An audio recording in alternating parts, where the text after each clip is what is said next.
nation, under God, indivisible, with liberty and justice for all.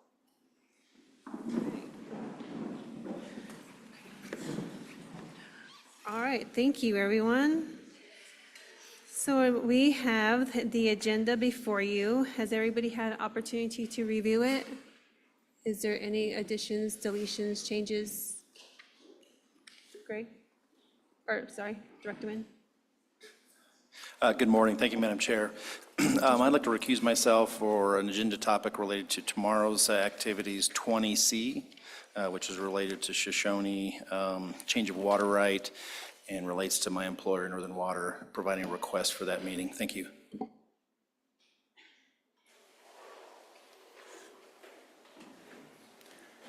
Thank you. Is there any other changes? Director Johnson? Thank you, Madam Chair.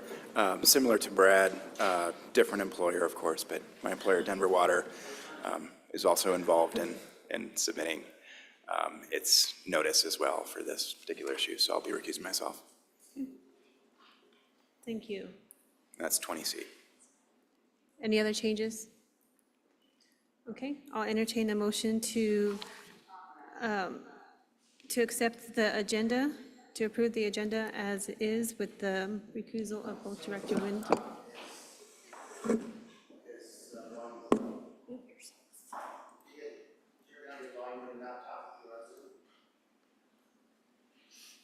Okay. Director Felt? Sorry, I got distracted there. Were you ready on the minutes? Oh, approval of the agenda. Oh, okay. Do you have a motion to approve the Yeah, agenda? okay. I would move to approve the agenda as amended. Okay, good. Motion made. Do I hear a second? Second. Director Combs. All those in favor say aye. Aye. Those opposed? Motion passes. Agenda is approved. Okay, our next item is to review and approve our board meetings minutes from May 21st and 22nd. Is there any changes to those minutes? If not, I'll entertain a motion for approval. So moved.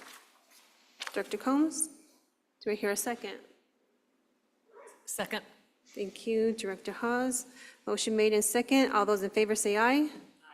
Those opposed? Meeting minutes are approved. Madam Chair, Director Sakata? I was wondering if we needed to have minutes from our special meeting that we need to approve, our July 1st meeting.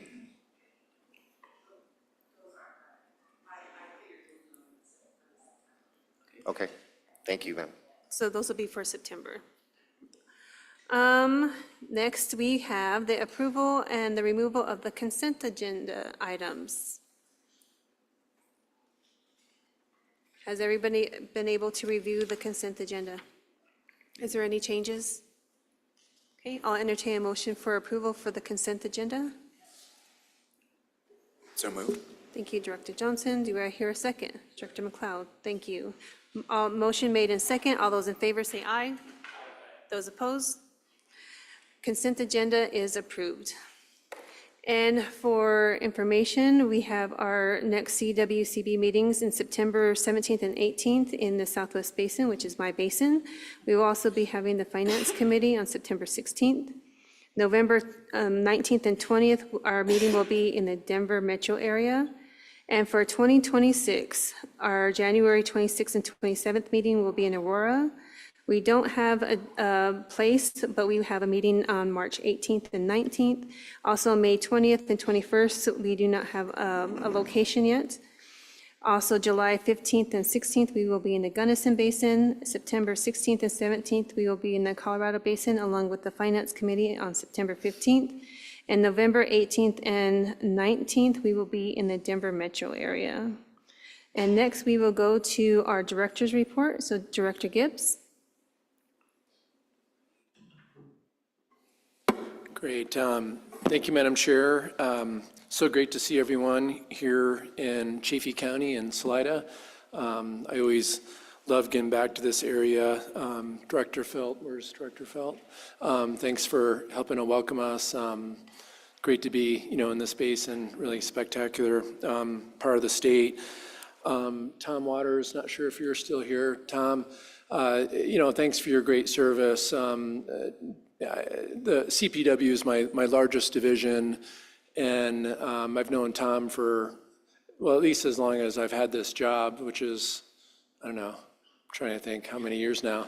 But Tom's a total rock star in the organization, and really, it's not technically, the Arkansas Headwaters Recreation Area is not technically called a state park, but it's really managed as one.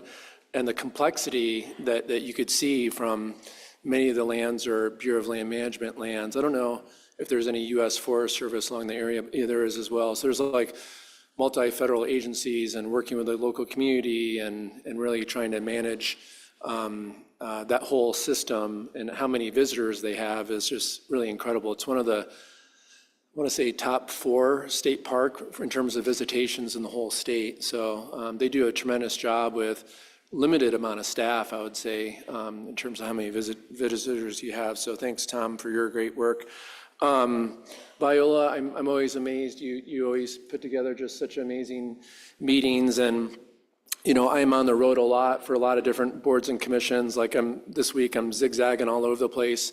I'll be leaving tonight or first thing tomorrow morning for Grand Junction for Parks and Wildlife Commission meeting. But CPW meetings have the best food, and I want to say in Salida, where's Michelle? Like the caterer, this is, I want to say, the best in the state, and I zigzag the state again a lot. So it's just like, if folks haven't had an opportunity to grab some food yet, it's like spectacular. So awesome to be here. I just have Madam Chair, just have a few updates I'll rattle through here. I first want to make sure everyone knows that we have new staffing changes in the Executive Director's Office in the DNR. Happy to announce that Aaron Ray is our new DNR Policy Director. Some of you had worked possibly with Aaron. He previously was the DNR's Energy Innovation Assistant Director. So we're really excited to have him in this new leadership role. Aaron took over for Kelly Romero-Heaney. Many of you know Kelly really well from the water world, but she took a new position as deputy town manager or city manager for Steamboat Springs. So her commute is, I think, literally maybe like 5 blocks compared to how many miles to get to the office in Denver. So I'm really happy for Kelly for this new role that she has. And she is missed for sure, but we're also really excited to have Aaron. And Aaron has already been working to do some outreach with leaders in the water community. And if you haven't heard from Aaron, you may hear from him soon, and he may be listening in as well. But thank you, Aaron, for stepping up to be in this really important role. A few legislative updates. Some of you may recall that last legislative session, there's a bill that passed, Senate Bill 25-199, that really recognized the fact that budgets are tough, right, at the state capitol. So this was a bill more or less suspending interim committees, and it was a budget-saving way to save money, right, because there's numerous interim committees that meet throughout the summer. So some of the interim committees that would normally meet over the summer are not meeting. For example, the American Indian Affairs Study Committee, we have always watched that very closely. But it did not apply this money saving to other 2 committees that we do follow very closely. One is the Water Resources and Agriculture Review Committee, and then the other one is the Wildfire Matters Review Committee. Wildfire Matters Review Committee actually met yesterday. But anyways, those 2 committees are still meeting, and they can recommend a few different bills. And so we're still kind of analyzing what may be recommended. I haven't seen exactly what will be recommended for Wildfire Matters Review Committee, but we're following that very closely. And then also the last Water Resources Agriculture Committee met June 30th, and CPW and CDA were invited to participate in really giving like an update on what the landscape is on wolves in Colorado. So we had Director Davis from Parks and Wildlife, as well as Deputy Director Reed DeWalt, alongside CDA partners. And I think overall the meeting went really well. There was a lot of important questions, questions on budget, communication, non-lethal versus lethal, conflict minimization efforts, and more. So the interim committees have an opportunity to request up to 3 bills. It's a little bit less than when I was a legislator. It used to be, I'm looking at Lauren, I think it was 5 bills when I was there. So it's a little bit less, but we're working to really see what is being recommended for bills out of all those committees. Also, just want to let you know too, there's been recent legislative leadership changes with the Senate Minorities Office. The Senate Minority Leader, Lundeen, announced he stepped down to accept a full-time position in the private sector. And as a result, the Senate Minority Caucus selected Senator Cleve Simpson. That's no stranger to any of us in the water world. So Cleve has been a great to work with, good partner for the Department of Natural Resources and obviously on water issues. So we look forward to working with him on water, outdoor recreation, all the important issues we work on with the Department of Natural Resources. Quick budget updates. I get a lot of questions on budgets. So right now we're in the process of finalizing the budget for the DNR as well as our legislative priorities. And just so the board members know kind of that process, it really starts with the divisions. Divisions make recommendations on kind of what they see as important, like budget items, as well as like any fixes they see in terms of legislative items. And then it goes to me and my team. We look it over. We kind of go back and forth.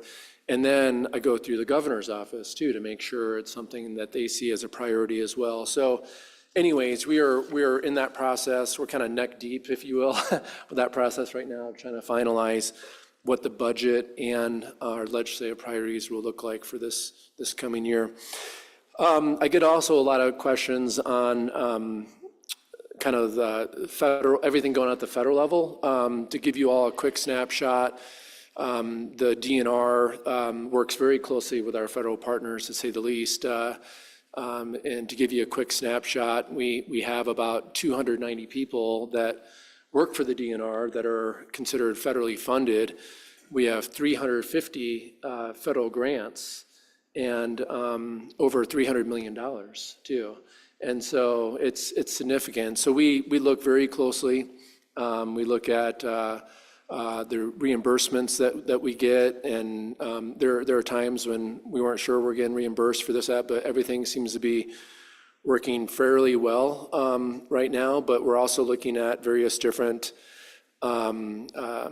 revised and kind of rules that are coming out of the administration. So for example, we've been weighing in and looking very closely at rules on more or less revisions to the NEPA process, and that implies to the Department of Interior, USDA, you name it. And so there's final interim rules, and so we've been looking at in particular the use of categorical exclusions, where you can go through NEPA much quicker, and we're also really evaluating how these new rules apply to cooperating agencies. So the DNR and sometimes CPW and Parks and Wildlife, we're cooperating agency status for so much of what the feds do.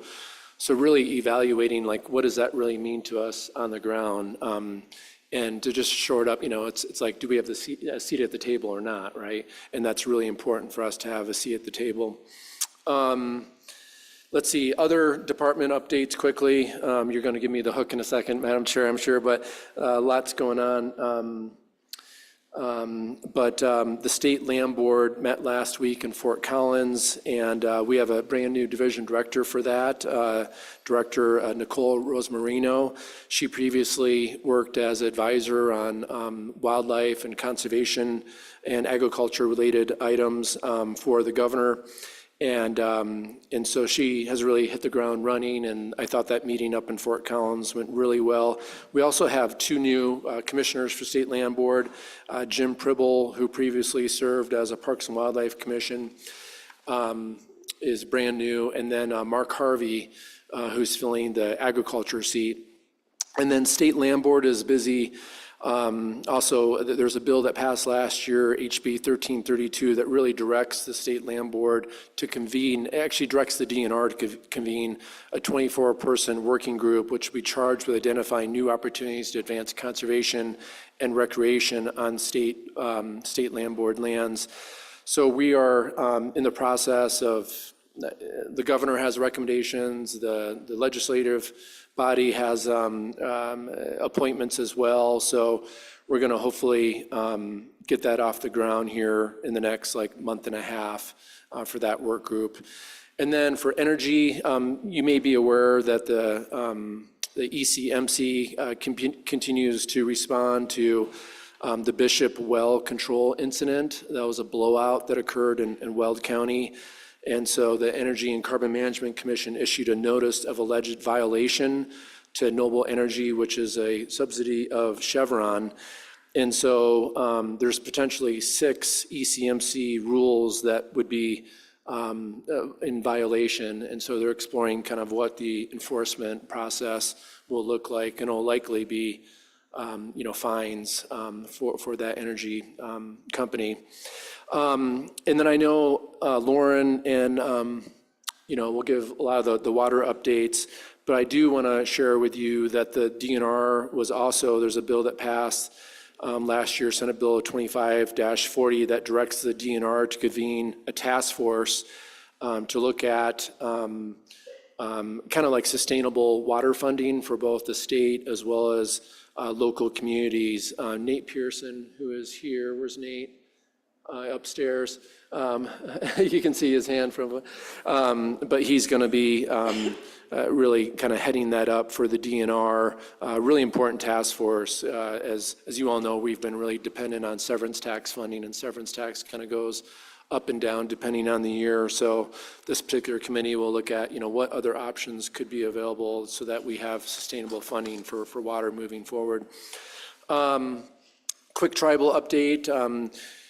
Some of you may be familiar with a bill that passed last year that allows free state parks access to folks that are members of the Ute, Mountain Ute, and Southern Ute tribes.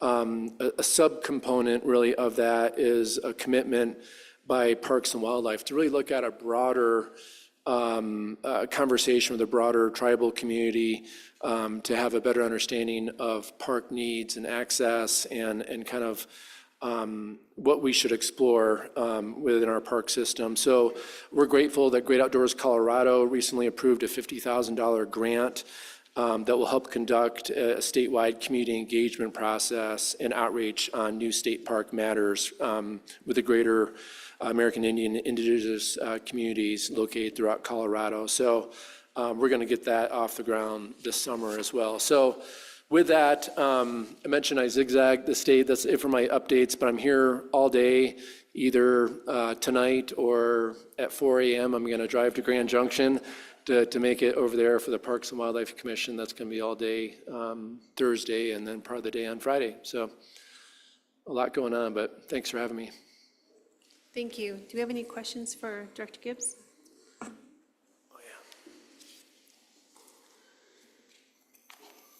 Director Riss? Yeah, thank you, Madam Chair. And it's always lovely to be in Salida. I just love this venue. I think it's one of the few locations where we typically have the opportunity to look out the window and actually see water. So it's just a great space for us to meet and talk about water and be able to see it. So thank you, Viola and Anna and everybody that puts the work into the logistics to make the meetings happen always. And then a special thank you for all the work that went into planning our field tour yesterday. I think it's really important for all of us to remember why we do this work and to get time outside, whatever that looks like for you. We had a great day yesterday and got to learn a little bit about what makes the Arkansas so special. So thanks to Greg and Viola and everybody that put that together. It was a great time. It was a little bit cloudy and a little bit rainy, but still worth it. So thank you for that. I know. Next time, just turn up the heat a little bit, Viola. I also wanted to just take a minute and recognize someone important to our water community who passed away this last week. John Stolp was a really special ally and friend to this department and this agency. I guess has always been a figurehead to me in my experience in this world. But he served in so many different capacities for Colorado that it's hard to recognize him for just one role that he played, even though he was a really special friend to CWCB. He was, of course, Hickenlooper's water policy advisor, although he became known as the water czar. And that was appropriate, although he did not present as a czar at all. He was so collaborative and friendly and just a real ally to all of us, I think, in this community. But he started as a dryland wheat farmer in southeast Colorado, and then, of course, was also the Commissioner of Agriculture, predecessor of Kate Greenberg, under Bill Ritter, Prowers County Commissioner, State Land Board Commissioner, State Wildlife Commissioner, a member of the State Board of Agriculture, and I think just really had a really special reputation as being not only a statesman, but just a true collaborator. And consensus building was just his MO and everything he did. And so I know we will all miss him. It was, I think, a surprise loss for all of us. Just thought it was appropriate to recognize John. So with that, I'll move on to some other agency updates that you won't hear about on the official agenda today. Some staffing updates, some really good news. I'm really pleased to share that Sam Stein has been promoted to serve as our new Deputy Section Chief for the Water Supply Planning Section. He's taking Kat Weissmiller's role. So this is backfilling for Kat's role as she stepped into the section chief.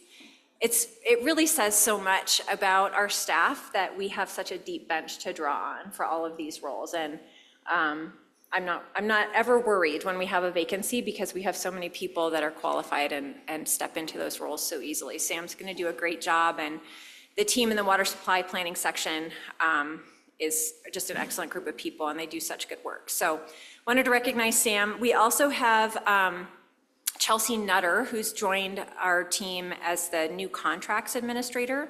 So she's just gonna be a really valuable asset.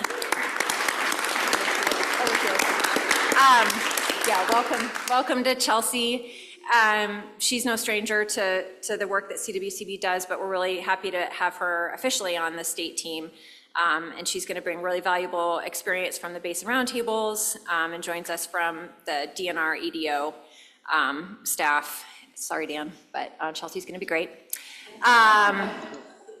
Also, just a placeholder, if you haven't seen the announcement in our newsletters, the C9 Summit is going to take place October 28th and 29th in Lakewood this year. And look forward to that, thanks to the Water Supply Planning section.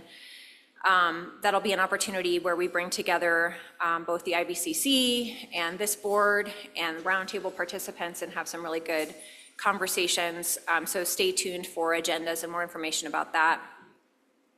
Other water supply planning updates, Nora Flynn in that section has been leading efforts to expand the agricultural water protection water right program, and that was something that was recommended by the Drought Task Force and was codified through Senate Bill 24-197. This expansion will allow irrigators to quantify historic consumptive use without naming a new use to support continued irrigation and provide some more agility to leasing opportunities. DWR is leading the stakeholder outreach on that effort, and we'll be convening a rulemaking process with 5 hybrid meetings that are planned across the state between July 23rd and August 20th. The final meeting will be on August 20th in Steamboat Springs, so that'll align with Water Congress and provide a good opportunity for all of us to engage in that process if you're interested. CWCB's role will be to continue monitoring irrigation use and update our program criteria following the completion of that rulemaking process. So we'll hear more from Tracy Kozloff and Nora at our September board meeting, but just know that that's underway. As always, we are racking up the awards for the good work that our staff does, so I wanted to say a bit about that. On June 6th, CWCB was honored with the Outstanding Partner Award by the Sonoran Institute for a lot of the good work that Kat Weissmiller and Kevin Reedy have done in that space. They were there to accept the award on CWCB's behalf. We also have led a learning session for Denver high school students through our Summer Climate Adaptation Academy. That was on June 26th. On June 30th, CWCB and partners presented the Precipitation Harvesting Pilot Program to the Water Resources and Ag Review Committee. That was a requirement in statute, but that committee, as Dan noted, has been meeting, and we are prepared to be a frequent presenter in front of that committee. That was our first opportunity. I'll let Becky talk about the IBCC, but they also met on June 25th and did quite a bit of good work that was supported by Kat and her team. And then as far as some grant updates, this isn't a water plan grant review meeting. That'll be in September, but I did want to let everyone know that we have a record-breaking grant application round that closed on July 1st. So thank you so much to Janine Shaw and all the regional grant managers and technical leads that have really made that program a success. We have received over 81 applications that have requested nearly $39 million for this grant round. And just to give you a sense of perspective, last year, that was basically the full application cycle that we had was that same number for the full year, and this is the first of 2 grant rounds. So it will be a very competitive cycle. We only have $36.7 million available for the full year. So with $39 million requested for just the first grant cycle, it's a good problem to have. It means that there's a lot of worthy projects out there, and we like to see things competitive. So that team will be very, very busy. And then also related to the water plan grants, Governor Polis signed House Bill 25-1311 into law on May 15th, and that was the bill that essentially reduces the tax deductions for sports betting that will, for us, generate an estimated $5 to $6 million in addition that first year, and then up to $12 million annually in future years for our water plan grants. So we have more money coming in the door. And then the June economic forecast projects that between $47 million and $51 million will be available for grant making in fiscal year 28-29, factoring in this recent legislation. So some good news on the water project funding front. Given the state of what's going on in Texas with floods, I did want to talk a little bit about what our watershed and flood protection section is doing in light of that being in the news. Of course, our thoughts go out to the victims of the Guadalupe flood in Texas and numerous other recent daily floods that are taking place in New Mexico, North Carolina, and New Jersey, and other states. Kevin, lives this, and his team live this and breathe this every day, and he's always reminding us of the importance of the work that section does. The CWCB staff in that section work tirelessly to mitigate the consequences of flooding in Colorado, and just a couple of things that section does to accomplish this.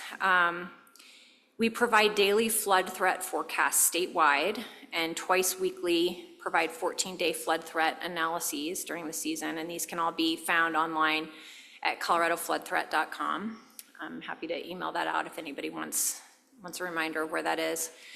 We also work with local governments to ensure that the minimum requirements for the National Flood Insurance Program and the Colorado Floodplain Rules and Regulations, which were promulgated by our board in 2011 and then updated in 2022.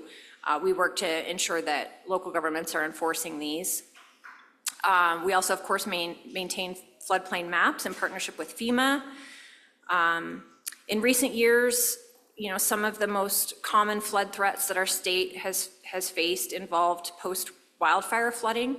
So our team keeps a close eye on what's happening in that arena, working with the Colorado Forest Service and the Office of Emergency Management and the Division of Homeland Security to assess risks downstream of burn scars to ensure that we know what's going on with flooding and debris flows to make recommendations for how to address those risks. And then we also work with local communities to address threats to water resources and public safety due to wildfires before fires occur through Chris Sturm's Wildfire Ready Watersheds program, which you all have heard a lot about. One thing that Kevin has said, reminding us, is that the father of floodplain management, Gilbert White, who also worked at the University of Colorado, famously has said, floods are acts of God, but flood losses are largely acts of man. And so I think it's important to remember that the work we do is so super important. And coincidentally, WeatherMod is having a moment, thanks to some comments that are being made about why the floods are taking place. So thanks to Katie Weeman, our communications director, and Andrew Rickert, who's been fielding some very interesting phone calls from folks around the state about WeatherMod and cloud seeding and what that actually looks like. And then finally, I just wanted to take a moment here to recognize a really meaningful local event that's tied to our CWCB family. The Emory Theater Project was recently highlighted in the local news here, is transforming a historic venue into an accessible learning and cultural space for the Salida community, and that's in honor of Chris Sturm's daughter, Emory. Chris has been such a dedicated member of our CWCB team, working in the floodplain section, and we're really proud to see her family's legacy contribute to such a lasting and inspiring community initiative. The theater is intended to serve as a hub for education and inclusivity for the arts, reflecting the kind of long-term community investment that parallels our own values here at CWCB and DNR. So I'd encourage folks to see it if you have the opportunity while you're here in Salida. It's at the Salida East Campground at the back of the overflow boat trailer parking lot, just downstream of the boat ramp. It's about a mile out, I think, for some validation, I think it's about a mile out of town on Highway 50 towards Canyon City. So just wanted to highlight that in honor of Chris and his family and the important work that Chris does for the CWCB. So I think with that. Thank you. Are there any questions for Director Riss? Director Hawes? Thank you. This is maybe a question for both Director Riss and Gibbs. So speaking of fire and floods, looking at the Gunnison Canyon, I'm not familiar enough with that fire to know, is it in the canyon still? I'm guessing there's going to be potential debris and flood impacts related to that and water quality impacts. Is anybody, or is it just too early to know that? Go ahead, Dan. Yeah, I don't know the exact areas per se, but we get involved in terms of fire before and the fire mitigation and then after. So normally during we're kind of waiting to see what's really going on. Then we hear from the water community as well, and then Kevin and his team get involved really early normally. Director Vasquez? Yeah, just a question. Do you have any update for us on how FEMA will continue to interact with your floodplain work, or is that still to be determined? Yeah, there's a lot of back and forth right now with our staff and FEMA and DNR staff and the governor's office and the attorney general's office. So I think it's largely to be determined, but we're tracking those programs that are funded by FEMA very closely and are doing our best to ensure that there's no gaps in the services that we provide. Director Feld? Thank you, Madam Chair. Director Riss, while you have the floor, this might be a good moment to remind you to direct everyone that 2 years ago we were here and we took a great partial group photo on the boat ramp. Oh, yes, thank you for And that. so I think we need both a board photo while we're here and a total agency Yes. photo And you, I don't know, maybe. No, lunch thank you or for that something. reminder. That was, I was intending to say something about that. You read my mind. Yeah, let's try and do that at our morning break if possible. That's my favorite board photo of everybody standing with the river at our back. So if we can do that, it's unfortunate. I think Director Camlin is going to be virtual today, so we'll have to Photoshop him in or something. We'll use AI to appropriately ensure he's included. But yeah, let's try and do that, and then maybe we can try and do an all-staff photo at lunch. That sounds good. Thank you. Okay, are there any more questions for Director Riss? Okay. Director Mitchell? Thank you. And usually with my updates, I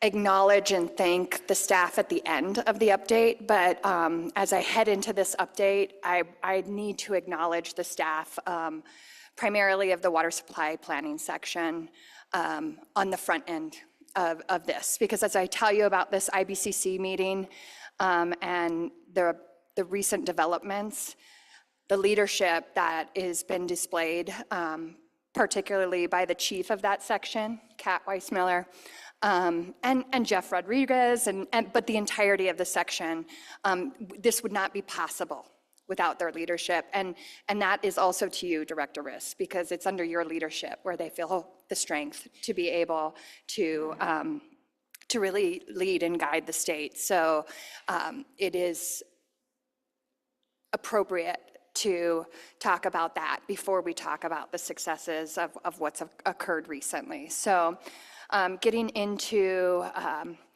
our meeting that was held at the end of June in Grand Junction, we had a great turnout. And I think that says a lot. Just the turnout shows how much people are focused on what the IBCC is doing, and they're excited to be there. So we covered many topics that were of interest to the IBCC.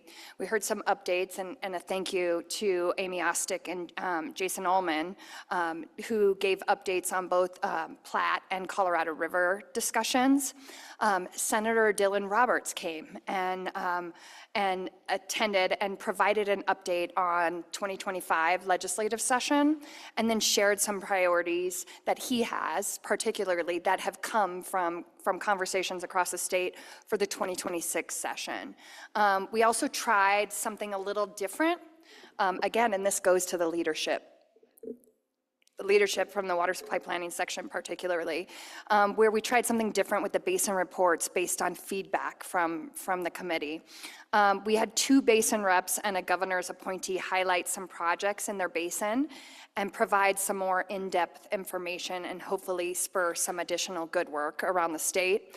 The projects presented focused on partnerships, infrastructure work, and innovative ideas to help solve some of our state's most difficult challenges. And so the next meeting, we're going to continue this. It was successful. We're going to continue this and ask other members to present. And I think one of our responsibilities, and it's interesting, I just had a States and Tribes meeting yesterday, and one of the tribal leaders was talking about the communication that they have with other tribes, not because they can do everything exactly alike, but we can learn from each other and learn how to respond to things. And that is the intention behind what we're doing on the ground across the state, at the Basin Roundtable, at the IBCC level. Learn from each other's successes, but also learn from each other's lessons learned. And so I think that is the intention of some of what we're doing. The agenda was packed. Every minute was packed and had great participation. I don't think I saw one person doze off. But the real highlight of the meeting was the progress made on updating the 2013 no and low regrets. There are a few people in this room that were here for that, but a lot weren't. And so the updating of that is a part of our future. And so at our last meeting in February, the IBCC created a subcommittee. And I want people to think about a volunteer committee volunteering to work some more. And I think that says a lot about the importance that they put on the work that they're doing. But that just says a lot in general.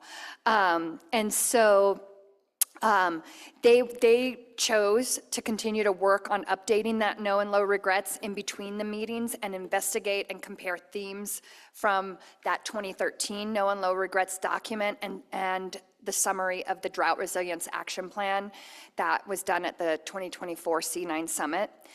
That subcommittee, that volunteered subcommittee met 4 times in 4 months and then completed a high-level comparison of those 2 documents.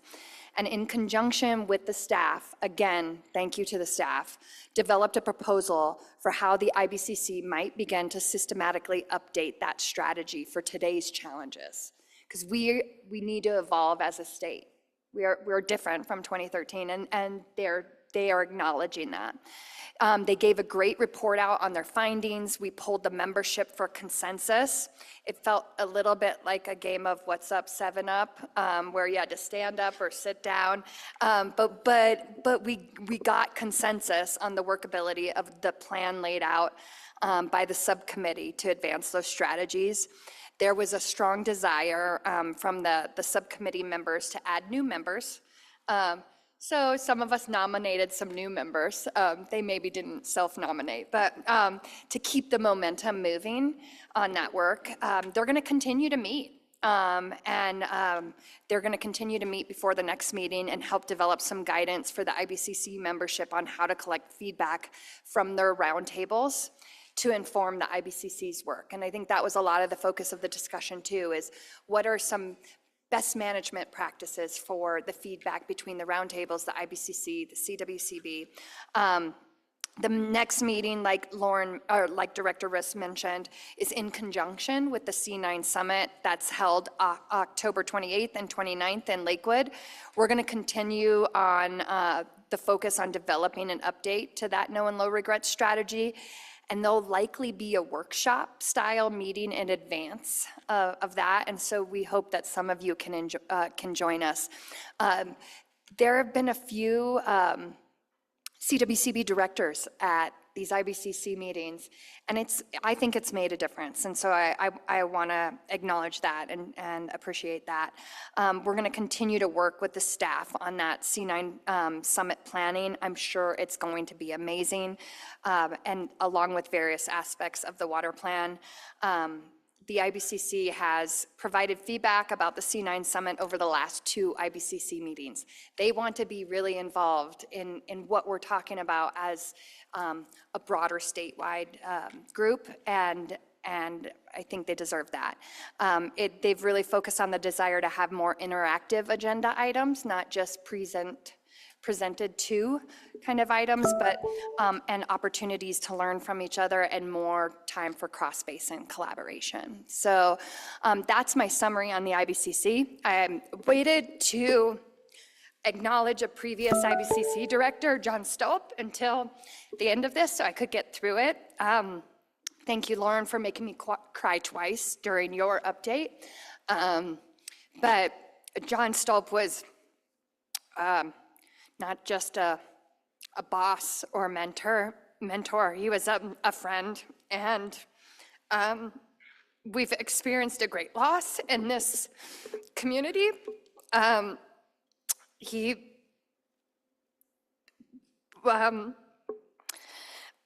was a gentle giant that knew how to tell people when they were wrong, but also tell them, or when they had made a mistake, but also tell them that he had the confidence in them to fix it.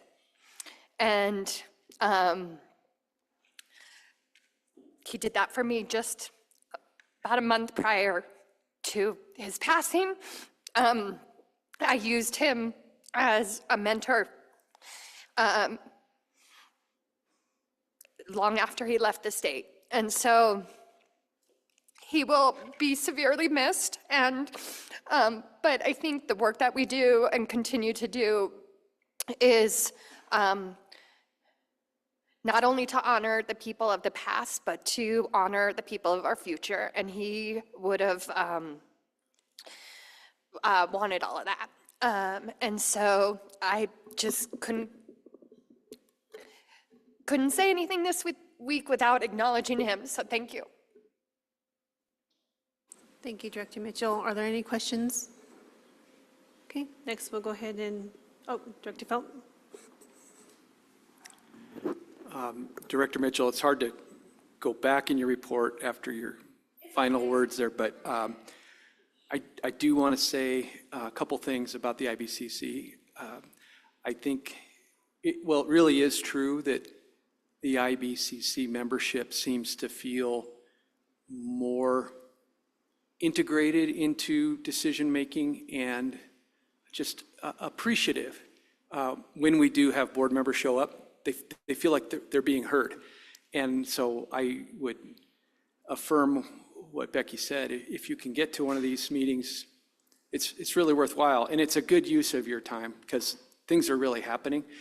And then the other thing too is I think what you said about connecting the low and no regret strategy from 12 years ago to the issues prioritization that happened at C9, largely by roundtable members, because they're the biggest part of the whole team here in terms of numbers, that a similar, I think, appreciation and energizing will happen at C9 this year when they see they too were heard, and that yes, the issues are different, but there were so many connections between I forget how many, 8 or 9 issues from the low and no regrets and the 7 or 8 issues from C9. As the subcommittee showed, there was a lot of connection and continuity there. So I guess I'll finish this by saying there's a kind of a thrilling energy that's flowing, and the ideas that probably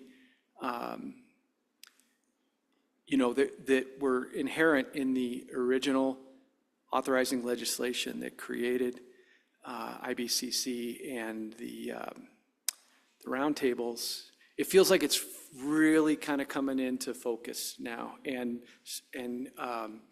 maybe playing out as intended. So I just think it's a wonderful moment in the history of this whole process. And I think people at every level of this conversation are going to feel excited and energized by what's going on. Director Felt, thank you for the acknowledgement of that feeling. That's not something that normally is able to be put in words, where I can read through this and say this was successful, was successful, but it was really what you felt when you were in that room. And I think that was in direct relation to people feeling heard and listened to and a part of the solution. And so again, that comes, I think, from a fearlessness from Kat to really make sure that there's space for that to occur. And that comes from the water supply planning section saying, let's see how this goes, and taking a risk. And so I got that feeling too, but I didn't know how to talk about it. And so thank you, Greg, for being able to put words to it. Thank you. Are there any more questions for Director Mitchell? Okay, we'll go ahead and go to Director Sakata. Thank you, Madam Chair. Of course, I wanted to start off as well with a tribute to an amazing person. The success that we enjoy is really because we're standing on the shoulder of giants like John Stolp was. I'd share a funny story with you when he was appointed, and I always consider him the first ag water policy advisor. And I remember when he got that position under Governor Hickenlooper, he approached me at the Capitol, and he came up to me and had me come over to the corner with him. And he goes, "Robert," he says, "I'm gonna need your help. I'm a dry land farmer. I don't know anything about water." But that was John. He had this way of engaging people. And before I even took this job, when I applied for this job, the first person I called was John. And he was so gracious. He spent an hour with me on the phone talking about all the trials and tribulations that he faced in the different roles that he's had, his focus on water and his focus on really preparing the state for the aridification that we're facing and the planning efforts that he really engaged with. And I think the main thing after all of that, I said, bottom line, John, what do you think I should be doing in this role? And he said, Robert, he said, you need to be a good listener.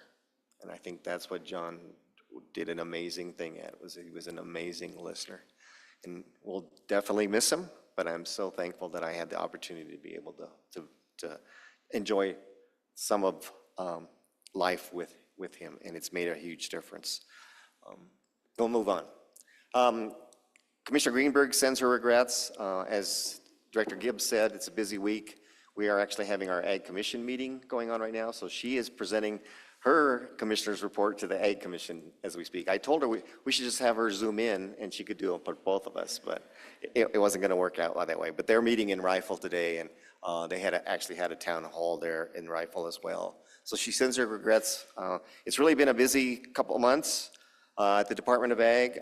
They had the float on the Yampa in cooperation with the insectary, releasing thousands of spurge beetle to help control leafy spurge. So really thanks for the National Park Service for their assistance in organizing that event. The Palisade Insectary is actually going to be celebrating its 80th anniversary this year, so there'll be a celebration on August 14th in Palisade. The Colorado Proud program is hosting a webinar on agritourism. And then also in front of you on your desk, I put the Farm Fresh directory, which has just been released. So again, really want to support local farmers and ranchers. That has a directory of what activities could be going on in your area with regards to farmers markets or really making those connections. And for anybody in the audience, there's some over by the agenda by the front door. So be sure to grab those. And it's also a resource that's available online as well. And then as a reminder, the State Fair is coming up August 22nd to September 1st, so right after Water Congress, head over to Pueblo.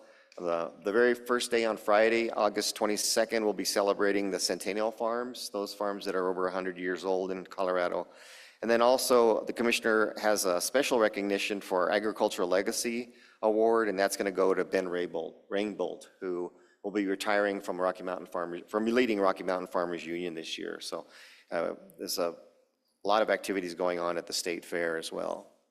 Some interesting activities just kind of that we're engaged with that I wanted to let you know about is the Colorado Energy Office has a local impact accelerator, and you go, why do we want to be involved with this? Well, I think we can really tie this in with supporting local food. For example, the Community Ag Alliance in the Yampa Valley has created a storefront. What things can we think about that take those road miles off of our produce? Trying to make those direct connections. And I think we can look at programs like this to support some of those efforts. As you know, I'm involved with the Ag Behavioral Health Work Group. We'll actually be having an in-person meeting in Pueblo at CSU's campus there on July 22nd from 10:15 to 2:25. So if you know anybody in the area that would like to join us, we'd really welcome them. And then it seems like the last couple of months, it's been the Lorelei Cloud show.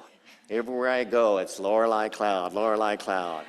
I know, it's so cool at the Getchus Wilkinson thing. I had to ask for her autograph, right? Because she had all these cameras focused on her.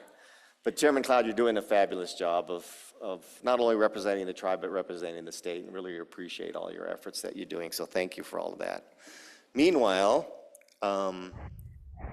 this is me on my scooter.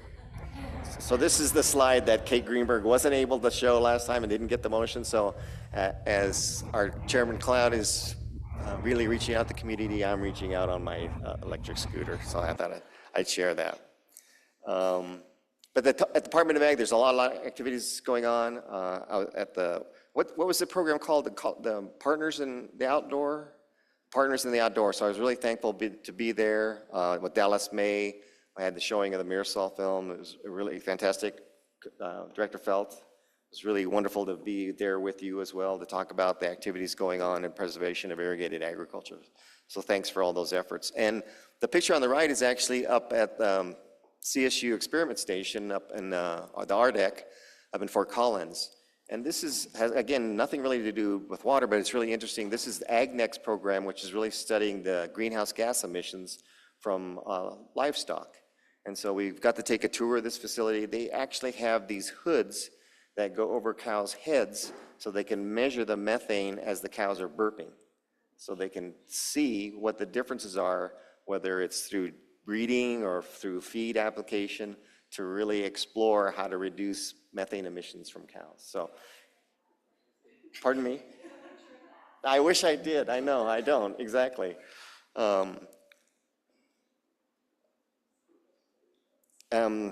Another really exciting event, I hope I'm not stealing your thunder, Director Combs, is on the Rio Grande, they had the compact administration meeting. That was the meeting on the right. But the night before, they really had a great presentation from David Robbins and Bill Paddock about the history of the compact and the Elephant Butte Reservoir and how that was all developed. This QR code will actually take you to that. You can actually view this session on YouTube, and I'd really advise it. It was really informative to know the history of what was going on there. And then again, thanks to Director Felt for organizing the educational sessions at CCI. I think that's so beneficial. As you've noted, it seemed like CCI in the past was hesitant to engage in water conversations because they felt like it was going to tear the counties apart. But I think those conversations are important, and I think in the long run are bringing us together to talk about those policies. So thanks for your efforts in really organizing that. It's very much appreciated. And then thanks to the CWCB, they provided the 10 strategies booklet, so we actually were able to pass out about 150 of those 10 strategies, 10 strategies to protect irrigated ag to the county commissioners that were there. So thanks for providing those to us. And then traveling around the state, we have our new NRCS director, Jerry Sonnenberg, on the right. A.G. Weiser joined us at the Rio Grande Basin Roundtable. Really appreciated his comments there. There was a little glare in this picture. When I took this picture, I'm sorry about the quality, but you know, no, it was really nice to be engaged in that process. And then I would echo what Director Felt said about the IBCC meeting. I was there, and really, I thought there was a really thoughtful conversations. And again, that volunteer work going on with the subcommittees is really impressive. And then this is really hats off to the river districts. I tried to attend as many of the State of the River meetings that I could. I think this was, one is the Eagle River and the other is the Blue River. I really enjoyed those conversations. And then this is a cute little video of my front door. Do any of you guys experience this where you have an overactive neighbor that likes to come up, ring your doorbell, and then run? Right? It's so fun. Well, the only reason I show this is because I had the opportunity then to speak at the National FFA convention, and those young adults, 100 FFA students there, and to see their leadership and to see what they, maybe they were young kids like the little doorbell ringer, but now the leadership roles they're going into, and I think that's it's so important that we develop that leadership in our youth. And really want to have everybody support, as I said, Colorado Proud. And speaking of Colorado Proud, I also really wanted to thank Kelly Romanini for all of her work. She is definitely a person that's born and raised in Colorado and dedicated to Colorado, and really appreciate all her work. So thanks, Kelly. I know you're probably listening out there. You can't get too far away from us, so thanks very much. Oh, and then Dan Gibbs is gone, but thanks to, just on the State Land Board, I'll talk to him later about that, but Justin Byrie and Jesse Pence, I think, their new revegetative ag person. We've been in communications with them at the Department of Ag, so they know what our soil health program is about, and then also their efforts as far as understanding better their water resources at the State Land Board and how to develop conservation practices on those. So we really appreciate that partnership as well. So thank you. Thank you, Director Sakata. Are there any questions? Okay, we'll go ahead and go on to Director Allman.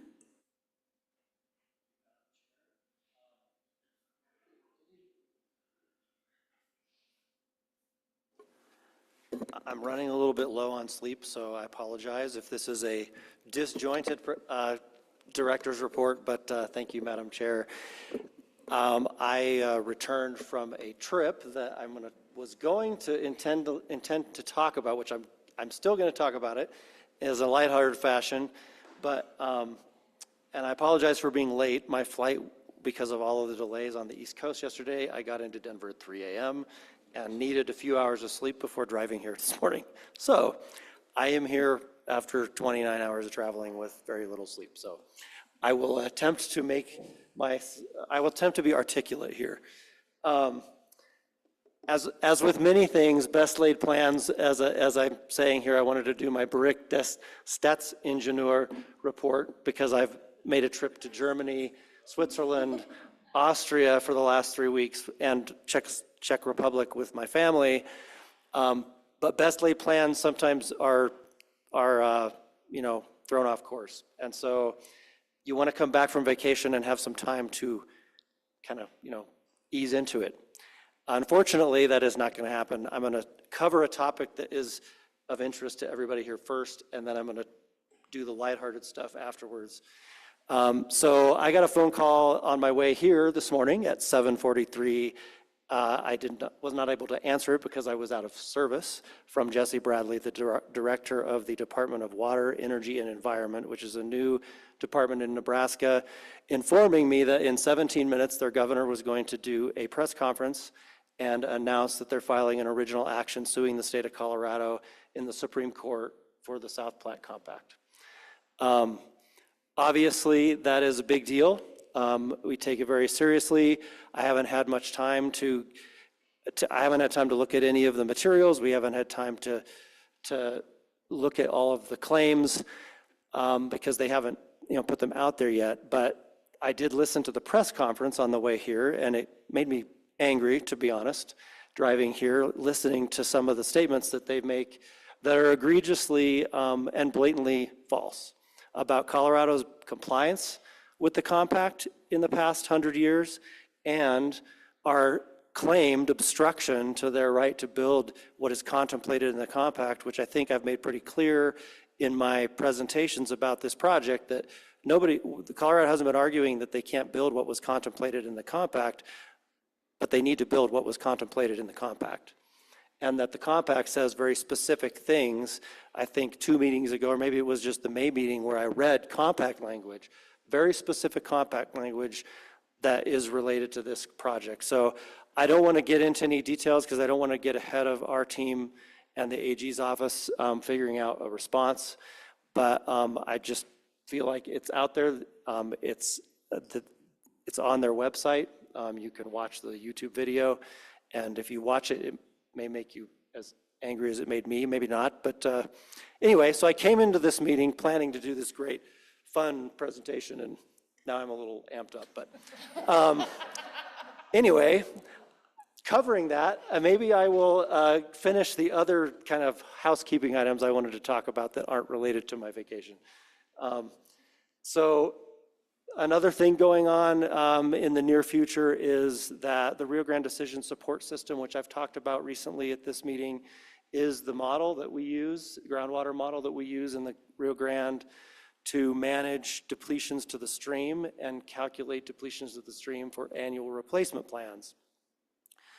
I announced that we're going to use a new version, phase 7 of that model, recently, and we had some challenges to that. And because of that, I am going to be holding a hearing to make a decision on whether that phase 7 version of the model is the right one to use for going forward. And so this is all pursuant to rules that were signed in 2019. That hearing doesn't have a date yet, but there is a date, and Jen can correct me if I'm wrong. I think July 21st is the last day for parties to file for party status for that hearing. And then there'll be a pre-hearing conference and such. So that's one big item going on. And then last housekeeping item is the ag water protection water right that was expanded to the West Slope divisions from just divisions 1 and 2. We had an opinion from this AG's office that we needed to do rulemaking on how we would approve substitute water supply plans pursuant to an ag water protection water right on in those other divisions. And that process, the stakeholder portions of that process are starting next week.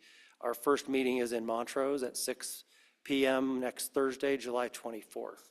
And there'll be subsequent meetings in divisions 5, 6, 7, and 3. And Tracy Kozloff, my deputy director, is running those meetings. So those were the big ticket items I wanted to cover before talking a little bit more lighthearted stuff here. So it is related to water, so it's not, I'm not just taking us down a rabbit trail here to some extent.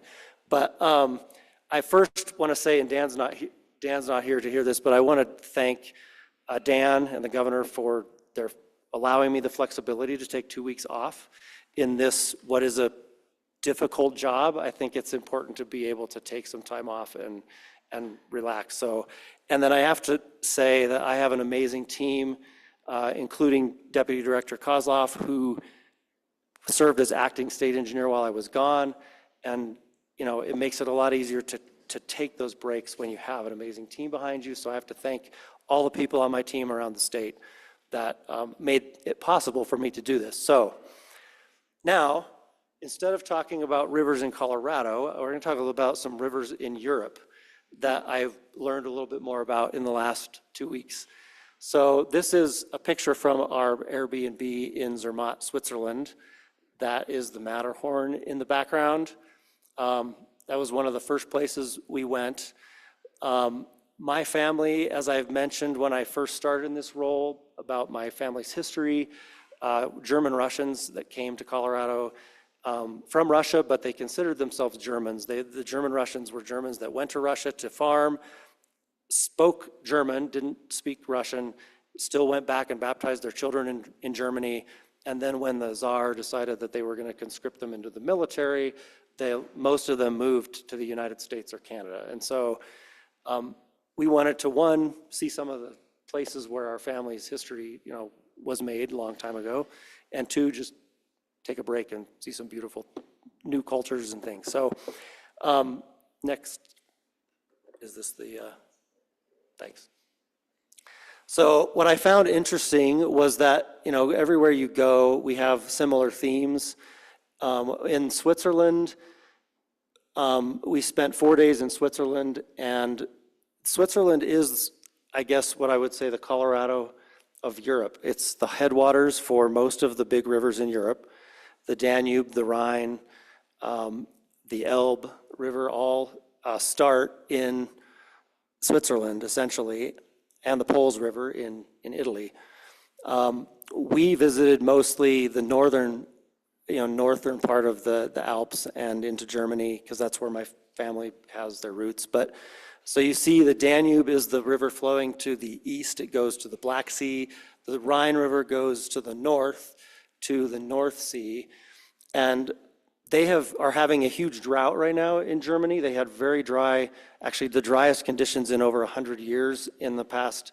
So they're dealing with the impacts of climate change just like we are, because they've had these fluctuating, they had very wet years the 2 prior years, and then very dry, and they don't have a lot of irrigation or as much irrigation as we do, because they get typically 25 to 30 inches of precipitation a year in many of the areas where they farm.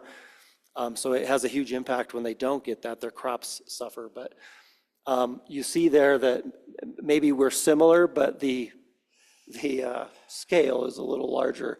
The Danube River, where it reaches the Black Sea, dumps on average every day 229,000 CFS into the Black Sea.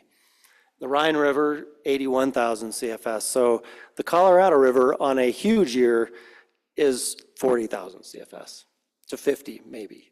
And so a little bit different scale, but they do consider themselves the headwaters of Europe. As you can see here, this is St. Beatus Caves, and there's this huge 2,000-foot cliff right above this fairly touristy attraction, but it's a caves that go into this hill, and there is a huge river just running through the caves and coming out here into the Aare River, which is a tributary of the Rhine. But you see that they have similar interpretive signage like we would have in Colorado that talk about how Europe, that Switzerland is Europe's water reservoir, which, we consider ourselves, I think, as the state that has 67% of the Colorado River's flow, the reservoir for the West here in Colorado. And that picture in the middle, I wish I could have got a video. I was putting this together while I was sitting on the tarmac for 2 hours on my iPad. I couldn't get the video of that river flowing through, but it's really loud. It's crazy to be in a cave, like you've walked a half a mile into this cave, and there's this huge river just flowing next to you. So here is a tributary of the Rhine. This is the Neckar River. My ancestors farmed just outside of Heidelberg. This is Heidelberg Castle back in the 1600s to 1700s. And prior to that, I don't have much records prior to 1600, but and then they would pay their respects to the Holy Roman Emperor here at the Heidelberg Castle. And this is the Neckar River flows actually down into the Rhine. I thought this was a beer barrel, but it's actually a wine barrel. So I'm not sure if it's quite correct to say what did they do with all that water, but this castle has the largest wine barrel in the world. Constructed in 1664, it holds 58,000 gallons of wine. And that's my wife standing there at the bottom, if you want to do some scale. So, a 500-year-old wine barrel that holds that much wine was something I couldn't pass up putting in this slide presentation. We could have a serious after CWCB party at this castle.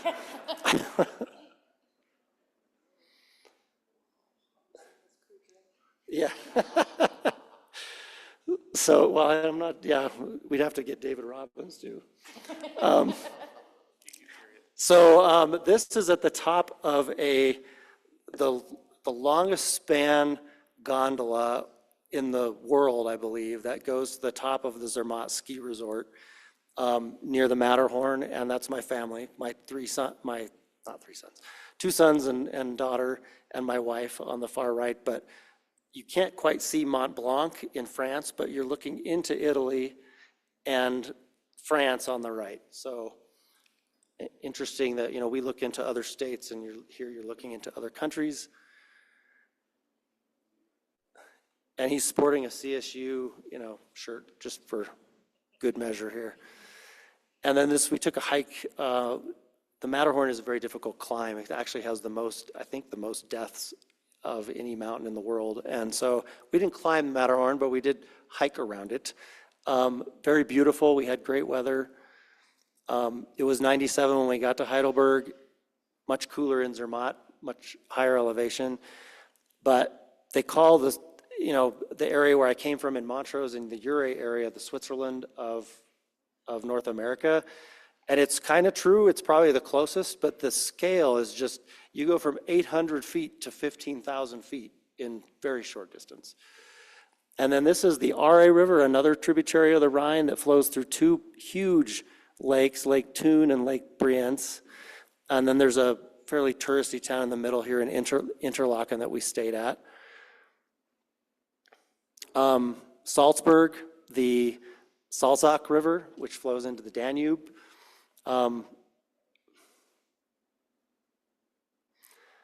Prague, this is, I can't pronounce it. It's a tributary of the Elbe River. And then this is Prague Castle and St. Vitus Cathedral at night. And the bridge that was built, I believe, in 1300.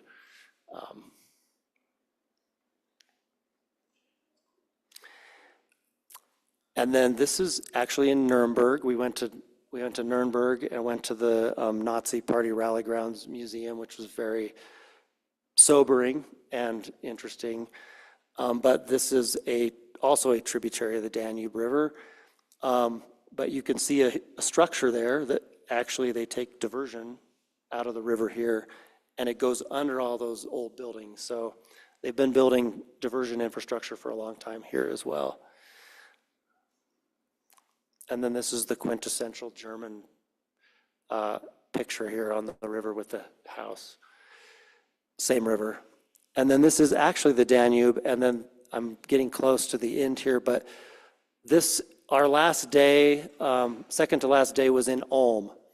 And so we visiting Ulm because my grandfather, Fred Ullman, his descendants were, not descendants, but his ancestry was from this area. That's where the name came from, Ullman.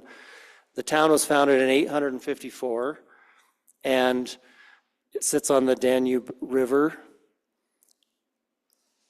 But just, I mean, the scale of this cathedral is the tallest cathedral in the world in Ulm.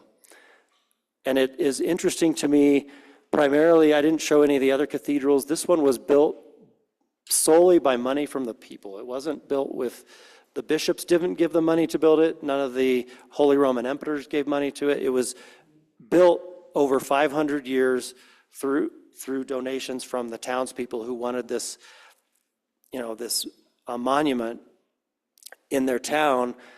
There was a long pause from the 1300s for the Middle Ages and the 1500s with the Reformation to get to the steeple, which is 161 meters, over 560 feet tall. It was the tallest building in the world for 4 years, but they didn't finish it till 1890. So they took a long few hundred-year hiatus for the discovery of the New World, which killed the economy because now all the economic activity happened near the coast where people were sailing to the New World instead of in the central areas, and the Reformation. But that's a picture from the top. You can walk up to that top viewing platform and looking down on the cathedral.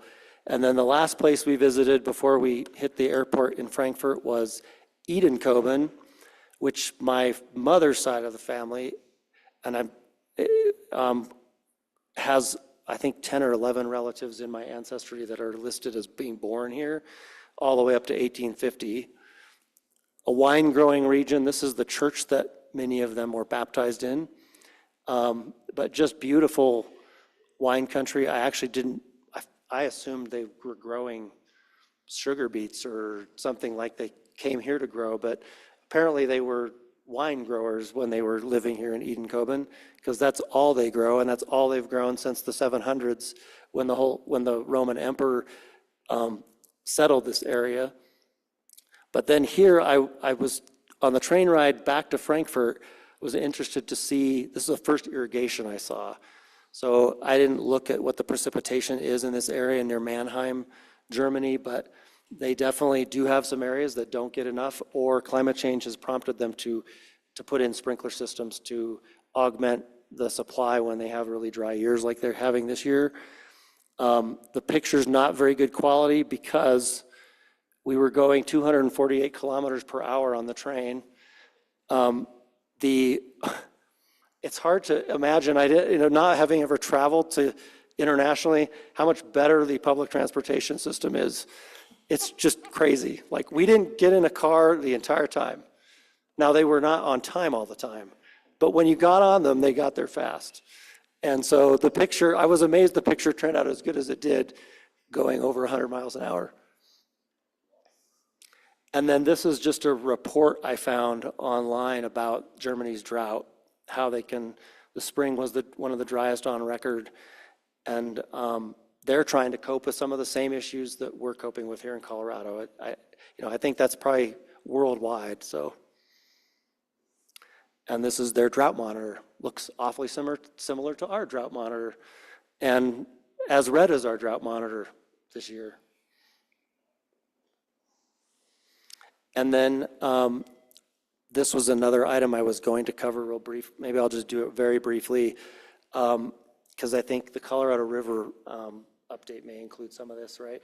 So this is the 24-month study from the Bureau of Reclamation, most recent in July, that shows the impact to reservoir elevations, projected reservoir elevations in Lake Powell and Lake Mead due to the much lower than average inflow that the progressively the projections got worse this year. So you see Lake Powell, that green line, the most probable reaches 3525 in March of 2026. And then Lake Mead also, you see that green most probable forecast not going up much. So there's not a lot of good news in the predictions for what's going to happen in the next few years for these two reservoirs. So just makes it all the more important, the negotiations that are going on. And with that, I will conclude my report. Okay, thank you, Director Allman. Are there any questions? I'm just glad that you survived all the bus rides in the Frankfurt Airport. What's that? So I'm glad you survived all the bus rides in the Frankfurt Airport. There's regional buses, S buses, intercity buses. It's like crazy, yeah. Well, then you ride around the different buses in the terminal area. Yes, yeah. Yeah. Although I would prefer it to the Charlotte airport where we sat on the plane last night for 2.5 hours. I guess it gave me time to finish putting some pictures into this presentation. But we were glad to leave the airport finally.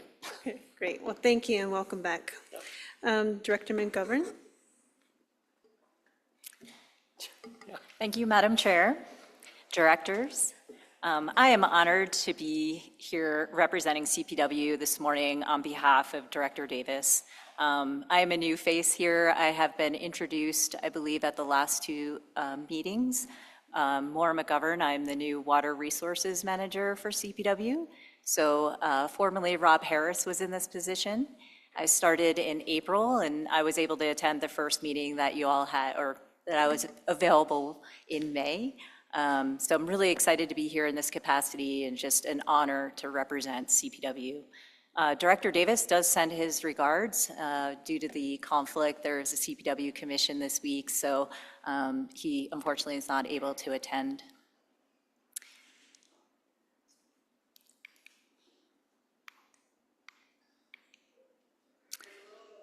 Okay.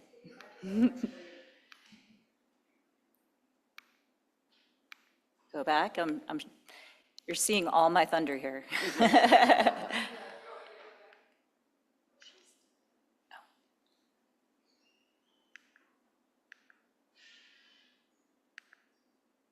There we go. Well, there's a lot going on at CPW. First, just want to really welcome. We have two new commissioners that the governor appointed just here in July.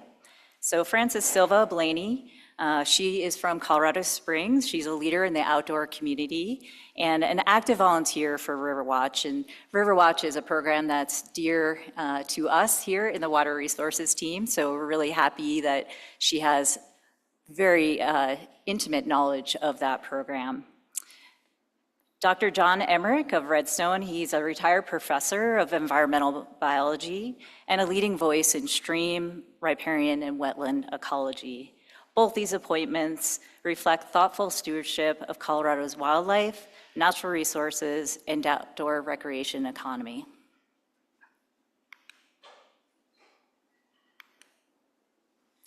So previously we had mentioned that we were doing some work on a strategic plan update. I just wanted to bring people's attention back to that. We have hired a consultant to help us out through that project. We are working with Fresno and the Equity Project to collaborate on this planning process. CPW's current strategic plan was adopted in 2015. While it has guided the agency well over the years, there's obviously been a lot of changes. So CPW has faced a multitude of evolving challenges, including social, political, and environmental shifts, population growth, increased development and climate change impacts, and the management of more staff, wildlife, and more properties and more recreation. The new strategic plan will help create a framework for CPW to adopt this resource allocation in response to these evolving conditions. If you want to know more, we have included a QR code, so please use this and take a look at our resource. We're going to continue to update the board and bring folks into the future public comment period. for future opportunities. The next update, again, we brought this up at the last board meeting. We introduced the CPW Colorado's Outdoor Strategy. The Outdoor Strategy is a statewide vision aimed at uniting public and private partners to advance conservation, outdoor recreation, and climate resilience. It is a collaborative effort led by CPW in partnership with other key local and state organizations. The strategy focuses on 3 goals: climate resilient conservation and restoration, exceptional and sustainable outdoor recreation, and coordinated planning and funding. On our website, there is access to this resource, and again, we have included a QR code for you all, so please take a look at this.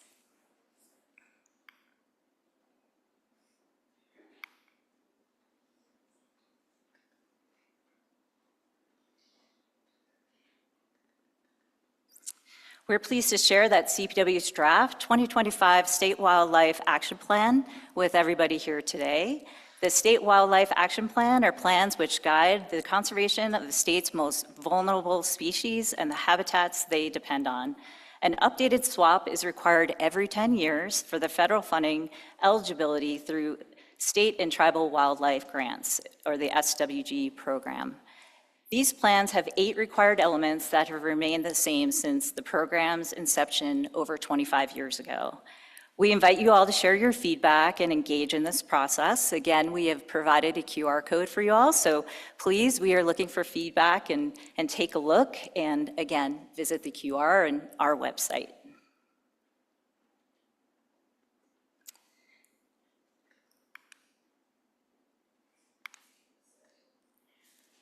Moving along, so Colorado Parks and Wildlife, we are working on developing a beaver conservation and management strategy to address both the ecological benefits and the potential conflicts associated with beavers. The strategy will provide guidance on issues like harvest regulations, restoration efforts, coexistence techniques, and relocation strategies. A public scoping period is scheduled for July 30th through August 31st, 2025, and a second public input period will be held in fall. So please pay attention. We definitely want as many folks involved in that process as possible.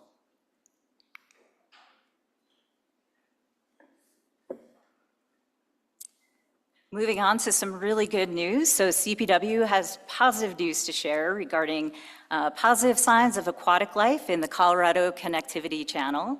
So there has been an increase in the native fish population numbers more quickly than anticipated.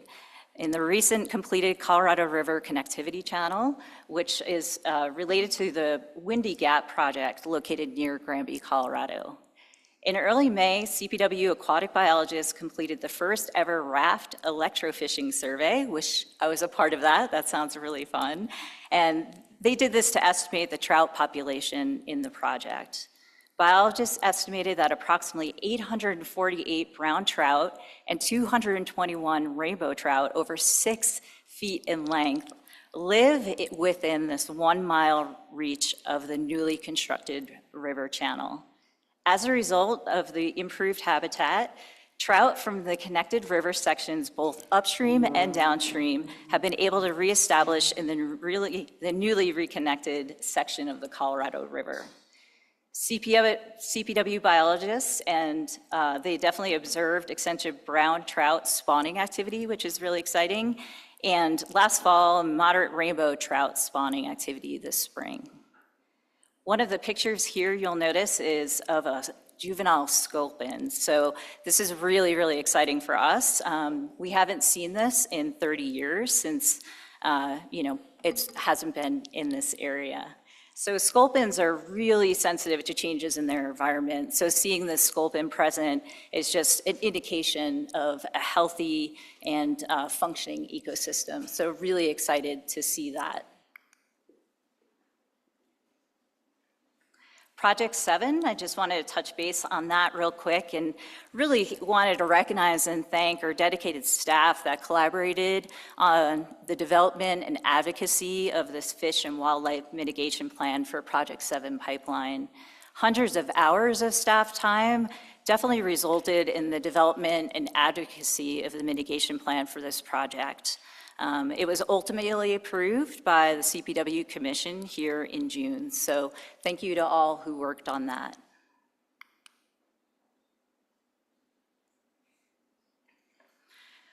Wanted to touch base about fish enclosures. So,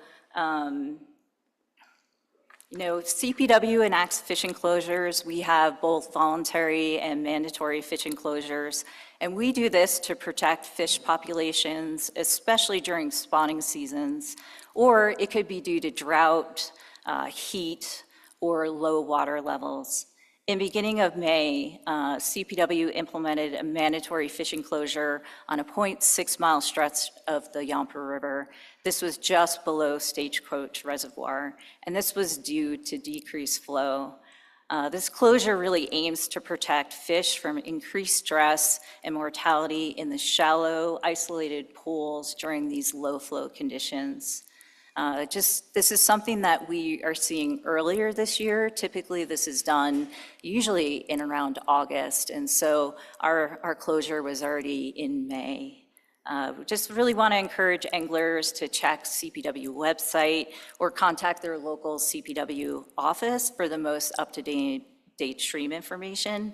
And also check with your local municipality, because just recently, the city of Steamboat Springs issued a voluntary closure themselves. So keep note, and it's really unfortunate just due to the conditions this year, it is happening a little bit earlier.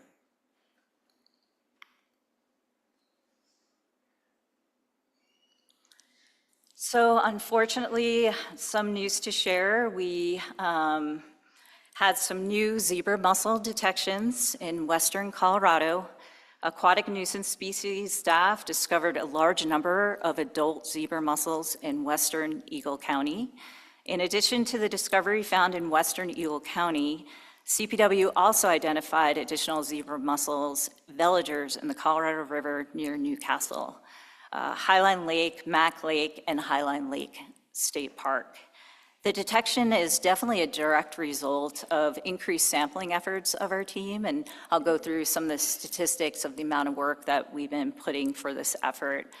The Colorado River is now considered positive for zebra mussels from the confluence of the Roaring Fork River to the Colorado-Utah border. CPW, in collaboration with other partners at the local, state, and federal level, will continue our increased sampling and monitoring efforts. And CPW staff is currently evaluating options for the next steps. What do we need to do as potential eradication and to help really address this issue? So really want to leave you all with a positive note in regards to the zebra mussels and the amount of work that our agency is undertaking. So some of the numbers here you can see. We'll go back. Thank you. So we are doing a lot of inspection and decontamination at the ports of entry, including Loma, Trinidad, Fort Morgan, and a new location for us is Lyman in 2025. So 2025 to date, there's been over 2,720 inspections, 561 decontaminations, 43 confirmed mussel boat interceptions, 41 at Loma alone, and then 2 at Trinidad. We have 2 new FDE. Those are hired specifically for enforcement. And we're continuing with public education and awareness campaigns. So one thing to leave you all with is prevent the spread of ANS, be a pain in the AS. So everyone has a part to play in preventing the introduction and spread of invasive species in Colorado. Simple actions like cleaning, draining, and drying your motorized and hand-launched vessels is really important and necessary. So please spread the word, as this is definitely a very immediate issue right now for the western part of the state. And with that, I'll just say thank you, or any questions that you may all have. Okay, are there any questions? Director Haas? Yeah, just a quick one. Thank you. The zebra mussel is definitely a big concern. Just curiosity as we help spread the word, so it's mostly motorized boats that have bilge water and things like that? Or is it just as equally concerning for rafts and paddle boards, and just what's the relativity and how easy is it to clean, dry, and take precautions? Yeah, I really appreciate that question. We are definitely encouraging all types of watercraft. But what we're seeing is our interceptions are really coming from the boats. But yes, correct, motorized. And a lot are coming from Lake Powell, and that is definitely represented by the 41 interceptions that we received at Loma at the port of entry. So, but definitely encourage all paddleboarders, boaters, kayakers, just really do those inspections and be conscious and keep this in mind. All right, thank you. Are there any more questions? I have one more. Director Vasquez? Yeah, is just drying sufficient, or is there some decontamination process we should all be using? I apologize. I'm pretty new to ANS, so I will follow up with everybody and provide more information, especially knowing that this is a really hot topic right now of interest to everybody, and we all want to be good stewards and prevent the spread of these mussels. So I'll follow up with more information on decontamination processes. Thank you. More questions? Okay. No, we'll go ahead and go on to Director McLaughlin. Thank you, Madam Chair and directors. Can you hear me okay? Is everybody thumbs up?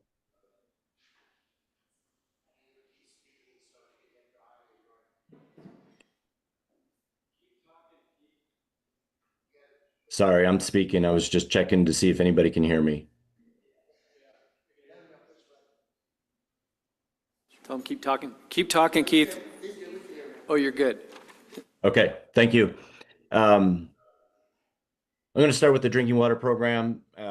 We had 4 loan applications approved at our June board meeting. It was about $7 million in total. It was Town of Hugo, Mesa Water and Sanitation District, Town of Pritchard, and Town of Swink.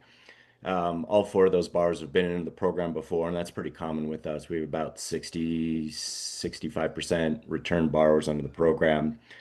We've got our August board meeting scheduled in Steamboat in conjunction with the Colorado Water Congress. We've got 3 applications that have already been submitted for that board meeting. Eureka Water Company, that's a private nonprofit, which tend to be some of our more challenging loans.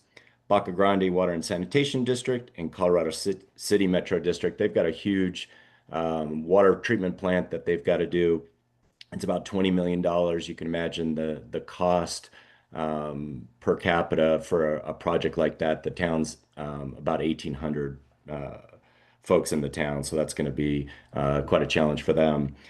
We've got about $35 million remaining for the rest of the year, and I should caveat that of that $35 million, we've got an additional about $65 million coming in once we apply for the 2025 CAP grants that we receive.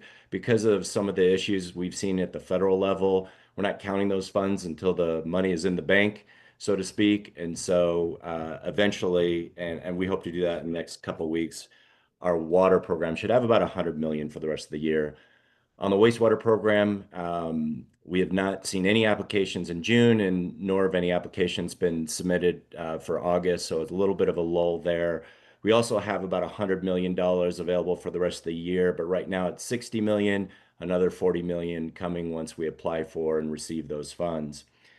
We've been spending a lot of time, both the staff and at the board level, on our federal funding, which continues to be a huge challenge for the program. That's our primary source of funding. We have our recycled or reloan dollars, like CWCB has its perpetual base account, but outside of that, it's really federal dollars. The 2026 funds are now going through the appropriation process, and we just found out last week the House bill came out from Interior and Environment. It was roughly a 25% cut of where our funds were the previous year. Of that remaining funds, they've also cut that number in half to provide funding for congressionally directed spending or earmark. So net will be about 75% funding down from under our base program from where we were last year. So that's disappointing. However, it certainly could have been much worse. of the 75% cuts, the president's budget had almost a complete zero out of federal funds for SRF program. And so seeing the House come back with much higher numbers than that, I think is a positive step. And normally, under the process, as this moves through to the Senate side, they plus up our funds on that side. That's historically almost always what's happened.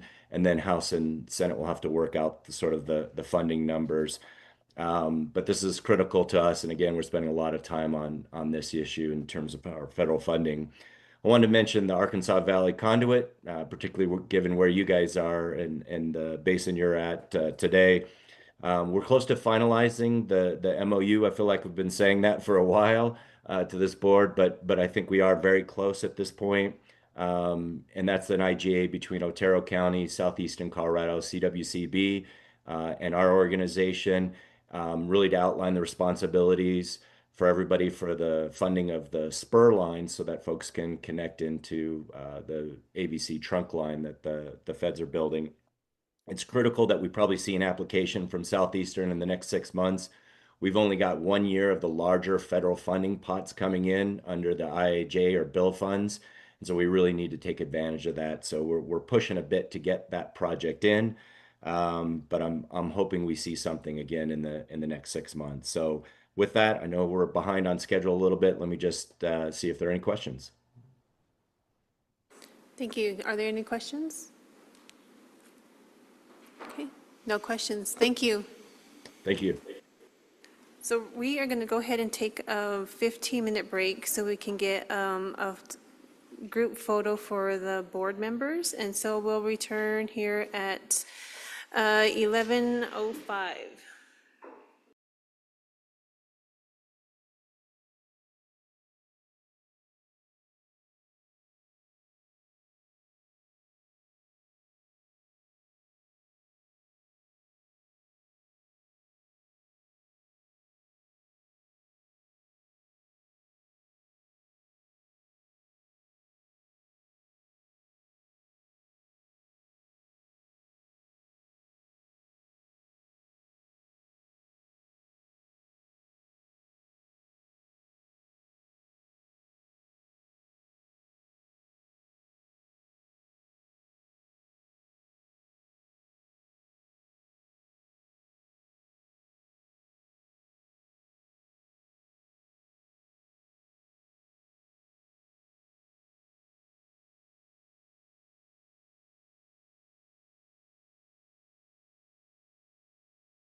Get started. If everybody can get their seats, board members, please come back to your seats.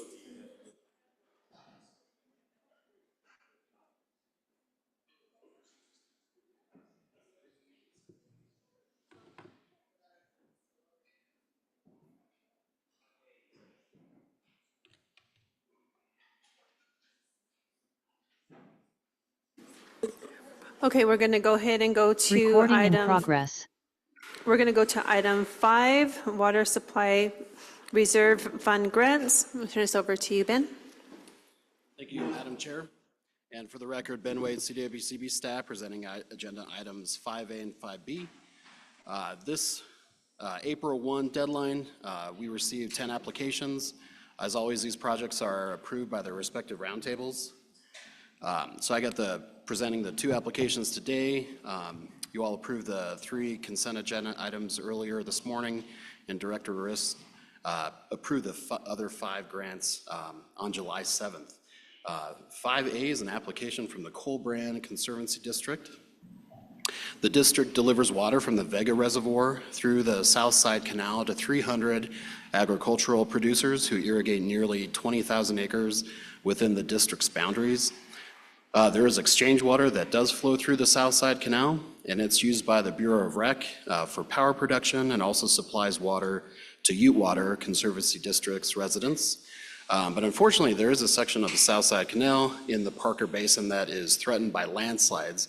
There were 2 landslides that took place back in 2014 and 2015, just a few miles from the canal.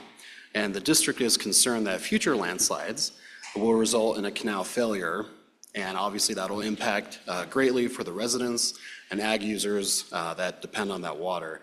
The district would use WSRF funds for engineering to perform a landslide hazard geotechnical investigation and also secure necessary permitting for the project. And then once that design and engineering is completed, they do intend to come back to CWCB for a water plan grant application for the construction phase.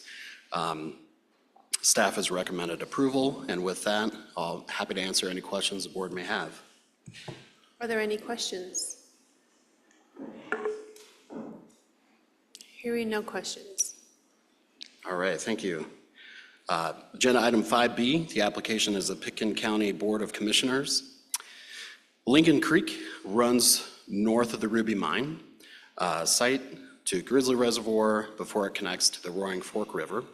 But the county has concerns about the water quality in Lincoln Creek due to fish kills and discoloration. And so they'll use grant funds to develop a water sampling and monitoring plan. So this plan includes a data review, development of a web-based database and map dashboard, the creation of a conceptual model of the watershed, and a quantitative and chemical mass balance model. And so these assessments will help the county understand where the source of metal and acidity is coming from and help identify future mitigation options. A lot of project partners on this, so the Pitkin County's Pitkin County's Environmental Health Department is a lead department to partner with the Pitkin County Healthy Rivers Organization, Parks and Wildlife, U.S. Forest Service, the Roaring Fork Conservancy, the Independence Pass Foundation, the Twin Lakes Reservoir and Canal Company, and the Colorado Department of Public Health and Environment. Again, staff has recommended approval, and I'm available for any questions the board may have. Director Combs? Yeah, thank you. So on this one with Lincoln Creek, there's never been a water quality sample. There's never been anything but perhaps the climatic change that's causing the fish kills and elevations, right? It's running past the mine site, but they're pretty sure that is not the issue. Is that what this study is for, to kind of disseminate some of that? Right, yeah, it's to figure out exactly what you just talked about. Okay. Yes. All right, thank you. Okay, are there any other questions? Okay, and then we have the recommendation in front of us. Yes. Yeah, right. Director Haas? I'll move staff recommendation.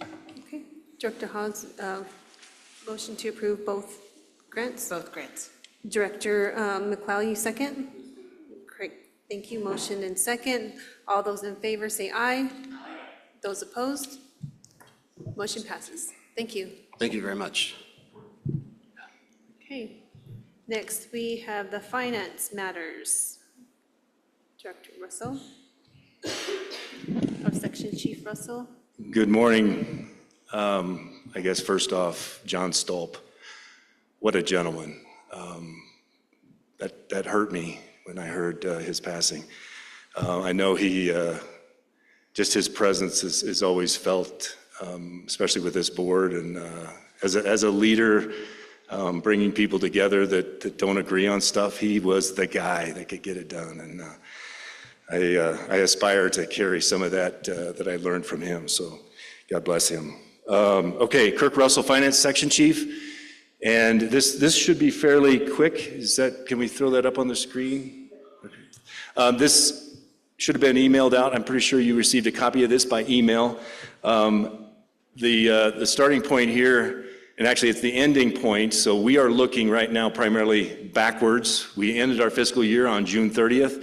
So really all this is the final look at last fiscal year for you all. And so I really only need you to focus probably on the construction fund and severance tax, the bottom number. Typically, I share with you that I lay out all the projections and all of the approvals that this board has made, the promises that are made, the assumptions that I'm providing you as we met at the Finance Committee meeting last year. Everything lays into these first two pages. And really, at this point in time, I'm just focused on those bottom two numbers. Each time I say we're trying to make those match up at the end of the fiscal year, and you can see we're pretty close. There's still a couple revenue pieces that come in, and then I summarize the projects bill, move it to the right set of columns there, and so we'll land this again, no surprises, and so we're in good shape. And that's the construction fund. Page 2, if you were to shift to page 2 on that, same thing, no surprises. You received the surprise at, I think it was the last board meeting when severance tax, although we were feeling it for a couple board meetings, that there was possibly very little revenue as originally projected. And that you see the 2.2 million in the severance tax line, the cash in from severance tax. That actually was a June forecast, so there may be a little money trickling in, but you know, in the grand scheme of things, it's not a huge amount, but we expect to see that summarized here pretty soon. But I actually think that red number will be above zero when we actually close out the books, when all the accounting gets done. So moving on, this is the meeting, and I've done this a couple different ways in the past, but moving on to the third page, and this is where I like to start looking forward. And so I will convert that first batch of numbers at the very top, those assumptions, and again, this is like a model that I perform, and so you see FY 25-26 at the top, that green box. Those are the two funds and what the typicals that are coming in, what some of the projections that we get out of OSPB for federal mineral lease and severance tax. And I highlighted in yellow that severance tax projection just to inform you that that's what the latest projection is. I feel like I'm getting pretty good at seeing some storms brew, and because we saw this up and down, and I certainly don't want to be considered somewhat of an expert at any of this severance tax projection stuff, but just tracking some history, I feel like there is a pretty decent chance that we'll see some revenues, maybe even north of 28.8 million in severance tax. I think the Legislative Council actually had that up around 50 million. And so those are the two projections that we watch. But all of that blends into where we're headed for next fiscal year. And again, I'll convert this in September to the actual thing that I typically display for the fiscal year. And then I move the 26-27 up. Something a little bit different, and I've talked a little bit about this, and maybe we'll go deeper at the Finance Committee meeting in September, is I've added line 15 on the top one, and then you can see that additional line that I used in the next fiscal year, line 32 there, and primarily focused on, you can see that 275 million. And I've probably said this a few times, but it's probably very difficult to understand. One, I'm an engineer doing finance, so I think of numbers a little bit different, but bottom line is I have operated this program, and it was probably my predecessor's approach as well, to operate this with the most conservative approach, especially with severance tax bouncing like it does. And that's one of the reasons I've used an average for severance tax over the years, primarily as we present how much money is available for non-reimbursable / project bill grants in September every year. But that $275 million that I'm showing in that row 16 under severance tax is, this board has made promises for new loans, very large loans, and even some of our routine business loans that this board approves. Those projects don't come in and take the money out of the account right away. We go through a process of contracting, and maybe they get stalled in some permitting before they ever sign a contract. Maybe there's some situations where they come back to this board with details because we put them in the project's bill as a dollar amount, not necessarily exactly what we're funding within a project. A lot of components go into moving through our process before the money leaves our account. And what I wanted to show you is one of the problems that we deal with when it comes time to look at the state budget, and they say, Kirk, you got $257 million sitting in there. You don't need it. Maybe we'll borrow that or use it. And so I'm doing a better job of saying, board, maybe we want to look at dipping into that negative space where we've overpromised, but knowing there's projects that won't turn around overnight, to pull the money out of the account. Large northern loans. Ark Valley Conduit has a very large $90 million loan that they have yet to come back to this board to say, here's exactly how we're going to spend that. And so there's a lot of things that I feel very comfortable that I'll obviously need your approval to make sure that you're in a comfortable space when we overpromise with the cash that we have in the accounts. Again, it sits in the treasury making us money, but it's not out the door yet. And so as an example, you see the $2 million estimated at the end of next fiscal year, which would be the 25-26. And I'm showing the top yellow, the 75 million. That's just telling you that to stay in that extremely conservative space, I've got 75 million to loan in this upcoming fiscal year. And I use that number to say that'll take me down to the 2 million in that severance tax column. Again, we're not overpromised by any dollar amount. So then if I shift up that with all the assumptions that are made, you look at that fiscal year 26-27, I've highlighted the 33.1 million, and again, that's a projection coming out of OSPB. We've got, and I highlight, on the far left side, those are my best guess for non-reimbursable / project bill grants available. This year, it's a little lower. I've got a $16 million that I've shared with you before. It's a little lower this year because of the zero severance tax, but I expect that to be back up to 20 million next year. This would be a couple years down the road by the time these numbers move up.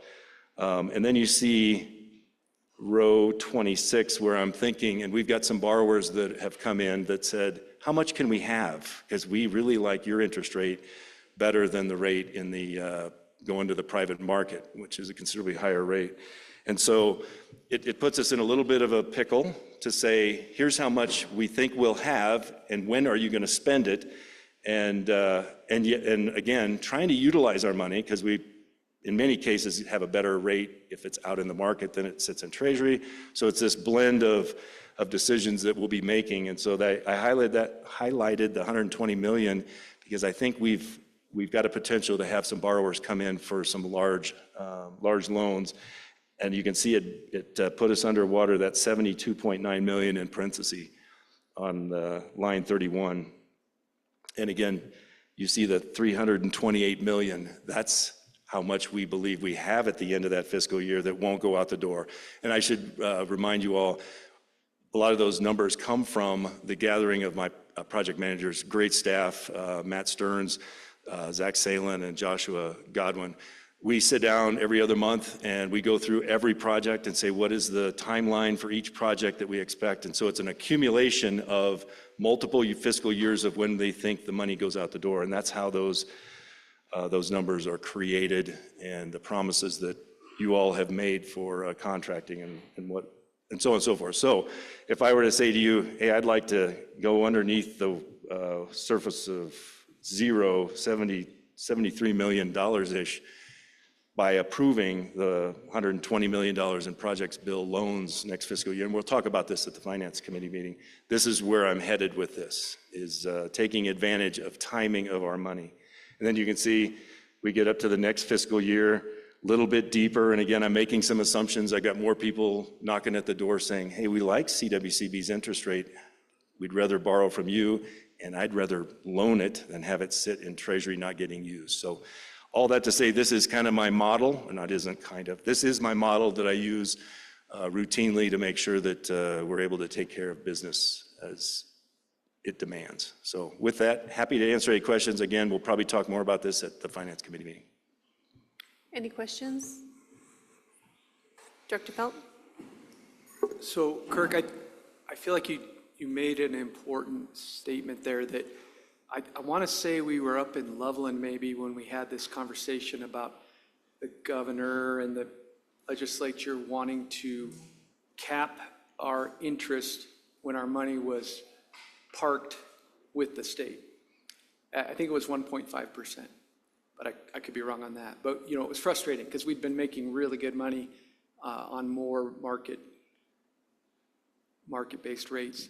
But the point I think that you made, I just want to clarify it, is we are not capped on interest that we earn back into the loan program from our borrowers. Is that correct? Yeah, just one clarification. That never proceeded through the system last year.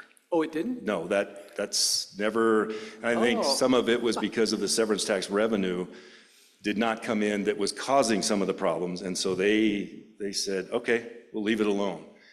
Again, we never proceed without concern that changes are coming in. But I think what your statement is, to clarify, even that proposal did not include capping the borrower's interest rate coming in. They weren't capping that as we'll take, even though you earned more from the borrowers. And I thought that was admirable that they left that part alone. They were just focused on Treasury interest and putting a cap on it. But it's hard to say whether that is an idea floated again in the next session if the budget is a concern again. Well, and it's funny, I guess you just never know when you should get mad. Because that really angered me. And I guess, well, maybe the anger actually had some impact. Who knows?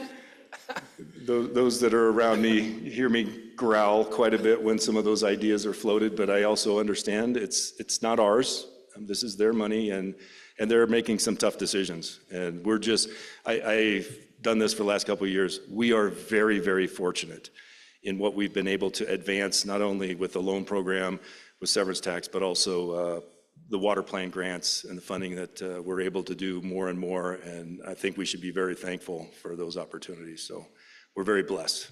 And yeah. Okay, any more questions? Okay, no. Thank you. Thank you.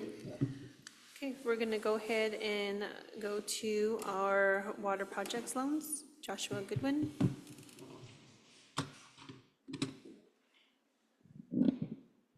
Hey folks, can you hear me okay? Awesome. All right, for the record, my name is Joshua Godwin, CWCB staff with the finance section, and this is agenda item 7A, water project loan request for the water distribution system construction for the Foxfire subdistrict in La Plata County. The Foxfire subdistrict of the La Plata Archuleta Water District is roughly 4 miles west of Bayfield, is comprised of 16 lots, and as the name implies, falls within the La Plata Archuleta Water District.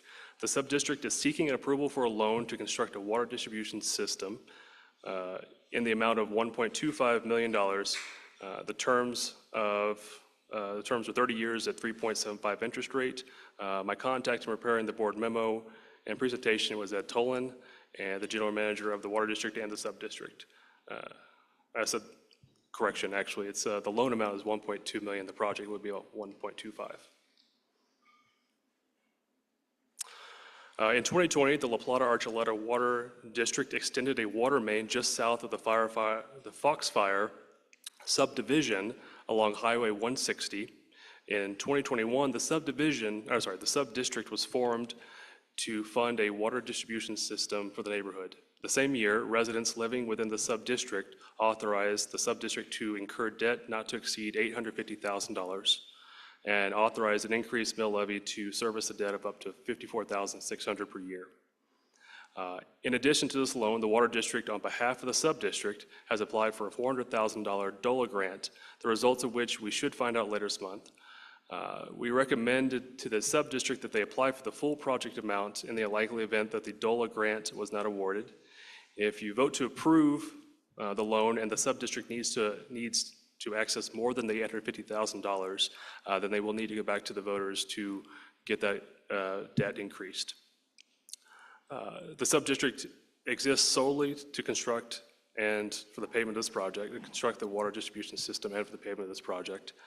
And those voting to incur in debt are those who live with the sub-district and will be paying the taxes and ultimately paying back the loan. Once this project is completed and the debt has been paid back, the sub-district will be dissolved. Once the construction is complete, the water district will take over operation and maintenance of the infrastructure and using rates, and will use rates and tap fees in order to cover expenses. Currently, all residents within the Foxfire subdivision either receive water via groundwater wells pulling from diminishing aquifers or haul their water from offsite. Without this project, eventually all residents will be hauling their water from offsite. So the design for this water distribution system is complete and awaiting full funding before going out to bid. The project includes 2 pump stations, about 2.5 miles of pipe, and a meter pit at each lot line. Assuming all funding is secured, the sub-district anticipates selecting a contractor by the end of August and anticipates beginning construction in September with a 3 to 4 month construction timeframe. Here are the project financials. The project cost is estimated at $1.25 million. As I mentioned, the Water District has applied for a $400,000 DOLA grant on behalf of the sub-district. The result of the award, the result of the award, we anticipate finding out later this month, and the sub-district will contribute $51,000. In order to ensure the project is financially viable, we recommended the loan for $1.2 million, and that's $12,000 with the service fee. And their terms, again, are 3.75% interest rate with a 30-year term. And the financial ratios indicate that they are a typical borrower, with the collateral being a pledge of the tax revenues. Lastly, here is a staff recommendation as it's stated on the front page of your board memo. Also, Ed Tolan is here if you have questions, as well as myself, to help answer those. Okay, are there any questions? Director Vasquez? Yeah, just a question about the likelihood, if the DOLA grant doesn't come through, that the residents will actually subscribe for the remaining debt? That seems like a question maybe for Ed. Ed, do you have a sense as to the likelihood, you can come up here if you want to speak, likelihood that the residents will vote to increase their debt, assuming the DOLA grant doesn't? Oh, assuming the DOLA grant doesn't come through in part or in whole?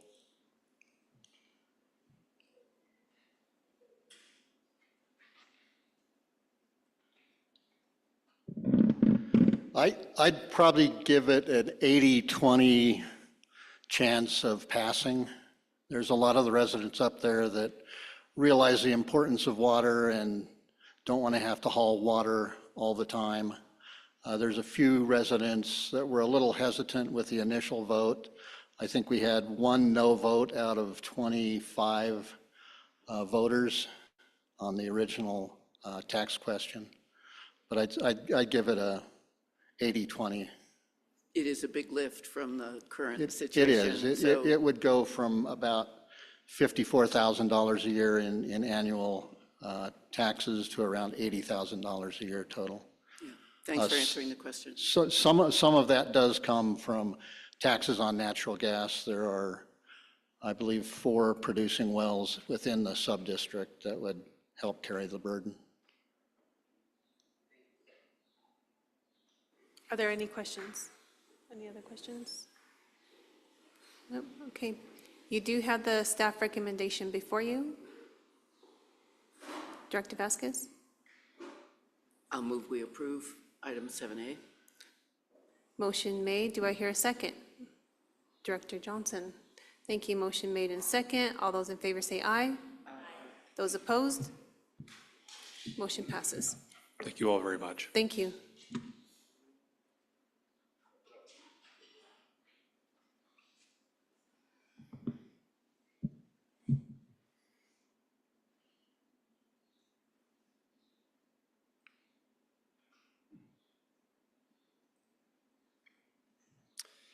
Hello and good morning. For the record, my name is Zach Salin with CWCB staff. I'll be presenting agenda items 7B and 7C.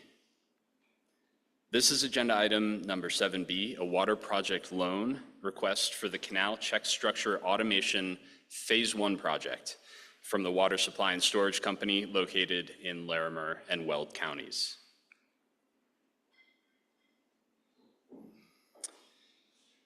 The Canal Check Structure Automation Phase 1 project would install new automated check structures at locations LCC2A, 4E, and 4O along the Larimer County Canal.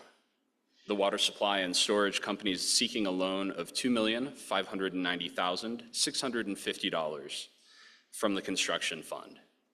The terms for this loan will be 30 years at an interest rate of 3.55%. This interest rate was blended based on the Water Supply and Storage Company ownership per CWCB policy number 7.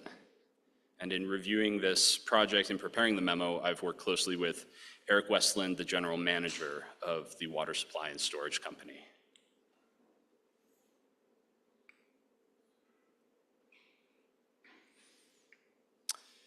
So you can see the project extent, or rather the extent of the Larimer County Canal on the image shown on the slide.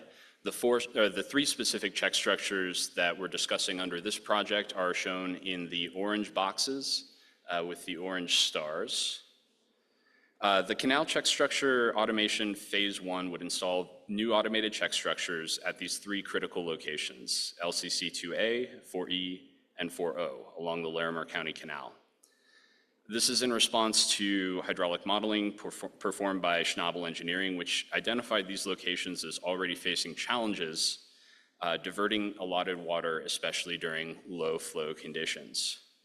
Currently, this project has completed their preliminary 30% design and selected and sized the water control structures for each of these check structures. 2 more rounds of design will occur prior to project construction. No additional permits should be required for this work. Water Supply and Storage Company estimates that the project design will continue through fall of 2025, with construction expected to follow immediately and continue through spring of 2026. One thing I want to highlight with this loan application is that CWCB understands that Water Supply and Storage Company is initiating a longer-term capital infrastructure improvement plan.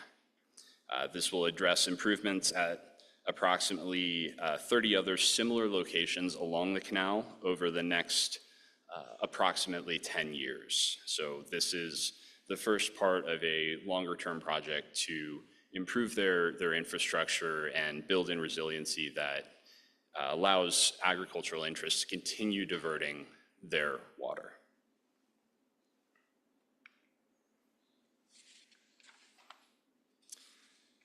Here's a little more information on the project background, as well as the engineering drawings for one of the check structures shown here.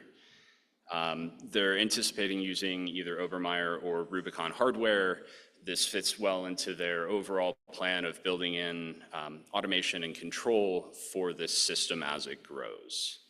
Each of these structures will include solar power and telemetry, and then the LCC4O structure will include SCADA controls. And then I understand from speaking with Eric that the other structures are likely going to receive SCADA controls at a later point in the future as Water Supply and Storage upgrades their telemetry system. So here are the project financials. The total project cost will be $2,565,000. The total loan amount would be $2,590,650, inclusive of the 1% loan service fee, and those terms will be 30 years at 3.55%. Our financial ratios indicate that Water Supply and Storage is a strong borrower. Water Supply and Storage has one existing loan with CWCB, which is in repayment and is in good standing. Therefore, we feel confident that this borrower understands our requirements. The collateral for this loan will consist of a pledge of revenues backed by a rate covenant and the project itself per CWCB policy number 5. Finally, here is the staff recommendation for the project as stated on the first page of your board memo. CWCB staff recommends that the board approve Agenda Item 7B, a loan for up to $2,590,650 for costs related to the canal check structure automation phase 1 from the construction fund. If this board has any questions, I'm happy to answer them. Eric Westland, the Water Supply and Storage Company's general manager, is also here to voice his support for this project, his appreciation for the funding opportunities that this board provides, and to help answer any questions that you may have. Thank you. Thank you. Do we have any questions? Director McLeod.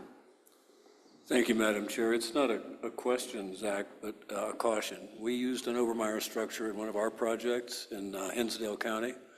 We've had a great deal of difficulty with warranty work from Obermeyer, so just a suggestion that you recommend to the borrower that they're very careful about their selection of a contractor. Absolutely. I understand that. And Eric, you can correct me on this, but that was something that Eric and I discussed in terms of the selection of equipment. I believe it had to do with the size of the structures at each location and the limitations with Rubicon's current offerings.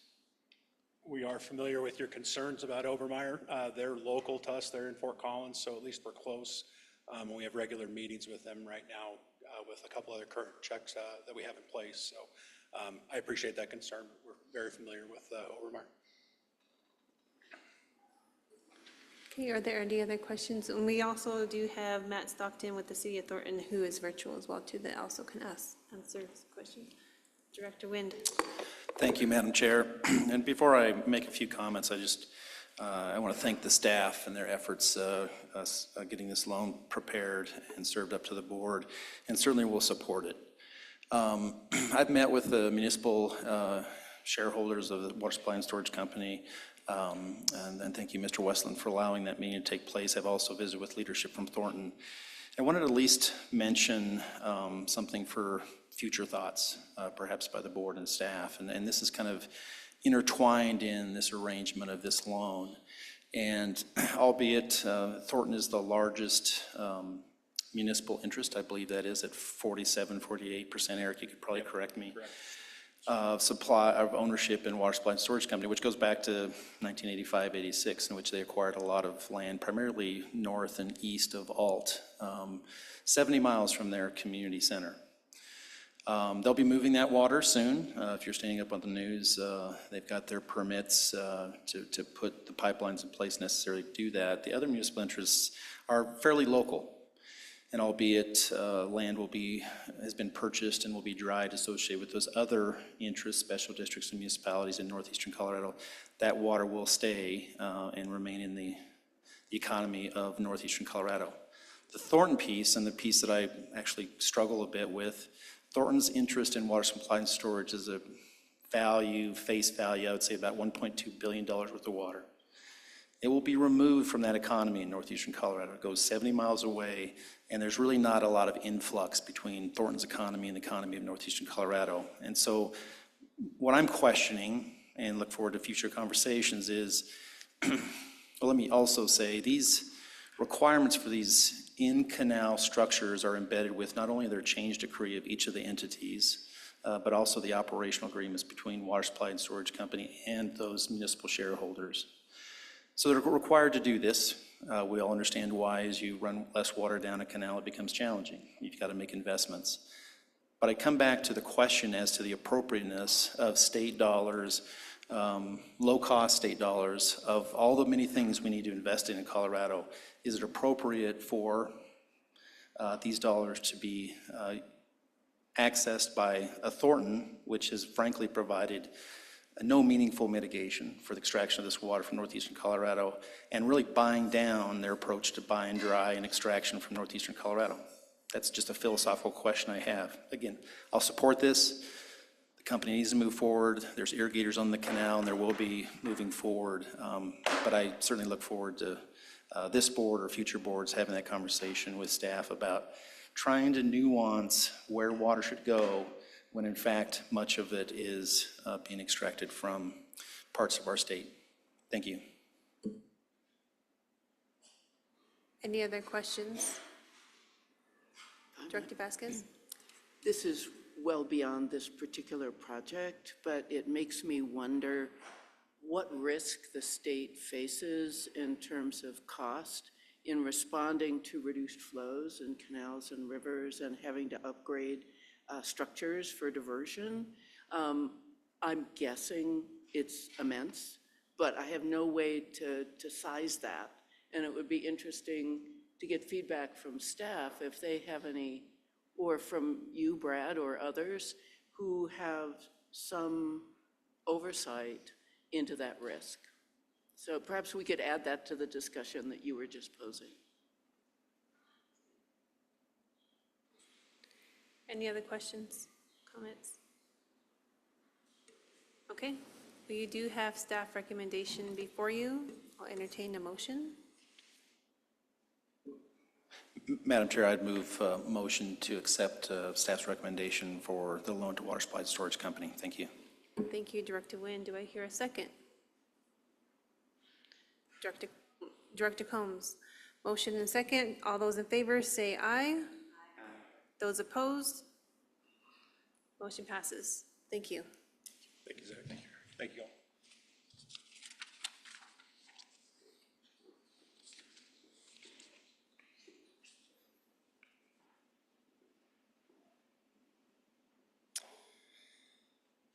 All right, next up, we have agenda item 7C, a water project loan request for the Farmers Union Diversion Infrastructure Improvement Project from the San Luis Valley Irrigation District located in Rio Grande, Saguache, and Alamosa counties. I just want to point out in this photo here, you can see the different structures that we'll be talking about.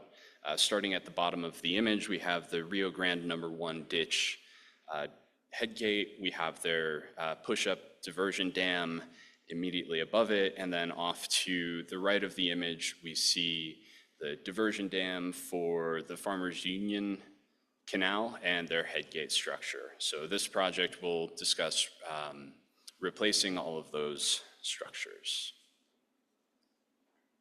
The Farmers Union Diversion Infrastructure Improvement would improve the operability, efficiency, and safety of the North Branch Splitter Complex, which diverts water to both the Rio Grande #1 ditch and the Farmers Union Canal, also known as the North Branch of the Rio Grande. The San Luis Valley Irrigation District is seeking a loan of $249,470 from the construction fund, and the terms for that loan will be 30 years at an interest rate of 2.35%. In reviewing this project and in preparing the memo, I've worked with Rob Phillips, the superintendent of the San Luis Valley Irrigation District.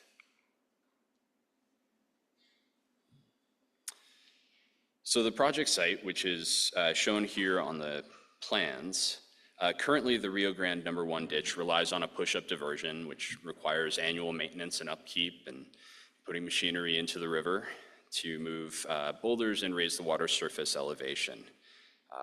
Similarly, the Farmers Union Canal relies on a 130-year-old sheet pile diversion dam, which is inefficient both due to degradation with age and which poses a navigation hazard to boaters and an impassable obstacle to fish. This improved infrastructure will include a new grouted rock diversion dam with both fish and boat passage ramps. The Rio Grande #1 ditch and the Farmers Union Canal headgate structures will both receive new slide gates and improved headwalls and superstructures. Additionally, 4 lateral headgates along the Rio Grande #1 ditch and the Farmers Union Canal will get upgraded slide gates. This project is expected to result in approximately 730 acre-feet of water conserved a year for members of the Rio Grande #1 ditch and the Farmers Union Canal, with additional benefits of improved safety and restored habitat. Construction of this project is planned to start around fall of 2025, with completion anticipated by approximately spring of 2027.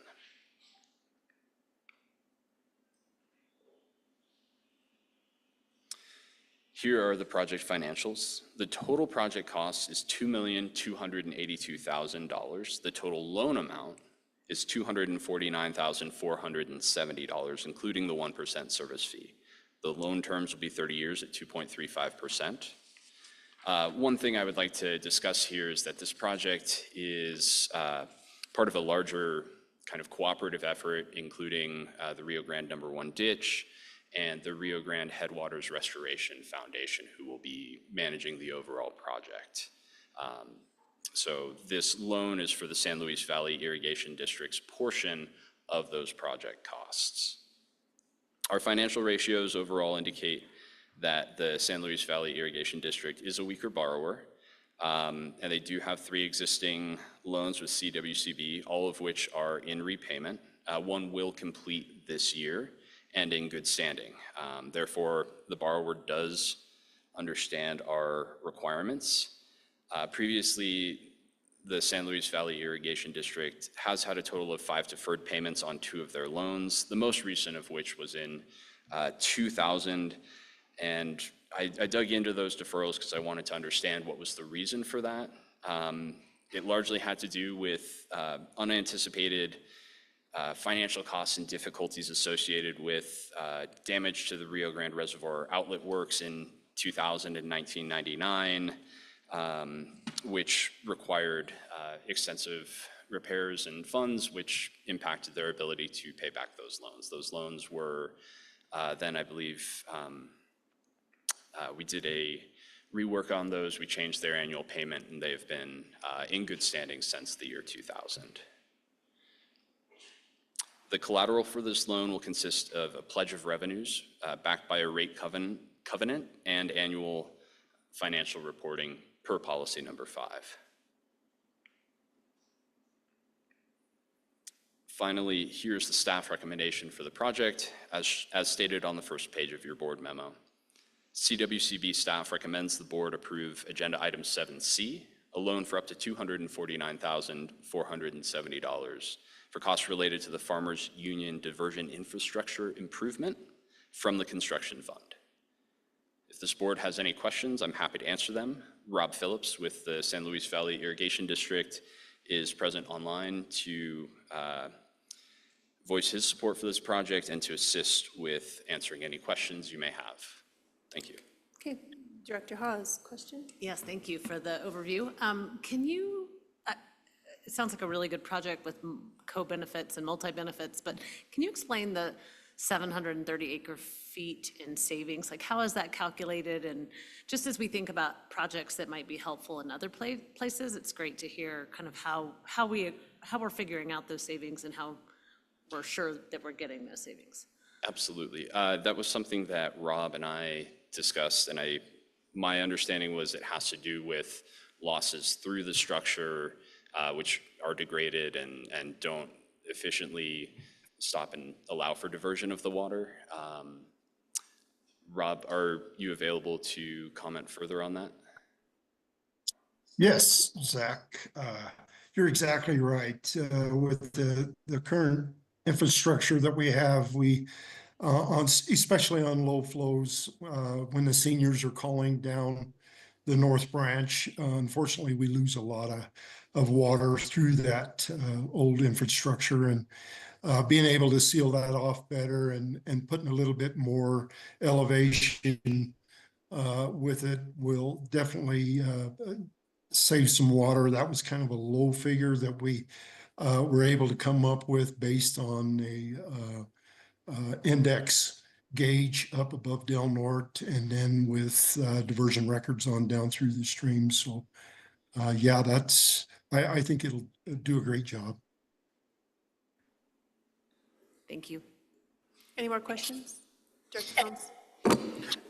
Thank you, Director Cloud. I was just going to say, when you look at that 730 acre feet, you realize that during the irrigation season, that's only 2 CFS a day that you have to save. And in the big picture, it gains a lot of water.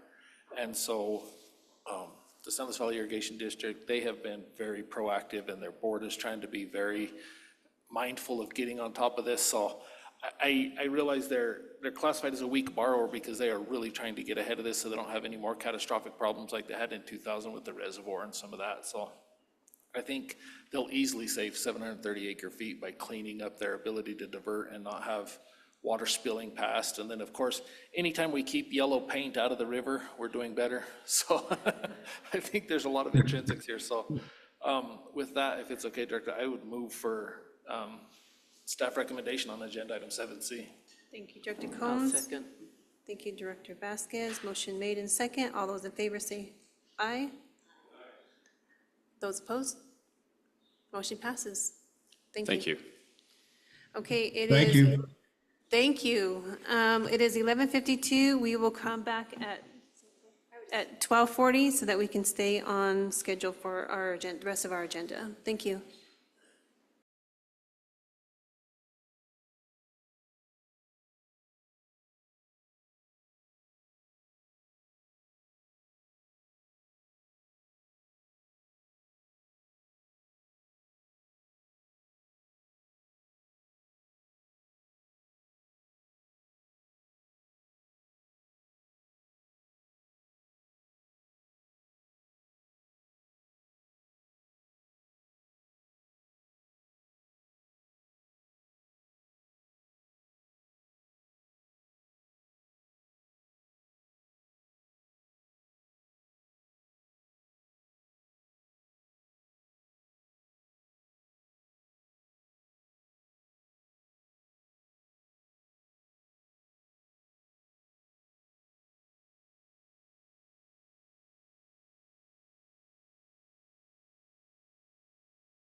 Okay, we have Recording returned. in progress.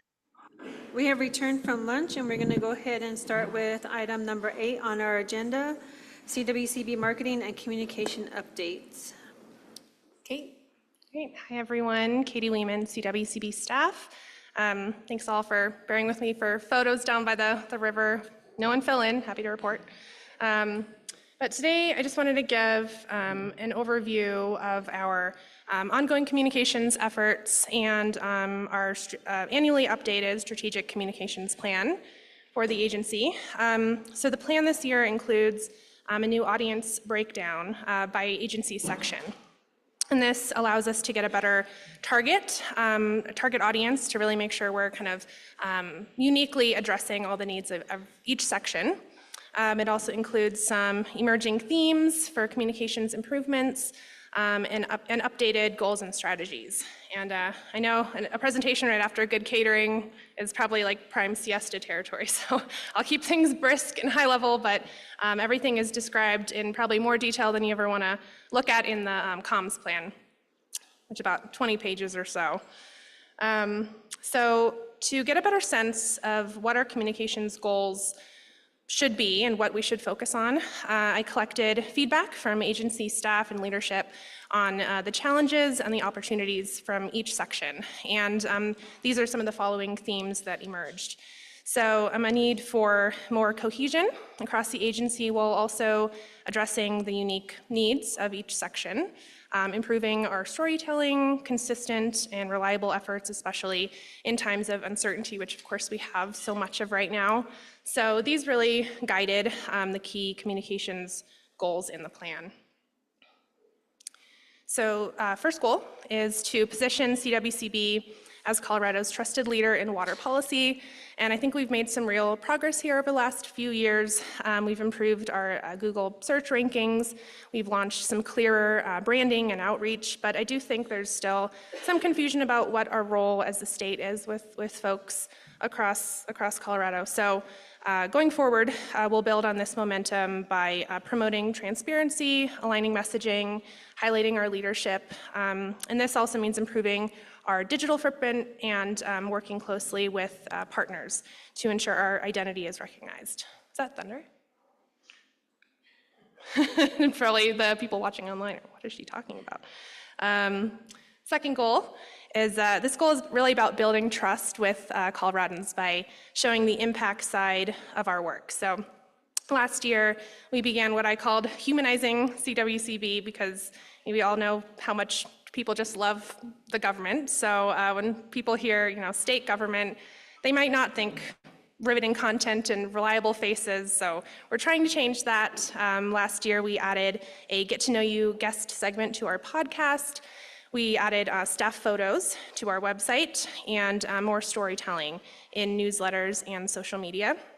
So to continue these efforts, we'll continue to spotlight real-life projects, focus on community benefits, simplify our language to be more accessible, and ramp up tools like videos, story maps, infographics, to really tell compelling stories that reflect not just what we do, but why it truly matters to people. And we also want to make it easier for stakeholders to access our tools and grants and information. So internally, we've built a central comms drive that our staff use daily. That's been in use for about a year now, but we want to now expand that to include resources for grantees and ensuring everything is also ADA compliant. We've also adopted social media and listserv strategies to better coordinate outreach. And we're aligning better with state branding guidelines, developing tailored communications for each section, and strengthening both internal and external consistency to make our agency more accessible and user-friendly.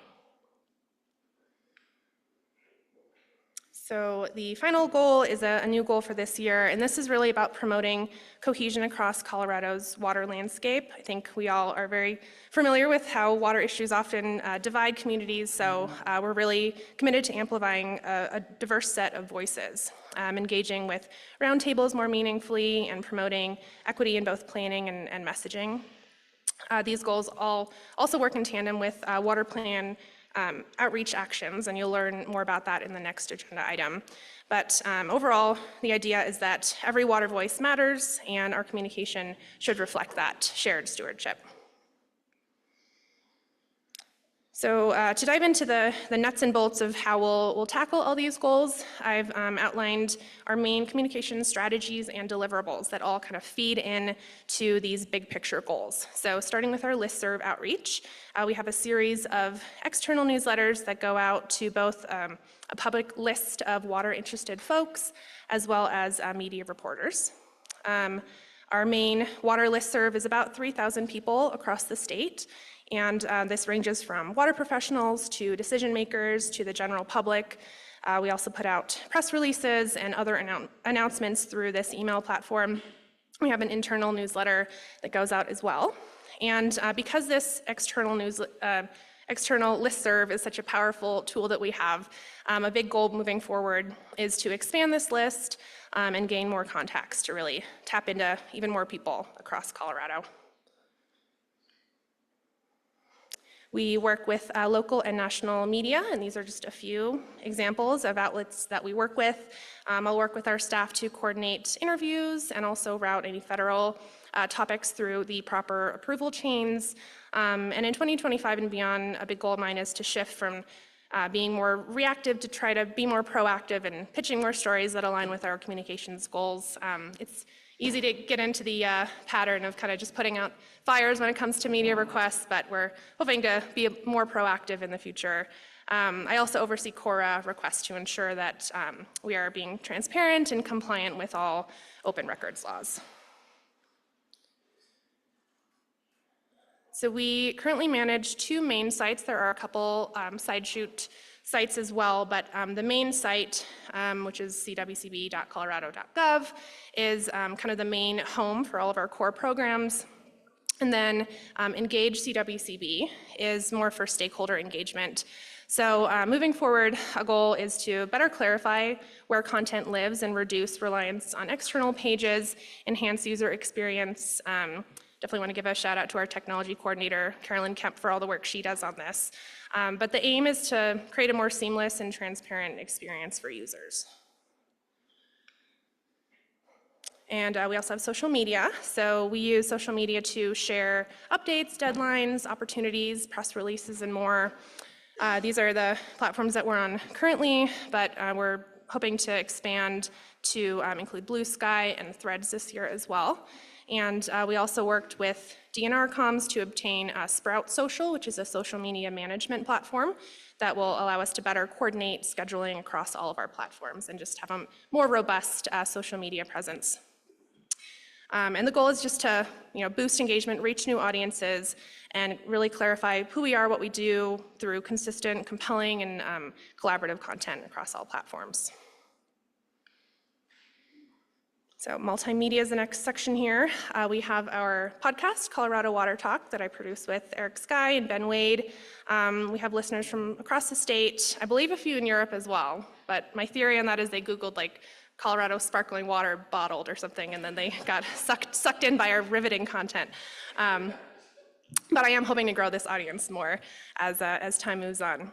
So yeah, we have our podcast. We have been doing more video content, but I do hope to bump up video content as well as we want to add things like story maps, animations, GIS maps. So this really will help us better tell our story using engaging formats that resonate with visual learners, with digital audiences, and communities all across Colorado. Speaking engagements is next. Speaking engagements really allow us to connect directly with communities and partners and stakeholders, policymakers. So Director Riss and staff have done numerous speaking engagements over the past year. Here are just a few of them. I support by helping develop slides and talking points, and we have a centralized resources hub for all staff to access what they need. We have a lot of on-the-ground engagement. So in-person engagement is really at the heart of our comms mission as well as digital presence. Our staff attend events, staff booths all over the state. We use everything from flyers to we have a drought-resistant seed scooping activity to really start conversations and share opportunities with people across the state. And these resources I know have been used by Janine's grant section a bunch this last year. They've really done some amazing outreach efforts across the state to get word out about all of our grant opportunities. Internal communication, because our team is really physically spread all over the state. It's really important that we all stay aligned and have a centralized communications hub that I mentioned that houses everything from talking points, logos, slides, and more. And this year we expanded that to also include a grantee toolkit. So another shout out to Janine's section for that. So that toolkit is a collection of info and materials grant managers can send to grantees to ensure that they are representing our agency well and correctly and really streamlining the way that they work with us. Interagency collaboration. Water work obviously does not happen in a vacuum and requires constant collaboration. These are the entities that I meet with their comms folks on a regular basis, but this is definitely not an exhaustive list of agencies that we are collaborating with on communications efforts. But in 2025 and moving forward, my goal is to foster and expand these interagency ties even more. And then bringing it all together, it's probably too small to read for everyone in the room, but this figure is all in the comms plan. This is a matrix that shows how everything comes together. So each box is an example of a strategy or deliverable from each section for each goal. So for example, the grantee toolkit from the grant section supports goal number 3 to streamline comms and stakeholder access, or for example, promoting the work of the IBCC and the Basin Roundtables for the water supply planning section supports goal number 2 to tell the story of impact, et cetera. So to wrap up, that's pretty much what I had. I'm here to support all of your positions as board members. So if you get media requests as it ever relates to your roles with the board, I'm happy to coordinate those or collaborate with any of the comms people from any of your individual entities that you work for. And my plan is to email you all a copy of the full comms plan, so you can skim it or you can print it out and add it to your beach reading list or whatever this summer. So. That's what I have unless there's any questions. Great, thank you. Are there any questions? Director Vasquez and then Director Cowell. This may be trite, but I think we all recognize that progress is limited by the speed of trust, and communications is a big part of that. So if anybody tries to axe your job, tell them it's really important to humanize a state agency and develop that trust. So thank you for what you do. Yeah, thank you, Director Vasquez. Director McLeod. Katie, you talked about expanding the reach of the listserv. How are you going about that? Can we suggest people that you can add to the list? Oh yes, absolutely. Yeah, if anyone, I can create a sign up link that my plan is to share at every event that we go to, share in our social media, obviously, through word of mouth or word of email, word of GChat, however we're communicating. So yeah, anyone, it's open to the public, but also is obviously definitely geared towards water professionals too. So we really want to have a diverse set of contacts. But yeah, anyone, if you feel free to shoot me an email and I can add anyone onto that list as well. So what you need is an email? Yeah, but whatever's easier for you. Yeah, if you want, an an email, yes, to be on the list. Yes. You will communicate with them through email, am I right? Correct. Yes, Yep. okay. Director Wind. Thank you, Madam Chair.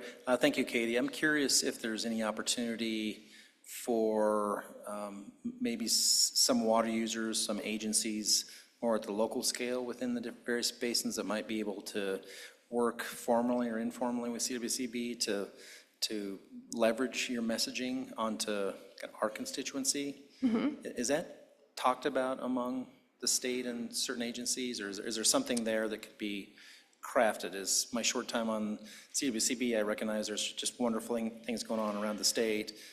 Some basins are unaware of things in other basins, and it'd be great to tell those wonderful stories to apply them some way in our own basins. Yeah, definitely. So yeah, I'm always trying to maintain communication with the comms folks from all of these entities, not just state agencies, but everything from the smallest water entity to giant water entities. So, we try to cross-pollinate newsletter content and, share each other's content on social media and just sort of be aware of what everyone's doing. But that's definitely another goal of mine to kind of foster those connections as well, to maintain those. So it sounds like it's more organic in nature than, I'd say it is now. Yeah, but that's definitely, I think as our listserv grows too, that'll allow us to reach larger audiences as well. But anytime any of us are at boothing events or any water event that we're at, we're always trying to make those connections. And that's there's a little bit more detail in the plan on that too. But so basically every opportunity that we have, we're trying to make connections. But yeah, you can definitely, I think, include that more in our existing outward communication as well in our newsletters, and kind of encourage folks even further to make more connections with us. Thank you, Madam Chair. Thank you. Any more questions? Director Sakata? Thank you, Madam Chair. Thanks, Katie, for all the work you're doing. 2 questions. Is on Engage CWCB, there's a sign-in portal. What is that for? You create an account. There might be 2 things that could be. I'm not sure if, maybe in your view, I don't know if you ever were someone who was contributing to that, but I think in the past, Engage was used for actual stakeholder, they can add comments and actually engage, thus the name. So that's probably what it is, but probably, I don't know if Elizabeth wants to, probably knows that better than me, so she might be better at answering that in her agenda item.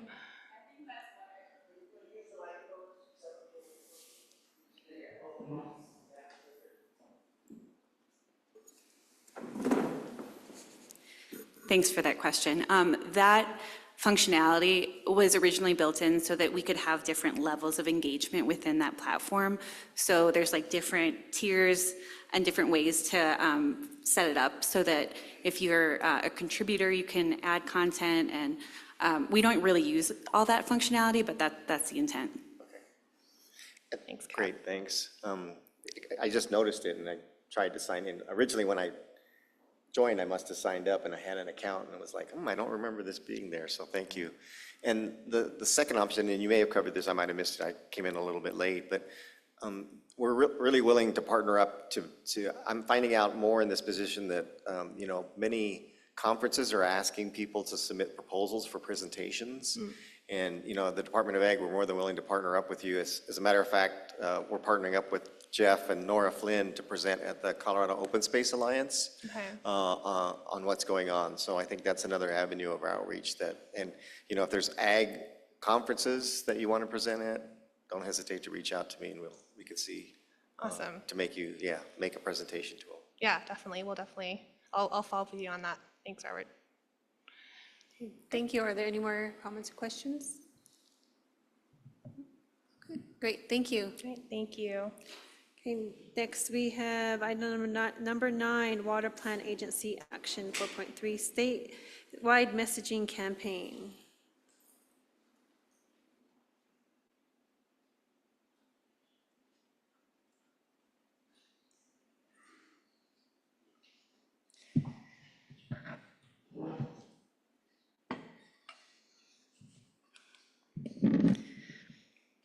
Good afternoon, Kat Weissmuller, CWCB staff for the record. I'm here today with Elizabeth Scoder, who's been spearheading this effort to present agenda item 9, Water Plan Agency Action 4.3, a water plan statewide messaging campaign. This is an informational only item, so no board action is required, but we do encourage some discussion today.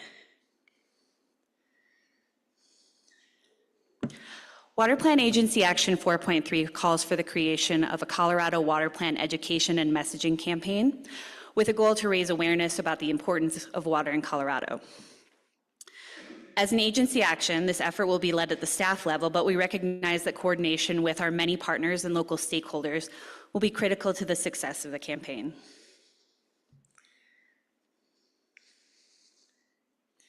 This excerpt is from the Water Plan Executive Summary and emphasizes the need for broader water awareness statewide. This statewide messaging campaign is intended to continue this important awareness work that emerged from the 2015 Water Plan and was expanded on during the 2023 Water Plan.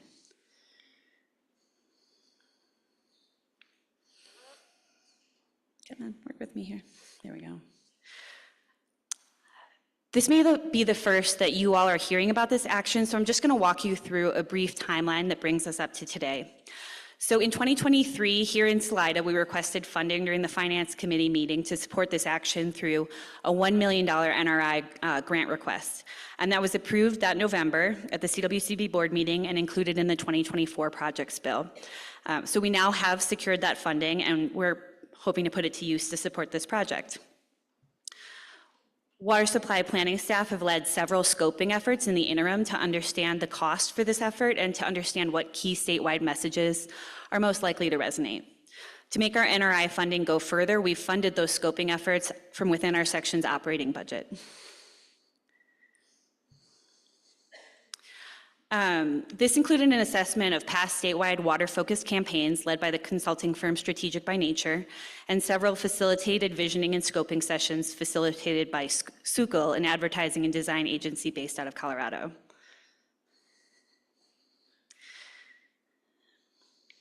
Okay, one more. Today we're seeking board guidance, and then we will plan to release a request for proposals on this effort in the coming months. And with that, I will turn it over to Elizabeth to share some more details on that.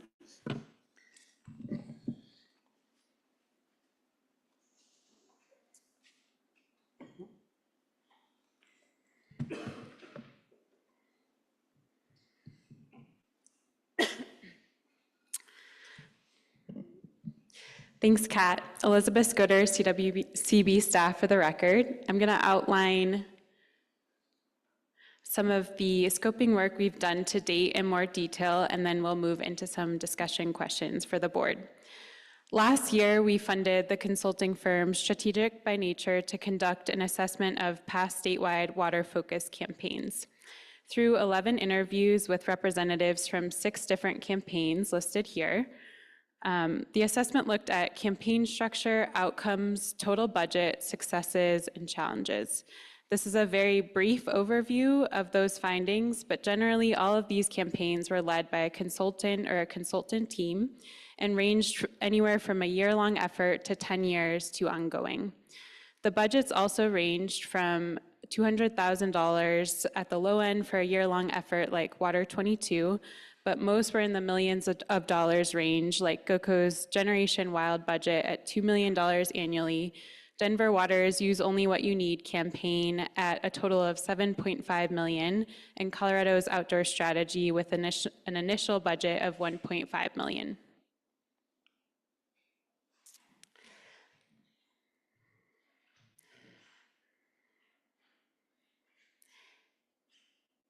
The assessment recommendations also included focusing on messaging around unity and connectedness. These themes came from interviews of the campaign leads as well as our PEPO basin coordinators around the state and roundtable chairs. Some of the broad themes that came through were water is scarce and we all need to be part of the solution. The same water you ski on is the same water that is growing the food that you eat. Water connects us through shared reliance. All water is sacred, we must take care of it, and the alternative to no water is not great. In addition to funding this past campaign assessment, staff from our water supply planning, IFWE, and management sections engaged in scoping sessions facilitated by SUCL. SUCL is the firm that's responsible for GOCO's Generation Wild and Denver Water's Use Only What You Need campaigns, among others. Staff began to think through the core problem that this statewide messaging effort would address and why CWCB is uniquely positioned to address this message. Staff also began to think through the campaign's audience, goals, scale, timing, and feasibility within the $1 million budget. Oops, I think I was one slide ahead. And through these discussions, the following vision was formed: to have a broad statewide messaging campaign with the following main objectives: to generate greater awareness, appreciation, and understanding for how water impacts all of us in Colorado, to strengthen the understanding and empathy for the role each sector plays in the bigger system of water management in our state, to create an increased interest in conserving, sharing, and protecting our water. This will be high-level umbrella messaging that will be broad enough to resonate across sectors, geographies, and backgrounds, and something that our local partners, including the roundtables, PEPO coordinators, and IBCC, can use as is or adapt with a more local flavor.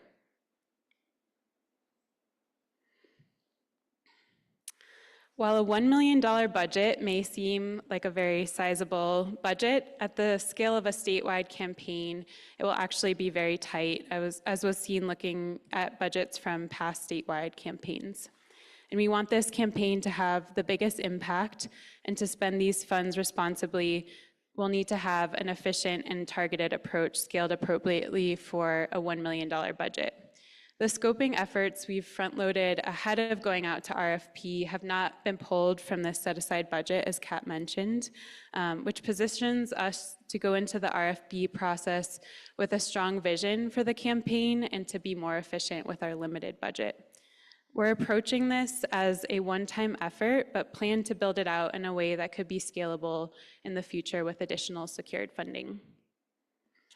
And as an agency action, this effort will differ, but will support and complement CWCB's general communication efforts that Katie just outlined, as well as DNR's efforts with the Colorado River Communications. We'll be thinking through ways to leverage our communications staff like Katie and Michael Elizabeth Sakis to extend these impacts of the campaign further, and have started strategizing with them in this scoping phase. Through these scoping sessions, staff have come to understand that CWCB is uniquely positioned as a statewide agency that manages the Colorado Water Plan and represents stakeholders across different water sectors to lead this messaging effort to bring Coloradans together around water.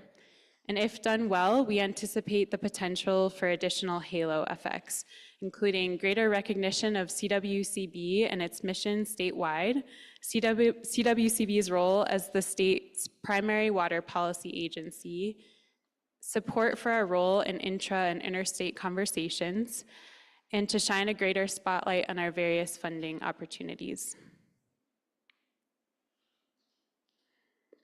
In June of this year, staff convened 3 small virtual listening sessions to test assumptions on the core problem that this statewide messaging effort would address. These sessions strategically brought together leaders from across the state representing agricultural, municipal, and environmental and rec sectors, geographical areas, and perspectives to identify shared water values and concerns, as well as offer feedback on concepts developed in earlier scoping sessions with staff. These discussions helped refine the problem statement that this campaign would address, which is, in the face of future uncertainty over water availability, trust and empathy are being eroded by misunderstandings, old and new. And it's important to note that this is not the message of the campaign, but the problem we're trying to address.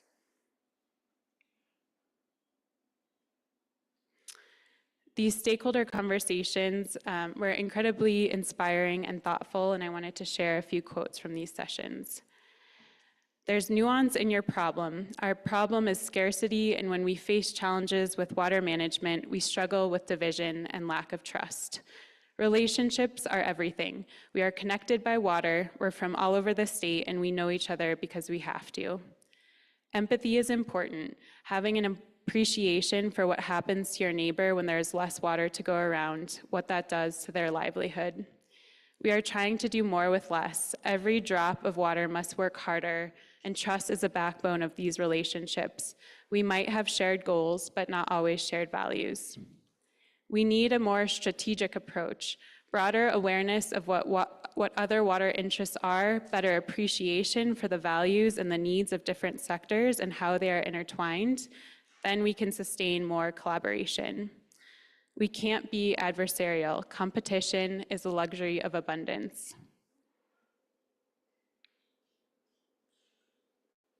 So I know I've covered a lot just now.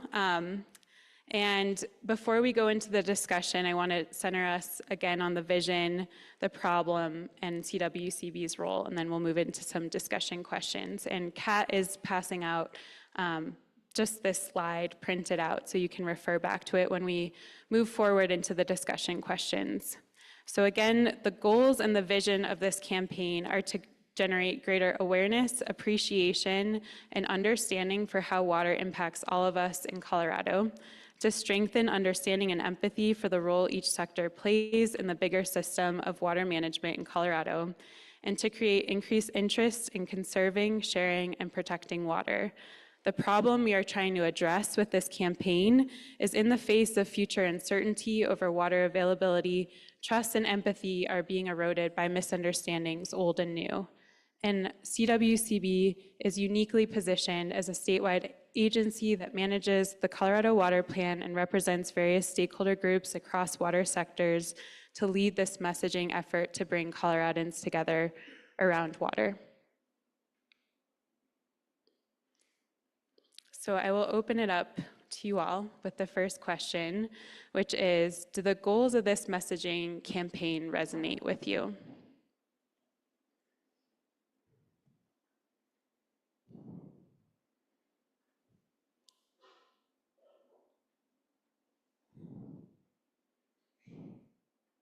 Director Combs? I just have to look. Oh, you do. So, it's an interesting thing. I think you've done a good job of trying to list the goals.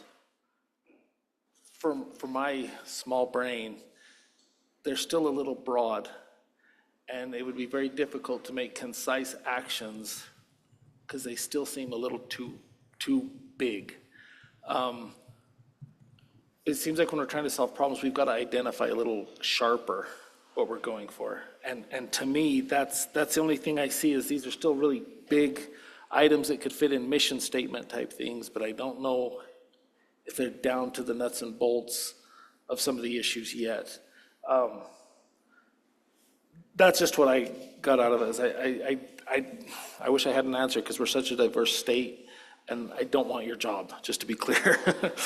But I would like to see us as we do the goals, maybe we pick 5 out of the 10 hottest ones and we really delve into them a little sharper. So along with Nathan, I was, because I know like you have to have SMART goals. And so how are these going to be measured? How are you going to know that they were successful? Sorry, I'm just taking notes. That is something we're thinking through, and I'll let Kat speak to this as well. But with this type of messaging and outreach campaign, it's tricky to measure that type of impact. We'll absolutely be measuring metrics of engagement, but being this early on in the scoping phase and not knowing yet what the actual vehicle for this message will be, whether that's online or billboards or some other type of vehicle that we're relying on the experts that we hire through the RFP. It's hard to say at this moment how we will be measuring that, but it's a good point. Thank you. I would just add that in awareness campaigns, because we have attempted to measure awareness through statewide surveys in the past, and it can be a very difficult thing to do. We've done a bit of research into like quantifiable impacts of awareness campaigns, and one example that really stood out to me was a study from Stanford that indicated that for every 100 articles on drought, water use decreased between 11% and 18%. So I think that awareness campaigns can have a really big impact, but it can be really difficult to measure, and you have to kind of know the right place to look. So I do think some of those metrics available through like Google Analytics, that type of, those types of tools can be helpful, but we're going to definitely rely on our consultants that we hire through RFP to help us kind of figure out what that would look like. Okay, thank you. Director Felton? Well, it says goals and vision, and so when I think about maybe more the vision or the methodology, it's so easy to, in this kind of effort, to end up with people they just glaze over, because this is sort of complicated stuff. And yet, I think when I look at your goals, like you can't avoid the complexity because that's the reality of it, and also because embedded in that is some of the most interesting parts. So leading up to just saying, I think probably to my mind, like more than say billboards or, these sort of just one sentence type things, that storytelling, I get a little frustrated. Everyone talking about storytelling these days all the time. But in this instance, it makes so much sense to me to, try to tell stories like maybe you want to tell a story that's sort of a multi-benefit project that addresses, complex problem. And it's an opportunity then to, without maybe people glazing over, kind of lead them through what was the challenge and then the solution. And then, because I think these stories, when people internalize them, I think we don't even realize how much it influences their thinking, their own problem solving, the way they look at these problems. And part of your audience, yeah, it's going to be just that broad general public, but it's also people that are engaged even professionally in this at some level, but maybe they're a little bit down in their silo or whatever. You want to generate good results at all levels here. So that would just be a thought. It'd be a lot harder, but I mean, I think the cool thing about it is these would be true stories, not children's books or something. And so, I mean, a home run in that arena would be really impressive and I think really move the ball. Director Vasquez? Yeah, I want to expand on that. The question is, who is the audience for this campaign? And some of the toughest audience to reach is the anti-government mindset. So do you have any thought, you're asking us a question, now I'm asking you one. How do you propose to address that segment of our population, which are the hardest to sell on trust, right?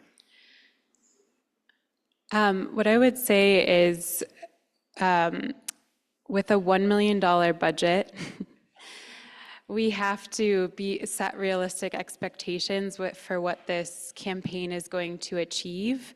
And we certainly don't want to just reach the 400 or so stakeholders that always hear from us. We want it to go farther. But that's kind of what we were talking about in terms of being targeted and efficient intentional with our budget of, we know this campaign is not going to reach every single Coloradan.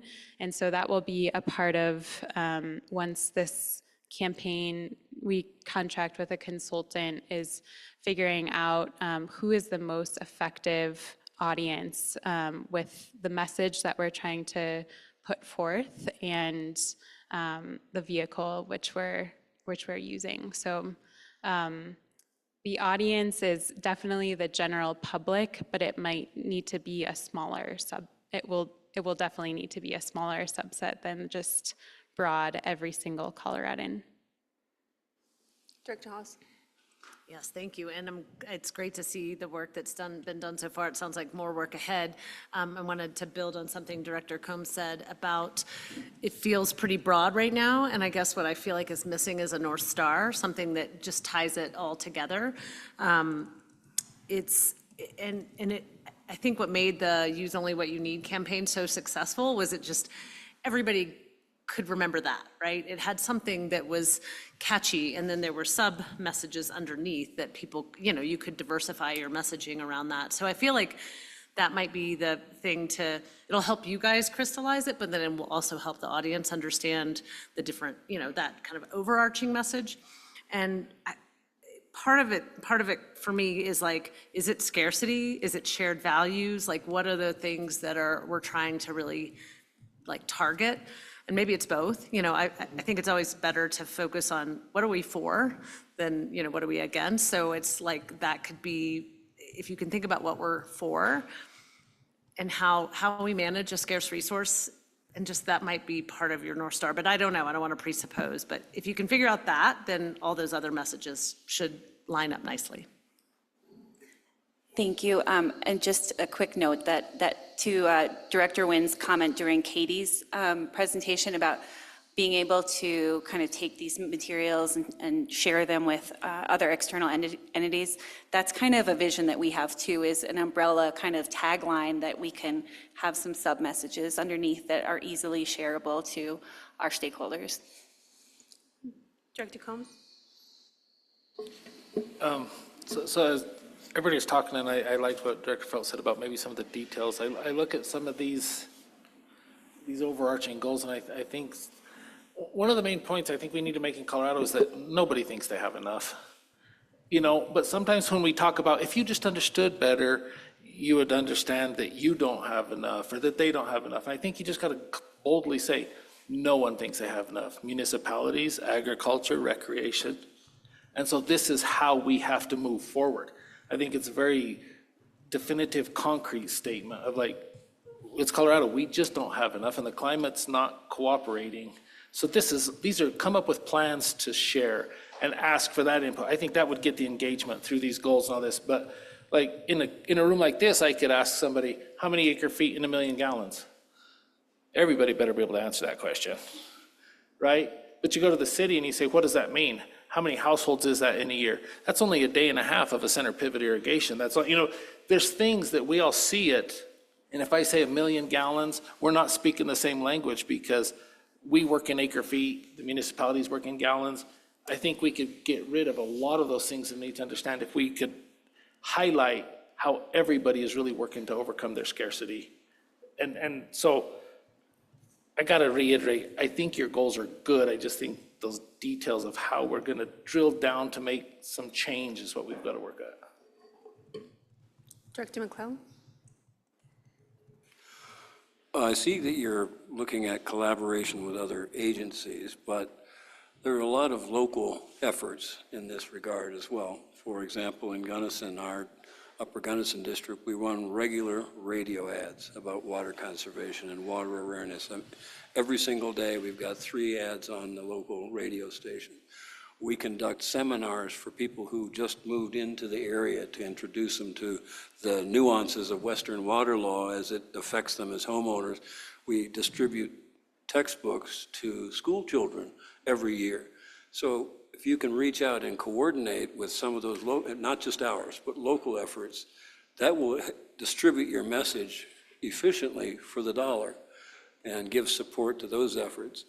Another thing I would mention, and Director Combs sort of pointed to it, but in rural communities, we're much more connected to water than the municipalities. We don't need as much education. In a community like the Gunnison Valley, we're heavily water dependent for almost everything we do. Irrigation, recreation, the environment are all highly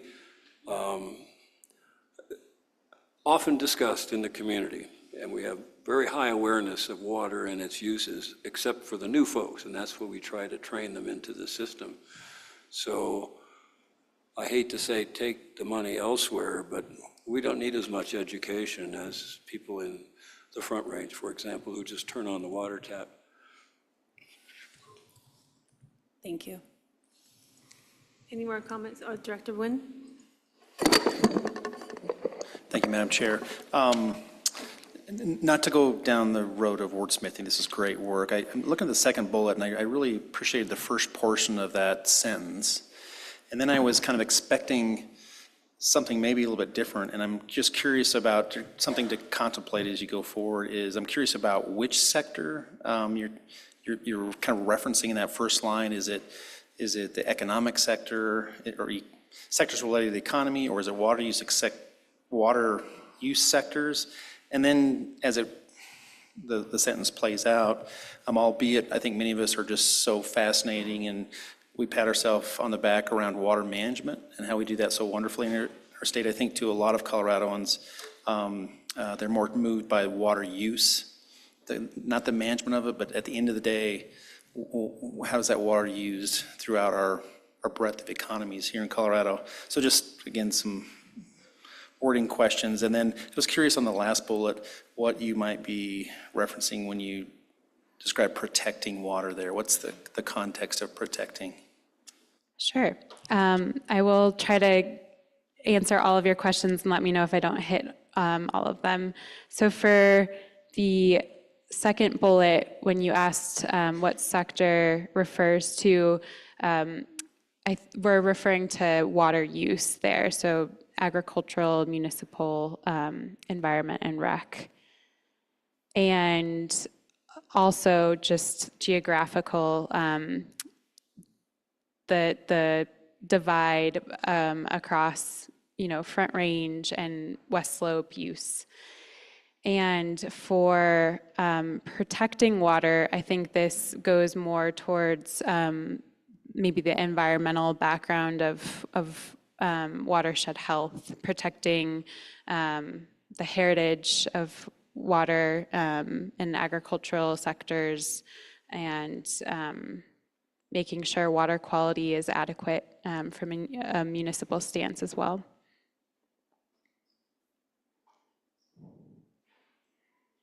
Okay, are there any more questions or comments?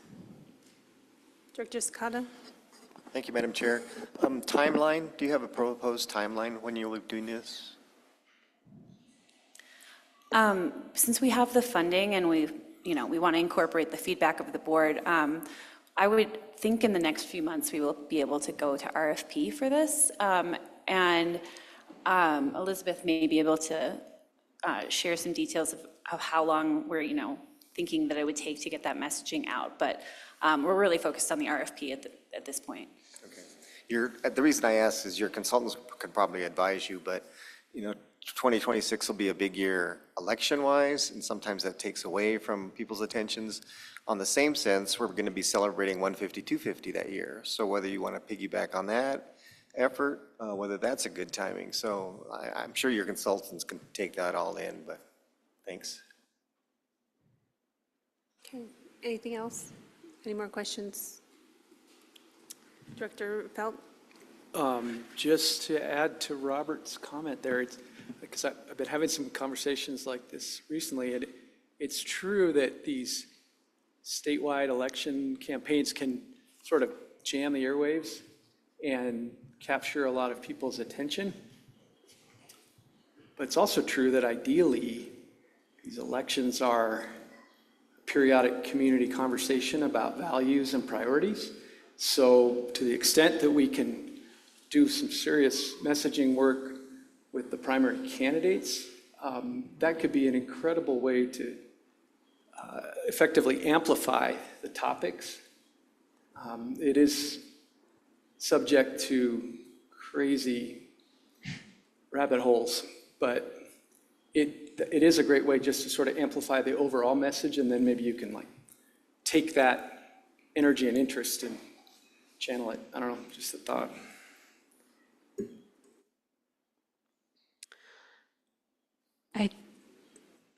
I think we covered question 2. Oh, just realizing they all are question 1. So skipping to the third, do you agree with CWCB's envisioned role in this effort?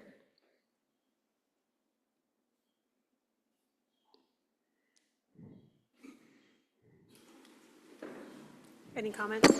Yeah, I'll say it out loud instead of nod my head. Yes, I think that's our role. I think you're doing great, and I think you've got you're in the right position to do it. We are. Dr. Hawes? Yeah, I definitely think it's an important role for the CWCB. I am curious, though, the role of WECO in this and where they fit. WECO is one of our closest partners as a non-government agency. They have a special relationship with us as a nonprofit, and we fund them considerably annually. And I see WECO as one of our key stakeholders and people on the ground that would help us amplify this message. And will they be involved in kind of the messaging and the planning, because they've done so much of this work? I think you could short circuit some of the research just by tapping into them pretty early in the process. I think, oh, go ahead, Kat. I was just going to add that Elizabeth is on the board at WECO, so she's a great opportunity for us to cross-pollinate there. And I was just going to say, I think, all of our usual very strong stakeholder groups like the PEPO coordinators, WECO, the roundtables, IBCC are all people that key stakeholders that we want to reach early on, but also to just underline the expectations that this is going to be led at the agency level as an agency action.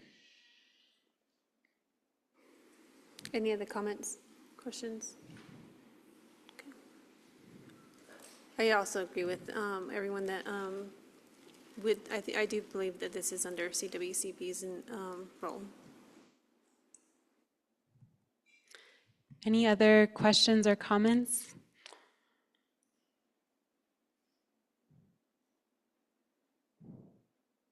Hearing none. Thank you so much for your feedback. So on the next meeting, we'll hear again from this, or when is the next communication to us?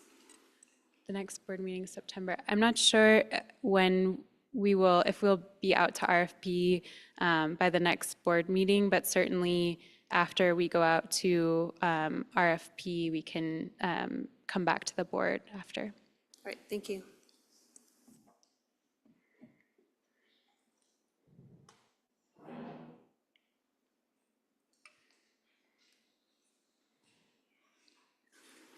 Okay, next item, number 10. Going to stay up here for the next presentation as well. Elizabeth Scoder, CWCB staff for the record. I'm here to present agenda item 10, Water Plan Agency Action 4.1, our Educational Hub Partnership. This is an informational item only for the board.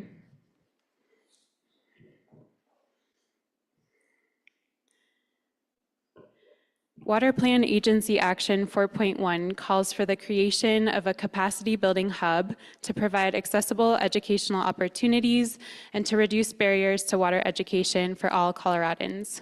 As an agency action, this will be led at the staff level, recognizing that partnerships and collaboration will be critical to the success of this hub. I'll provide a brief overview of the partnership with CSU's Colorado Water Center to create a new water education and workforce resource hub, and the scoping work that Corinne Anderson on our team and I have been advancing in partnership with the Water Center. I'll also go over a timeline for next steps, and then we'll move into some time for questions and discussion with the board. There's growing momentum behind the need for a centralized water education resource hub, in addition to it being an agency action in the Colorado Water Plan. In 2024, the Water Center hosted the first Colorado Water Workforce Summit. This event was supported by CWCB and brought together water professionals, educators, and students to discuss how Colorado's pressing workforce needs can be addressed through education and training. The idea of a centralized water education and workforce hub was also identified through conversations at this Water Workforce Summit. In 2025, CWCB and the Water Center opted to partner to avoid duplication of efforts and to expand capacity towards similar goals. The vision of this new Colorado Water Education and Workforce Resource Hub is to serve as a one-stop shop for Colorado's vast array of water-related education, workforce, and professional development resources, making it easier for students, emerging and established water professionals, educators, and all Coloradans to access the knowledge and tools that they need. The Water Center, as part of CSU's educational institution, is well positioned to host and maintain the online interface of this hub through their Office of Engagement and Extension, and I'll talk a little bit more about that in a moment. Beginning in April of this year, CWCB and Water Center staff conducted an assessment of existing water education and workforce resources, as well as gaps through an online survey and through conversations with educational partners. The survey was sent directly to over 100 higher ed partners, university water centers, community college systems, K-12 educators, water utilities, partner agencies, professional associations, and nonprofits to scope existing resources and to identify gaps. The survey was also pushed out broadly through CWCB and Water Center social media channels and advertised through the roundtables and through PEPO basin coordinators across the state. Over 60 partners have responded with existing resources and perceived gaps. We're still continuing to collect responses through this survey, but an early snapshot of some of the common themes and gaps are the connection between educators and technical experts and the need for more technical information to be taught through an educational lens, bridging training and education with early career access, with more mentorship, apprenticeships, and more aggregated resources for these opportunities. More education on wastewater and groundwater, since there's a lot of resources already out there on water conservation and surface water. A lack of general understanding from the public and elected officials on water issues. Awareness of existing resources is limited or unknown, and a lack of learning tracks. So better understanding of the different water careers that are out there and the potential pathways to get there. Later this month, CWCB and Water Center staff will begin to build out phase 1 of this pilot hub.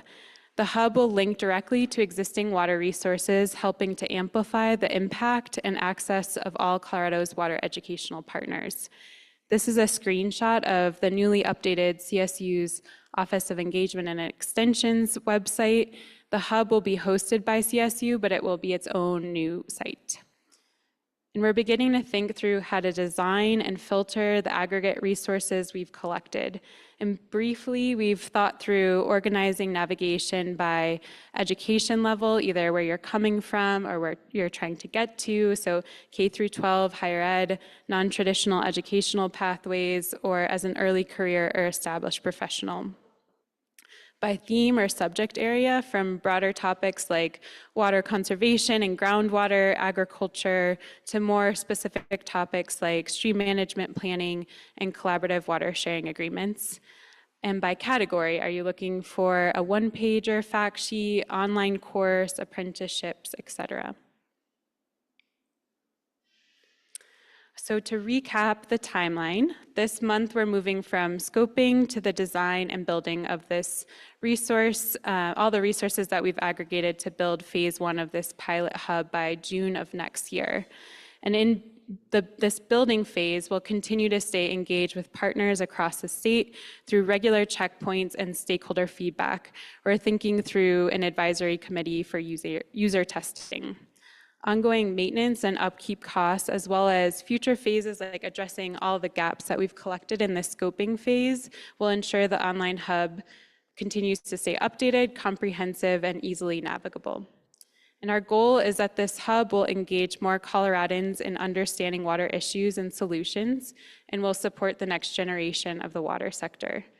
This agency action is also aligned with one of CWCB's wildly important goals for fiscal year 2026.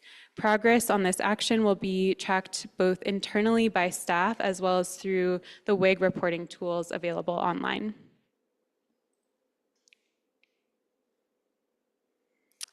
And so before we officially kick off the building of the pilot hub, we wanted to bring this before the board and ask the first question, which is, what are the water education and workforce resources that you point people to most? Which should we be sure to include in the hub? And then would be happy to take any other questions or feedback. Director Hawes? Yeah, thank you. Sorry. This is great. There's just such a need for this.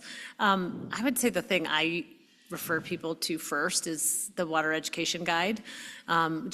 People don't understand water law, for one, so just giving something that is a clear overview of how it works.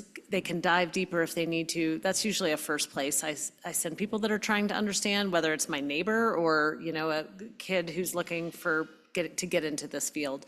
I would say another thing is something to do with the types of, like maybe a list of organizations that do water work, so that whether that's broad or specific, because a lot of times people are coming in from another state or they're coming out of college and they're like, I don't even know where to start. And so kind of understanding the difference between state agencies, municipalities, ag groups, NGOs. There's nothing like that out there right now. So they're usually just trying to piece it together. Thank you. Any other questions or comments? Director Vasquez? One other thing that might be really helpful is something that describes the interaction between state and federal law and rulemaking.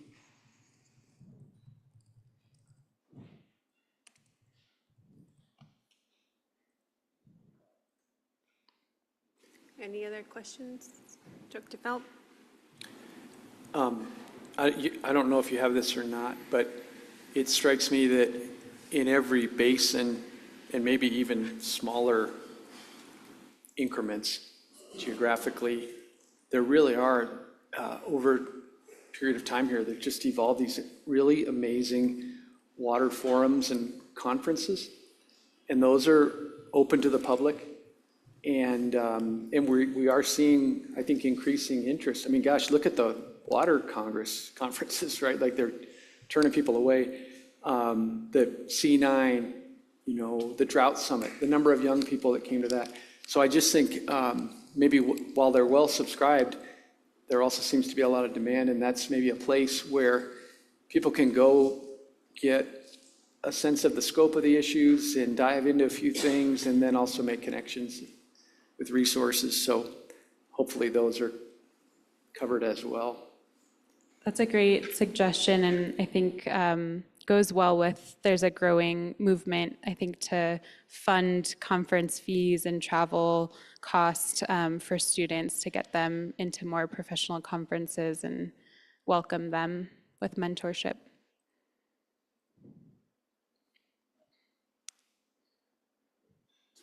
Good. And just really big picture, what we've been doing the last 40 minutes or something, this is so great that you guys are making us and yourselves accountable for implementing the water plan in terms of the agency actions and just continuing to bring these forward. It's so, and I don't think this has happened in the past with the water plan, but it's so easy with plans to just sort of be like, oh man, that was hard. Okay, we got that plan done. But to just continually being, checking the boxes, keeping up with that timeline that was established, and making us aware of it like this is heartening and impressive. I also think like having a one-stop shop for job postings would be very helpful for especially like new graduates. That's a part of it, as well as apprenticeships and mentorship opportunities. Hoping to bring those in.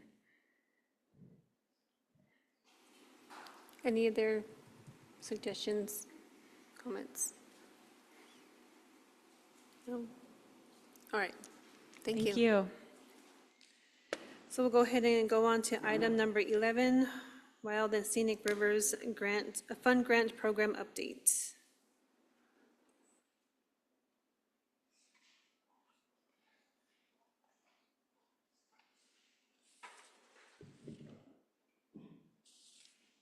All right, good afternoon, everyone. For the record, Brandy Logan, CWCB staff, and I'm presenting with Andrew Rickert, agenda item 11, Wild and Scenic Rivers Grant Program Update. So I'm going to cover the updates of the fund, and Andrew is going to go through some of the financial information. This is an action item. So some background here, in 2009, the board proposed and the legislature established the Wild and Scenic Rivers Fund in the amount of $400,000 out of the construction fund. That money is made available to the board and its staff to work with stakeholders in Colorado to develop protection of river-related outstandingly remarkable values that are identified by federal entities. The goal is to develop protection that would be an alternative to wild and scenic designation, and in some cases to defer eligibility or suitability findings. And each year, the board affirms that the fund is still needed and approves the terms and conditions or the guidelines for the use of the fund. And the purpose of this agenda item is to fulfill this annual requirement. So currently, there are 2 stakeholder groups that are using the Wild and Scenic Rivers Fund, and 1 new stakeholder group that will be making a request in the next few weeks. So we would provide annual updates at the July board meeting, and then otherwise our updates are in the director's report. So the first group that is using the fund is the Upper Colorado Wild and Scenic Stakeholder Group. This is a diverse group that includes East Slope and West Slope water users, local government, and recreational and environmental groups. The group created an alternative management plan to protect the ORVs, and so that the BLM and the Forest Service would defer a suitability finding for a reach of the Colorado River between Kremling and No Name in Glenwood Canyon. The stakeholder group plan was accepted by those federal entities in 2020, and the plan is focused on long-term protective measures such as in-stream flow water rights, which were decreed in 2010 for most of that reach, a robust monitoring program, and cooperative efforts to address potential issues or enhance protection. So the SG has done some really great work on the Colorado, including developing kind of new ways of protecting and evaluating recreational values, monitoring the fishery, and scientific and research studies on geomorphology and water temperature. In June, they requested additional funds from the Wild and Scenic Fund to continue this work. And I guess I'll just also mention that they have a pending endowment fund that will be used mainly to enhance the river corridor. This endowment fund is contingent on the permits for Northern Waters Chimney Hollow Reservoir, so getting the permits, and then Denver Water's Moffett Collection System Project, the Gross Reservoir expansion, which is still under litigation. The second group that's using the funds is a Lower Dolores Plan Working Group. This is an offshoot of earlier Dolores River stakeholder groups. People have really been working on the Dolores River for decades, trying to find a path forward on protection. The group is focused on the Dolores from McPhee down to the border between San Miguel and Montrose counties. This group is working to establish a national conservation area and a monitoring program to assess the river and make recommendations on how to manage the flows that they do see below McPhee for native fish and for whitewater boating. If both of those 2 pieces occur, the national conservation area and these monitoring and recommendation team efforts, the BLM has agreed to permanently withdraw this reach from being suitable for wild and scenic designation. So the legislation to create the National Conservation Area was introduced in both the House and Senate in 2023. It's been reintroduced in the Senate in 2025, but hasn't yet been introduced in the House. And the monitoring and recommendations team has been conducting lots of valuable scientific research specific mostly to the native species, the native 3 species, flannelmouth sucker, bluehead sucker, and round-tailed chub. They're also doing other geomorphic work. And Fort Lewis College is working with that group, and they were approved for the Wild and Scenic Funds in 2023 to support group coordination and modeling and these native fish studies. Most of this work is nearing completion, and there's been some discussion about next steps and future monitoring efforts, but that group has not made any decisions at this time about applying for additional funding. And then our next group is the Colorado River, the Crystal River Wild and Scenic and Other Alternatives Feasibility Collaborative Steering Committee plans to make a request for funding in the next few weeks. That is a mouthful, and as the name implies, they are looking at their options. So they're trying to find how to protect the Crystal River. They are looking at a potential wild and scenic designation. They're looking at potential additional in-stream flow water rights or local agreements to protect the Crystal River from the headwaters down to the Sweet Jessup Canal. So they do plan to submit a funding request in the next few weeks to get information to help them better understand those options and to evaluate those options so they can make a decision. So that's going to look at stakeholder group facilitation, report writing, and then some scientific work to evaluate flow needs and the riparian communities. And that is based on conversations with that group, that's going to be about in the $100,000 range.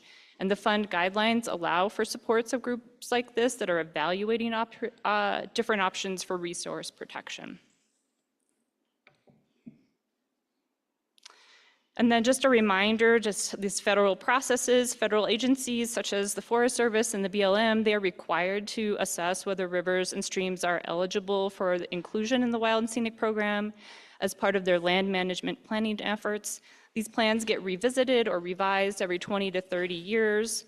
There are 2 current efforts underway in Colorado. The BLM provided notice in the Federal Register in January to amend the 2020 GMUG plan, and the Forest Service is starting to work on a Cimarron Comanche National Grasslands Plan revision. The GMUG plan does have identified wild and scenic eligible reaches, but I'm not sure if there is a nexus on the Forest Service plan at this point. That's very early days on that planning process. So there are also existing plans across the state and identified wild and scenic eligible reaches, so there is potential for new stakeholder groups to form in response to either new management plans, updated plans, or existing plans. And with that, I'll turn it over to Andrew to go through the financials. Afternoon, Board. Andrew Rickert, CWCB staff for the record. I'm just going to give you a quick update on where we are with our money for this group. So for fiscal year 24-25, the Upper Colorado Stakeholder Group spent $73,207. They still have $59,133 encumbered. The Lower Dolores working group spent $52,139. They still have an amount encumbered of $21,425. So the total encumbered that we still have encumbered right now is $80,558. Total spent for fiscal year 24-25 was $126,346. For this new fiscal year, we did just complete a new PO with the Upper Colorado Stakeholder Group. I wanted to thank Director Halls for that and Director Riss for getting that done so quickly. It was for $99,999. As Brandy mentioned, we're still working with the Lower Dolores and the Crystal River for potential funding for this new fiscal year. So the total request right now for the new fiscal year is just that one Upper Colorado at $99,999 with a total unencumbered funds of $220,000.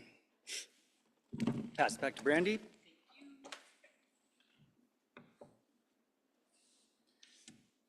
All right, so each year the board reviews and approves the terms and conditions or the guidelines for the fund. Last year, based on the guidance from the procurement director at the DNR, the guidelines were revised to manage the fund as a competitive grant program, and we kind of revised everything to align with other CWCB grant programs. So this year, staff is not proposing any revisions, and the recommendation is up on the board, approving the need for the fund and approving the existing guidelines. And then that's the formal request. I also have an informal request. We bring this item every July, and like many things in the water world, stakeholder group efforts are often slow-moving processes that take a lot of time, so sometimes the updates are fairly modest. And so we're happy to keep updating the board, but we do suggest that this item could go on the consent agenda if the board, we're looking for feedback on what the board would prefer there. And with that, Andrew and I are happy to take questions. Any questions or comments? Director Combs? Thank you. So I appreciate the fund going and everything. I wonder about the updates simply because, as we all know, one of the difficulties with being a headwater state and wild and scenic designation and compact obligations and implications, I personally think it's okay to have us updated a little more often to remind us. Okay. I'm not opposed to it if the group wants to go to the consent agenda, but I do think it keeps us a little bit in the know of who's looking at what, to where we get a little bit better, because sometimes the consent agenda, I'm speaking solely for Nathan Combs, I read it very fast. And I look at the highlights, and I do not want to miss something like this. So I think the fund needs to be continued. I just like the report on where we are and who's looking and using that money just to kind of know where those hot topics are. Okay, thanks for the feedback, Director Combs. Director Vasquez? Yeah, I concur. I think going into the consent agenda would be just fine for the annual funding, but we'd really like to see reports maybe twice a year to keep us appraised of what's going on. And with that, I propose approval of item 11. Okay, motion made for approval of the staff recommendation. Do I hear a second? I'll second. Director Hawes. So there's a motion made and second. All those in favor say aye. Aye. Those opposed? And then do we agree that we're going to keep getting the updates? Or what would the board like to do?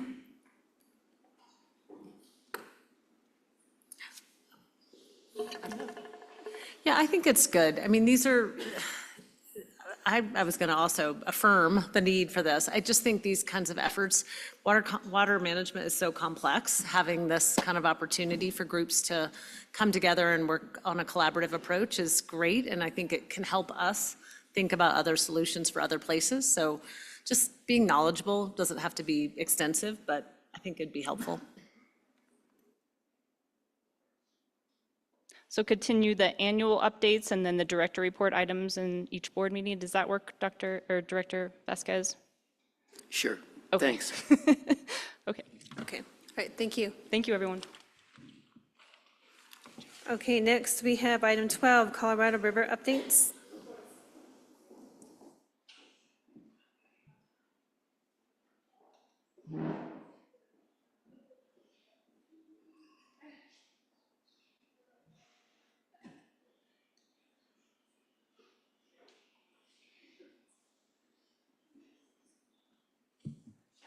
Good afternoon. This is Amy Ostick. I'm Chief of the Interstate Federal and Water Information Section.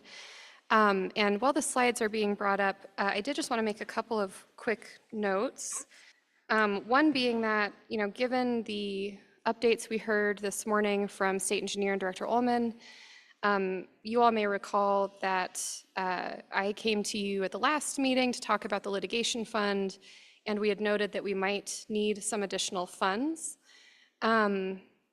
We may need some additional funds, and we will work closely with the Attorney General's office to understand what their needs are and to make sure that we are prepared financially for whatever might come.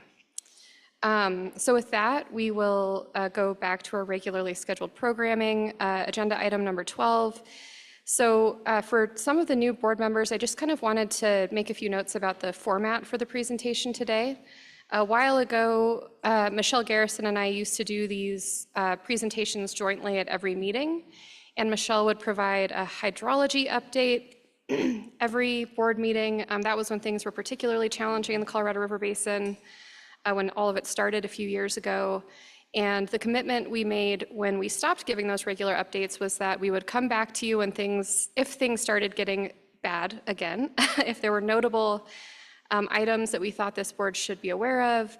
But I just wanted to note that Michelle is always available for these updates. If you all feel that you need to be updated more on hydrologic conditions in the Colorado Basin, Michelle is a really wonderful resource, and will be here as often as you'd like. So after Michelle is done, I'm going to come back and talk about some developments in the post-2026 negotiations. But with that, I'm going to go ahead and hand it over to Michelle for a hydrology update.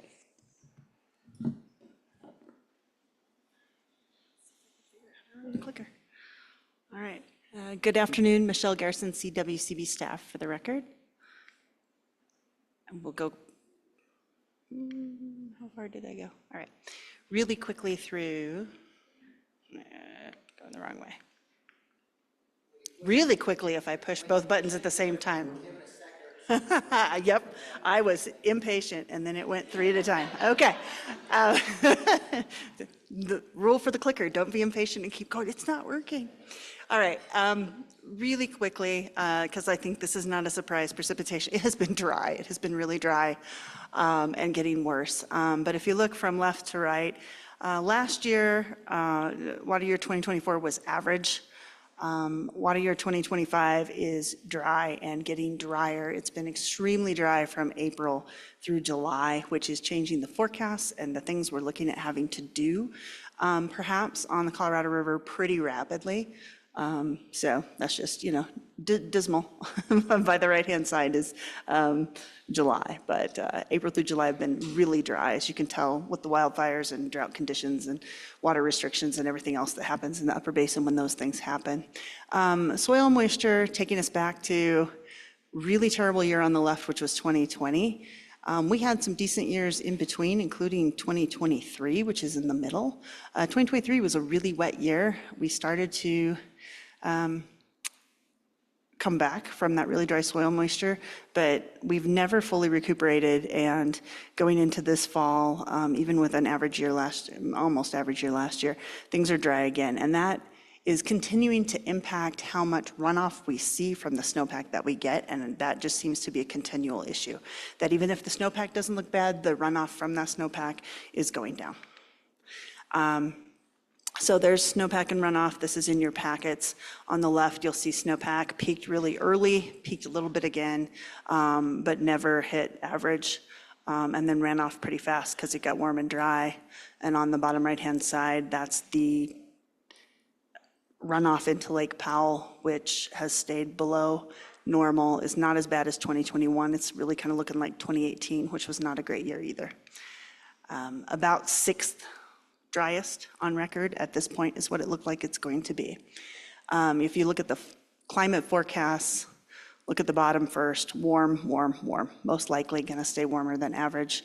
If you look at the top for precipitation, a little more mixed, but short term, drier than normal. Midterm, maybe a little bit of monsoon, people are hoping, and then don't know, or dry again. So things aren't looking great in the projections through the end of the year either. Drought conditions are getting worse. You can see across all of western Colorado and the entire upper and lower Colorado River basins, drought conditions are getting much more severe very quickly. If you look at the Powell runoff forecast, you can see it tanking starting in April, down to about 2.6 million acre feet, which is almost 4 million acre feet less than average. And Powell is supposed to release 7.48 million acre feet this year, so Powell is expected to drop quite a bit. Next. All right, storage conditions. Powell is at 33% of full. Blue Mesa is at 66% of full. Navajo's at 62% of full. Blue Mesa and Navajo will not fill. Powell obviously will not fill, but in terms of, as you look at opportunities, anytime it's been dry, Blue Mesa reflects that pretty quickly. So we're looking at a range from 38 to about 60, 65% of normal in some of these basins. If you look at this slide on the right is a reminder of the change in the averages that we now use. It's 1.2 million acre feet lower average. So the average on this graph is lower than the average on graphs you used to see. So if we're below average, we're getting drier and drier. And the list of the releases that have been made in the last few years. As a reminder, and we'll go into this a little more later, water year 2026 will be the last year operated under the interim guidelines. In this August, they will set the release pattern for water year 2026 under the current guidelines, and then those guidelines will expire. So then we won't be here explaining the guidelines anymore. And on the bottom, you can see. We have a question. Director Felt? Michelle, yeah, I'm a little confused between this slide and the one or two slides before. They sound like they're the same thing, but they're different numbers, but maybe I don't understand. Yes. I think I probably gave you the April through July number, and this one is the water year number. Oh, it was like 2.5 or something. Yes, yes. So the that's April through, just the peak runoff period. yeah, that's the peak runoff period, and then, and this is the water year. Okay. So for water year, they're expecting about just under 5 million acre feet, which is about 2.5 million acre feet less than what Powell's going to have to release. So Powell will drop, which we'll see in a minute. Thanks for the question. So just as a reminder, what's driving the Powell releases right now? The 2007 interim guidelines, which expire in December, the upper basin and lower basin drought contingency plans, which expire in December, and Reclamation's near-term SEIS and ROD that they put out in 2024, which also expires. But you'll see in coming graphs a little bit of those things coming up as we get drier. The extra measures that come with those drought contingency plans and the SEIS could come into play. So always take these with a grain of salt. But if you look into early 2026, Powell is projecting to drop below 35.25. That is the trigger for drought response operations in the upper basin under their DCP. So as of today, we started planning for a drought response operations planning. Right now, that volume is small, so we'll go over that in a minute. Not as bad as it could be. But here's the projections for Powell. And if you look at the minimum probable, it could be dire because you see it continuing to drop down towards minimum power pool in 2027. But remember that everything after October 2026 is not how that's going to be operated in the future. So that second black vertical line is, everything after that is just conjecture or just pretending that the operations will continue as they are now, which they will not.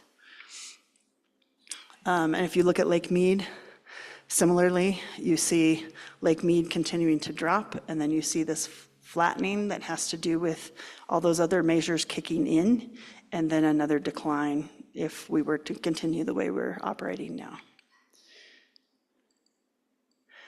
So for drought response operations, we have hit that trigger of looking out and seeing that in early 2026, we expect Powell to drop below 35.25.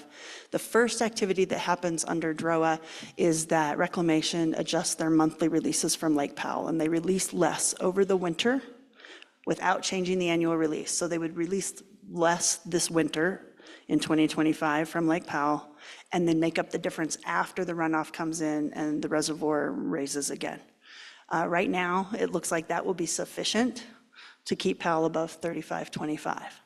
If for some reason that changes and that activity will not be sufficient, the next thing that happens under DROA is that we look at whether or not it makes sense to increase the releases from the CRISP upper initial units, which are Flaming Gorge, Aspinall, and Navajo. We're not at that point yet. And remember that when we did this before, it worked for a while, but then when Powell dropped into the next operating tier, that water that we sent down, half of it got sent down to the lower basin, which actually left Powell lower in the end than it would have been had we not do DROA. So DROA works in the short term.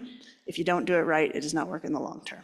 So we are getting to the end of the guidelines, but it's something to keep in mind. And when we look at what the actual benefits and drawbacks of releasing that water from the upper initial units might be.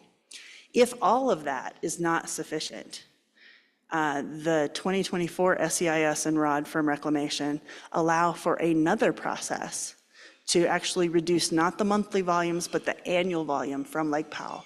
So instead of releasing 7.48 million acre feet from Powell next year, they could drop that release from Powell down to 6 million acre feet to protect critical infrastructure at Powell. We're nowhere near that yet, but that would be that final activity that could occur. And so this is a reminder, the other things that are occurring under the DCP and other things that are in place that also expire, Minute 323 and the Binational Water Scarcity Contingency Plan for 2025, the lower basin is operating in Tier 1 shortage. Tier 1 shortage is not enough to raise Lake Mead, but it does slow the drain out of Lake Mead. In addition to that, in that 2024 SEIS and ROD that Reclamation put out, there was a plan for the lower basin to conserve an extra 3 million acre feet, 2023 to 2026. And so this is the table of how Reclamation is currently accounting for any past conservation in 2023 and 2024 and what's under contract for 2025 and 2026. In that SEIS, 70% of that conservation is compensated. And in 2023, you can look back in the memo, it goes into a little more detail. This 1.16 million acre feet was not mostly conservation, it was mostly rain. If it rains a lot in the lower basin, there was remnants of a hurricane that went through, there was flooding. When that happens, if that causes some of the lower basin entities to lower their deliveries to deal with the local hydrology, that does get counted as conservation. And there's reclamations accounting, this is in the memo, I won't go through it, of that extra conservation that's occurring in the lower basin in 2024. And with that, I'm going to take any other questions and hand it back to Amy. Are the Director McLeod? Michelle, go back to your bar graph for Lake Powell. Bar graph for Lake Powell. Slower this time. That one? That one. That's it. So, as I think everyone knows, reclamation does their averaging on a 30-year period, and you can see that from 81 to 2010, it was 10.83, and then it went down. 71 to 2000, it was 12.4. So it's been declining for a long time. Yes. And the one other point I forgot to make when I get to there is, and what does this mean for post-2026? Well, this means that between the hydrology we've had and the operational guidelines that we had, we are going into the next round of operating under some other structure with both reservoirs really low, which leaves no cushion, no room for unintended consequences or really bad hydrology that you weren't planning for. There's just no space left. There's no extra cushion of storage left, which makes this, I think, even more difficult than it was last time. And with that, I'll leave it with Amy.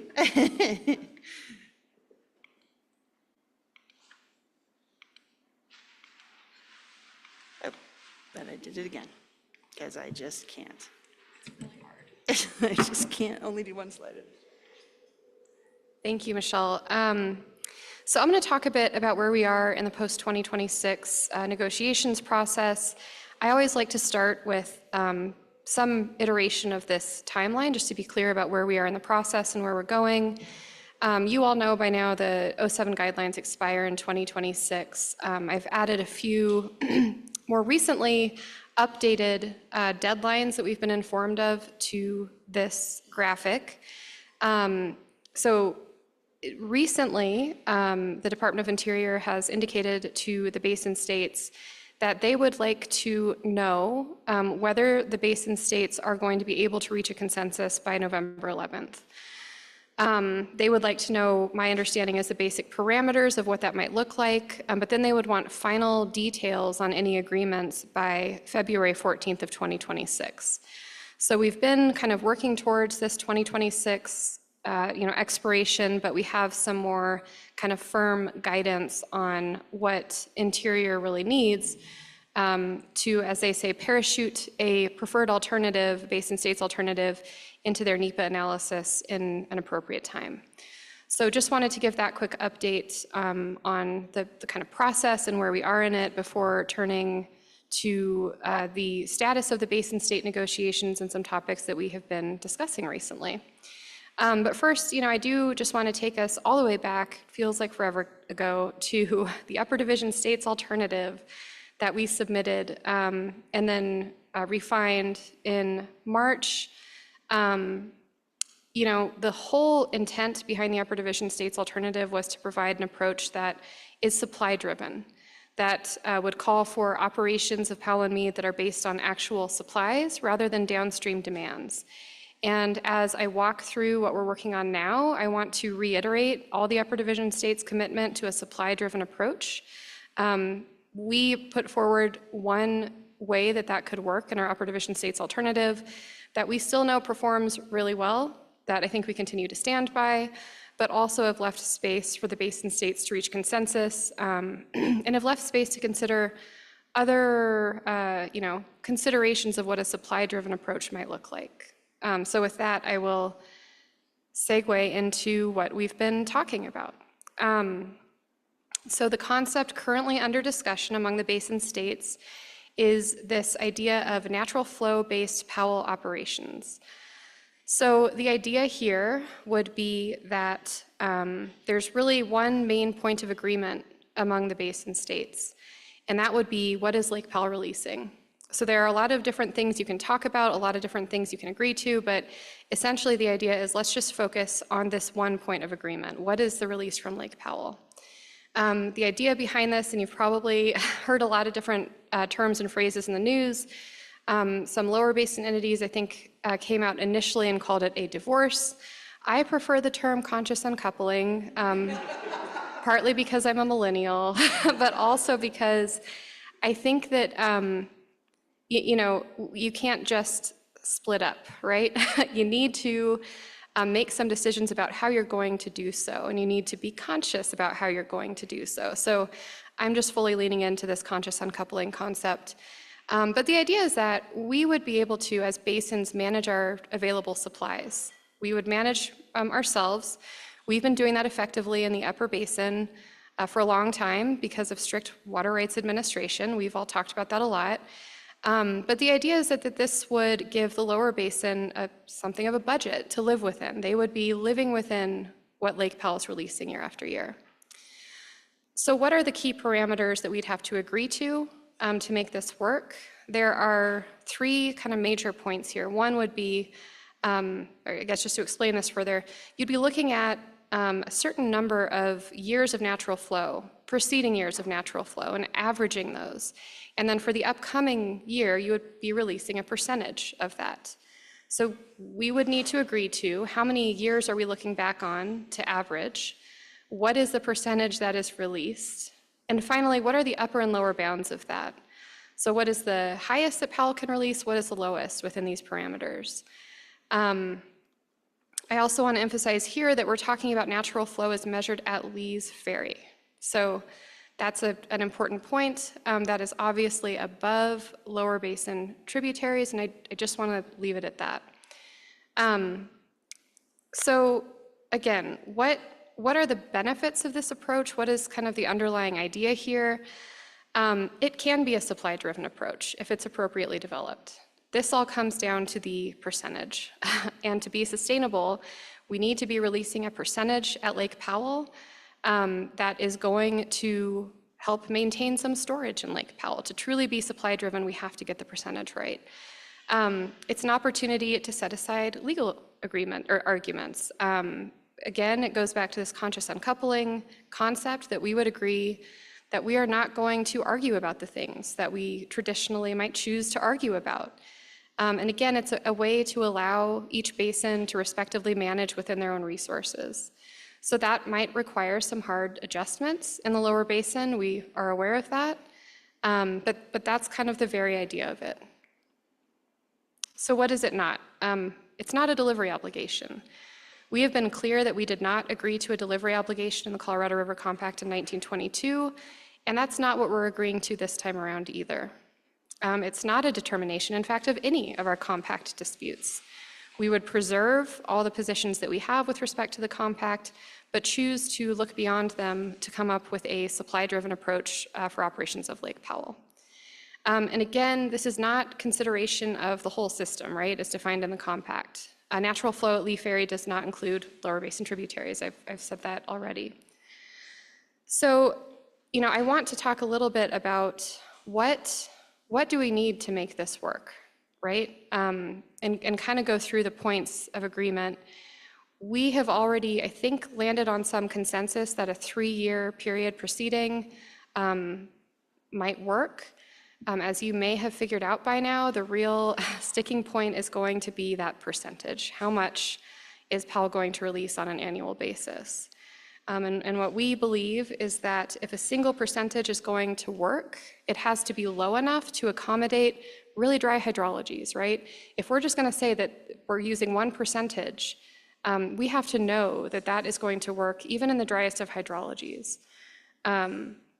The other thing is that we, at this point, I think would all agree that whatever we do needs to perform better than the 07 guidelines. We know that the 07 guidelines haven't worked. So as we are working through these issues, one key metric, I think, will be how does this perform relative to what we've seen thus far? I think if Michelle's presentation drives anything home, it's that the 07 guidelines are not working. You've heard me say that so many times. But we have been in this crisis-to-crisis management mode on the Colorado River for far too long. And this might be an opportunity to move beyond that if it is appropriately structured, if those key parameters land in the right place. And that is a topic of continuing negotiation. So The basin states are still meeting regularly. Commissioner Mitchell has really stuck to those key negotiating priorities that you all helped develop, that she laid out quite a while ago. So we're still all at the table working really hard, and really hope that we can come to a consensus position by November 11th. We'll keep you updated. And I think that's all that I had. Director Mitchell? Amy, are you okay if I add some highlights to what you mentioned? First of all, Amy mentioned the directive of needing some resolve by November 11th. And I think a lot of focus has been on this Powell to Meade operations as the biggest sticking point. And I think while it is a critical point, in order to come to terms to create the next set of guidelines, that is one small part of what is needed. And so when we talk about what may or may not be needed by November 11th, we need to have some further movement on the rest of the package. Similar to what happened in 2007, we had a proxy agreement that basically stated we're trying to avoid litigation, and whether that's compact litigation and so forth. So that is a critical component. Another component would be what is happening at Meade and Meade operations, and what is happening in the lower basin. What this concept does is essentially say, we're gonna do us and you do you. Doesn't mean that we're not connected. And I think that's where the term the conscious uncoupling came from, is that we're not divorced and never seeing each other again. We still have a whole system, right? But we'd like to not be implicated in others' decisions. And so that is going to require a lot of work. Primarily, that work is going to have to happen in the lower basin. And so we're going to need to figure out what assurances we need before November 11th to be able to move forward.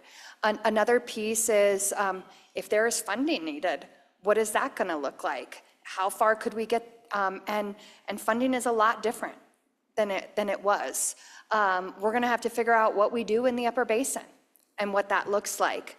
And a lot is dependent on if we're going to have a deal or not. And so I wanted to make sure to emphasize that and add a bit of color commentary. And again, emphasize a couple other things in terms of these need to perform better than the 07 guidelines. Again, when the 07 guidelines were negotiated, and since then, we've lost about 50 million acre feet in storage. That I wouldn't consider a success. And so I've looked at the percentages of releases since the 07 guidelines, and the average percentage was about 68%. Continuing those current strategies is about 62%. We need to do better than that. We absolutely have to do better than that. And so I think another emphasis that I want to put is the delivery obligation. We did not agree to that in 1922, and they were not fools back then. When the compact was negotiated, they knew that there was going to be variability. That's why there's the do not cause to deplete 75/10 numbers. It wasn't you must deliver 7.5 no matter what, regardless. There was we will not cause a depletion greater than 75/10. That is not a delivery obligation. And so I want to make sure that you all hear from me, but Amy's in pretty much every room with me, that we're not going to commit anything to anything that violates the commitments that we've already made within our state. And this is our priority.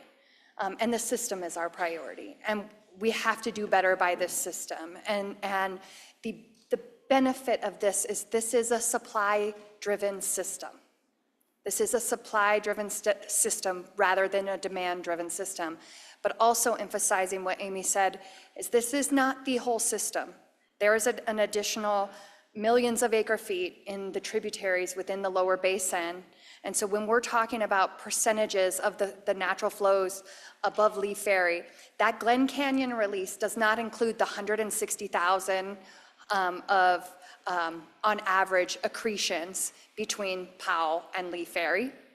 I think that's an important component to remember when we're talking about percentages. But it doesn't include the safety net that is the tributary use as defined in the compact. The compact defined the Colorado River system as the main stem and its tributaries. And this is a big give on the part of the upper basin. I want you all to hear that. I need to be transparent with you. This is a give to look at a natural flow in this way.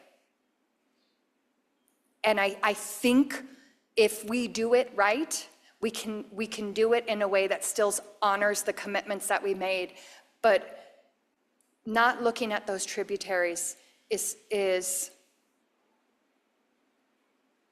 a give. And I need to be honest and transparent with you that we are looking at it that way. And so I think that is all I had. I just felt like I had to add some color commentary that maybe Amy doesn't always feel comfortable with. The discussions are still tough. There's still a huge gap in expectation, and it is disappointing. And there seems to still be a focus on legal theories, and that being a driver. We're trying to work through that stuff. As of now, everyone is still at the table. But we cannot commit in the upper basin to something that we won't deliver or can't deliver. And Michelle mentioned the DROA and that probably being initiated. Know that that is also in the background of this negotiation. If we have to do a DROA release next year, we will be going into 2027 with even less of a bank. And so that further ties our hands behind our back in terms of what we can commit to and what we can do. And I want to make sure you all hear that this next year, how things are operated next year and what happens with hydrology next year is also in our mind as we're dealing with this. Those initial units are for upper basin use and for our protection. And if that water is released in 2026 under these guidelines, we have to be thinking about that going into 2027. And so when we look at this extremely dry year that you're seeing, where the initial projections were over 5 million acre feet going into Powell, and it's far less than that now, is something that we are thinking about. We have to prepare for everything. Director Felt? Becky, is the term of the next set of guidelines a point of negotiation also, or is that understood to be like another 20-year block? Thank you for that. And it has been in the discussion. It's kind of put to the side. A lot of it's going to be dependent on what we come up with. I think there's varying thoughts. There have been some recent thoughts of somewhat of a Band-Aid approach. I think that's inappropriate, to be perfectly honest. I think trying to kick the can for 1 or 2 or 5 years isn't fair. We know that, we know what the hydrology is. I'm looking at the numbers right now in a massive, ugly spreadsheet. We know what that hydrology is. We know what it's been since 2000. We know what it's been under these guidelines. And so we know we have to address that. We know that we have to address at least what we've seen at a minimum and create a process for if we see things that we've never seen before. And at a minimum, we have to do that. I would like a longer term, and that will mean we have some off-ramps or flexibilities, but I don't know if we're gonna get there. I don't know if we're gonna get there. But I also don't know how we support long-term funding without something with long-term commitments.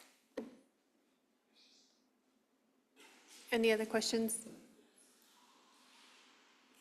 Director Nguyen? Thank you, Madam Chair. Thank you, Becky. If you able to say anything about how if the upper reservoirs are not full going into the next guideline operations, how it will manifest itself in a supply calculation? Can you ask that again? If the reservoirs aren't full, the initial units, how that reality will manifest itself in the supply calculation? So the reservoirs allowed us to create some flexibility in the last set of guidelines. That flexibility we don't have anymore. And so we have to create guidelines that are preparing for what we're seeing today. Those guidelines also, I'm looking at the numbers right now, you'll not be surprised that the majority of the highest releases were in the beginning of the 07 guidelines because of the way they were structured. And then as the reservoirs were drained because of those releases as high as 12 and a half, a lot around 9, because the reservoirs were drained, and we kept up with some of those high releases because of the balancing, we don't have that flexibility anymore.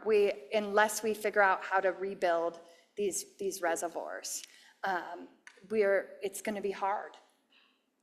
So of course it's factored because, again, we can only do what we can do. And we can't create water that's not there. And often, I heard a comment yesterday, it was in a bit of a side conversation of, why are they yelling at the spigot?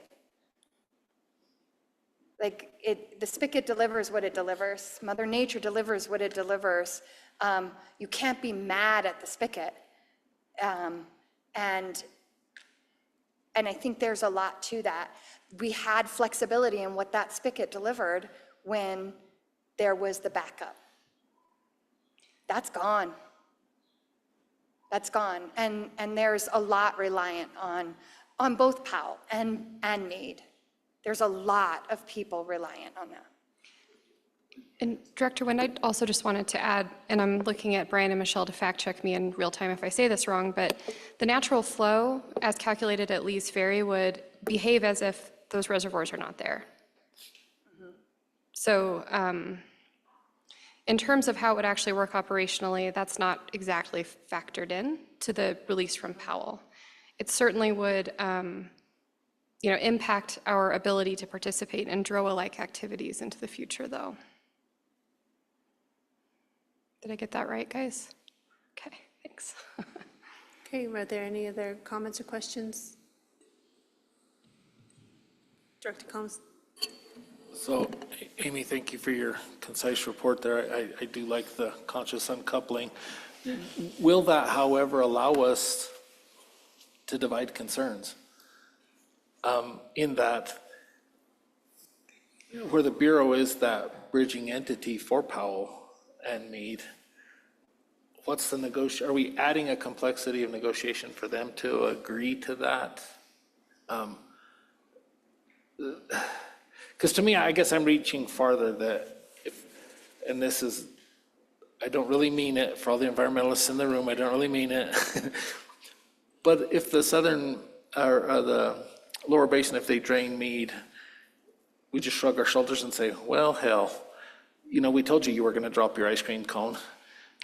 And what then is the impact to us? How do we navigate that toward I don't want to, like they say, the drowning man will grab at anything. How do we get a little distance in this uncoupling, I guess, is, because I really like the concept and I like that idea. how do we give ourselves adequate distance to maintain that ability to kind of be free from the? Yeah.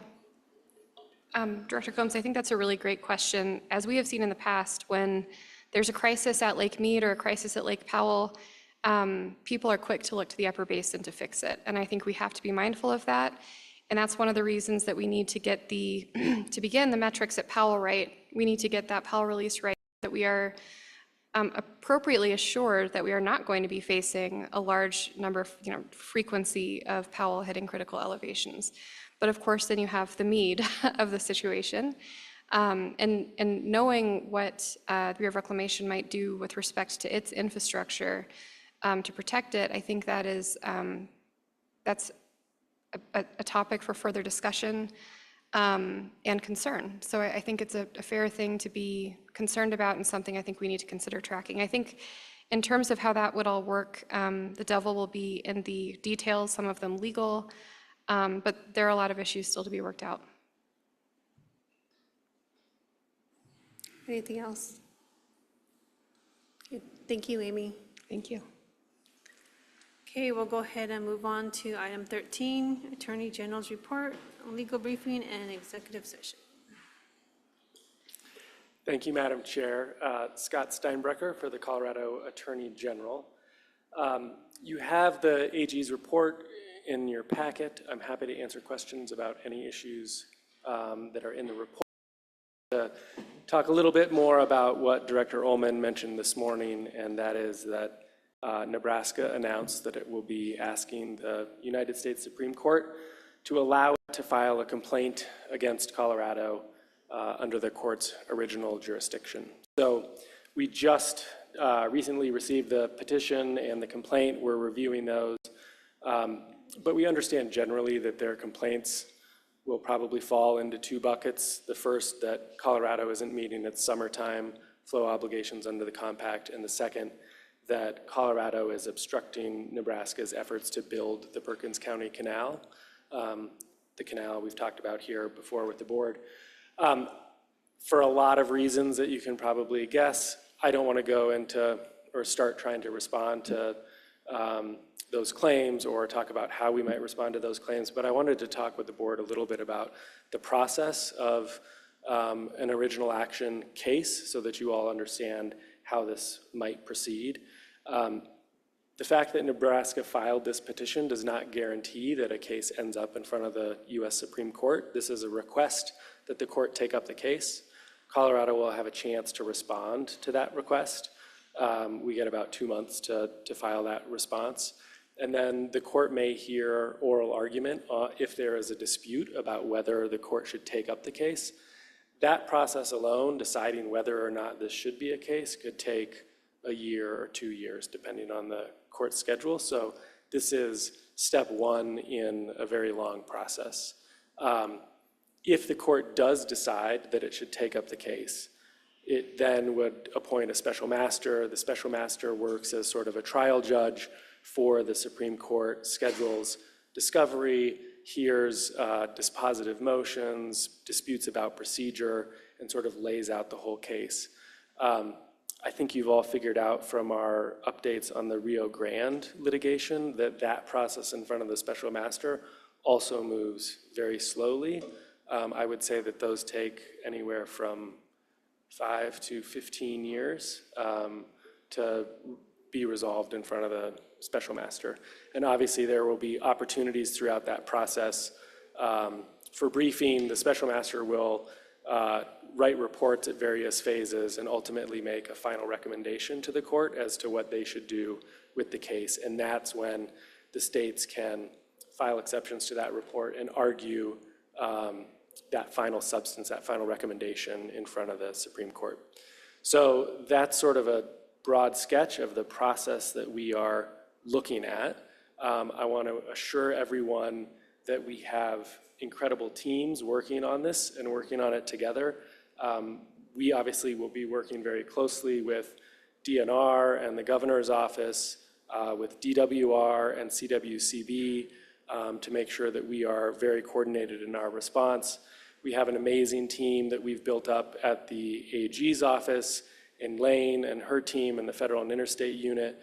We'll also be bringing in our Solicitor General and have two great new Deputy Solicitors General who we can dedicate to working on this project. So we have an incredible team at the state that will be working on this, and we, of course, will also be reaching out to water users and those who will be impacted on the ground to understand how they're feeling about this and get their feedback and let them know what we're doing in response. Yes, Director Vasquez. So is Nebraska in the meantime constrained from taking any physical action to construct this canal? Not at the moment, and they have not taken any physical action. But are they constrained by having taken this legal action? Not yet. Okay.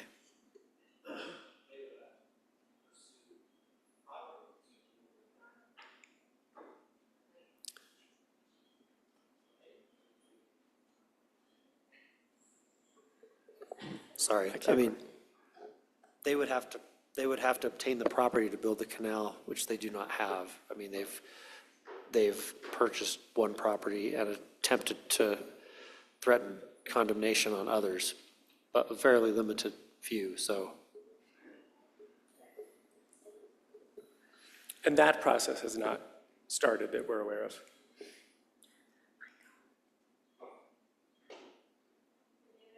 Other questions? All right, thank Okay, you. Thank you.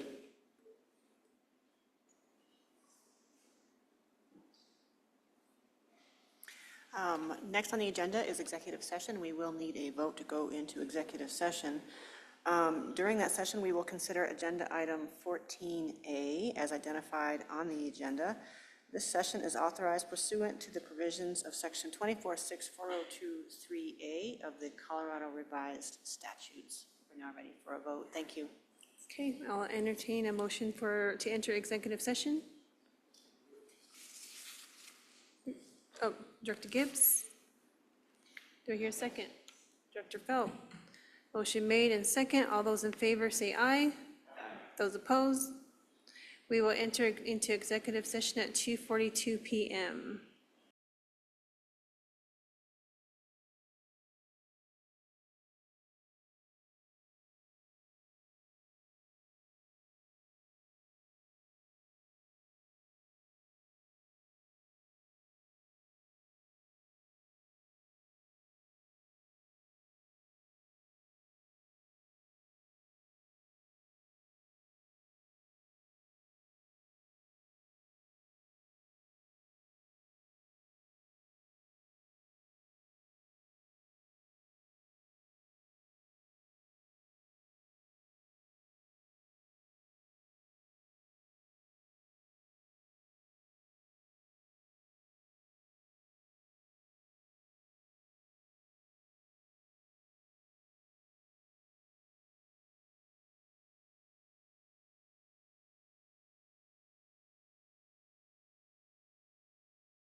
This is agenda item 15. The board went into executive session to consider agenda item 14A.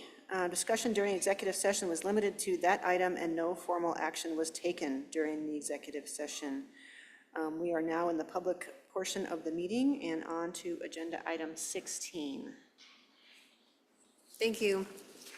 So we will go ahead and move on to item 16. Back to you, Jen. Thank you.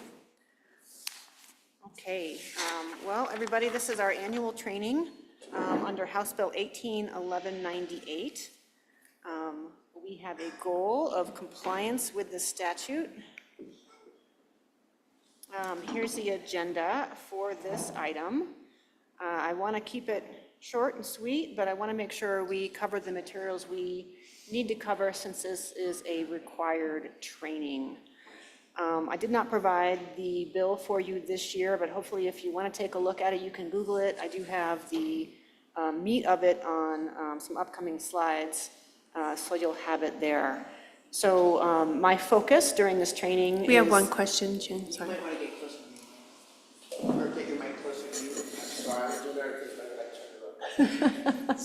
I'm sorry, thank you for that. My focus is on the legal aspects of 1198, but there are some other aspects that I'll touch on briefly. So I'm not really covering any new material today. This is all stuff you guys are aware of. This bill is codified in statute 24 3.7-102. It requires that each board or commission and state government implement written policies or bylaws and obtain annual training on. And then it lists out the 11 categories. You can read them. The way I think of it, though, is really what this statute gets at, or is trying to get out, is that it's important for boards and commissions to know the goals and the mission of the agency. It's important for the commissions and boards to be mindful of interaction with staff and other boards and stakeholders, and they have all the information they need in order to make good decisions. Transparency is also an important focus of this training. I mean, it's important that people understand how and why decisions are being made. And like I said, informed decisions is a big part of it.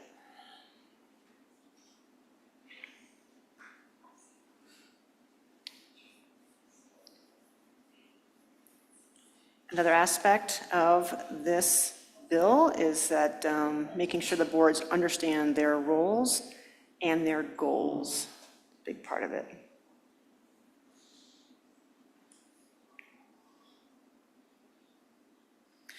All right, so CWCB's mission: conserve, develop, protect, and manage Colorado's water for present and future generations. I think you all know the main statutes when you're interested in reading more about the CWCB and specifically the board's duties, 3760-106, but really Article 60 of Title 37 is where to go for all things CWCB. It's got most of their programs, definitely all of the loan, most of the grant programs are in there, all the information about board members and board members' roles and the director, that's contained there. The glaring exception is the aspect of the ISF program that's covered in 3792-102-3, and that is in-stream flow acquisitions and appropriations. I think it's also important to know that there's a great tab. It's really organized well on the CWCB's website. If you're looking for any of the guidelines for the South Platte restoration work, or any of the rules for RICDs or the in-stream flow program, those are all available under the Public Information tab on the CWCB's website under Law and Policy.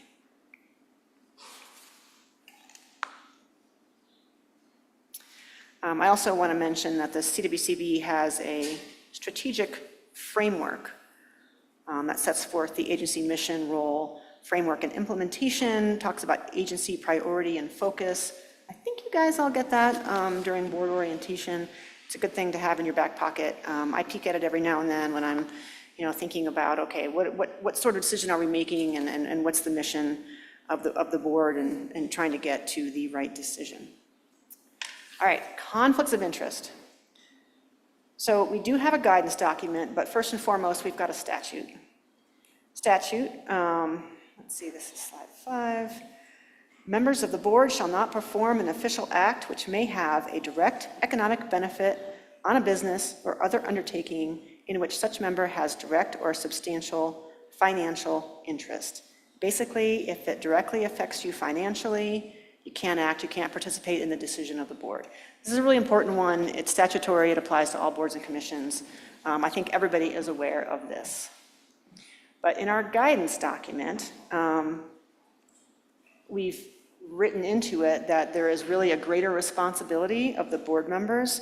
And I think a more general way, a good way to think about it is that the conflict exists when an individual's personal interests, family, friendships, financial or social factors could compromise his or her judgment, decisions, or actions.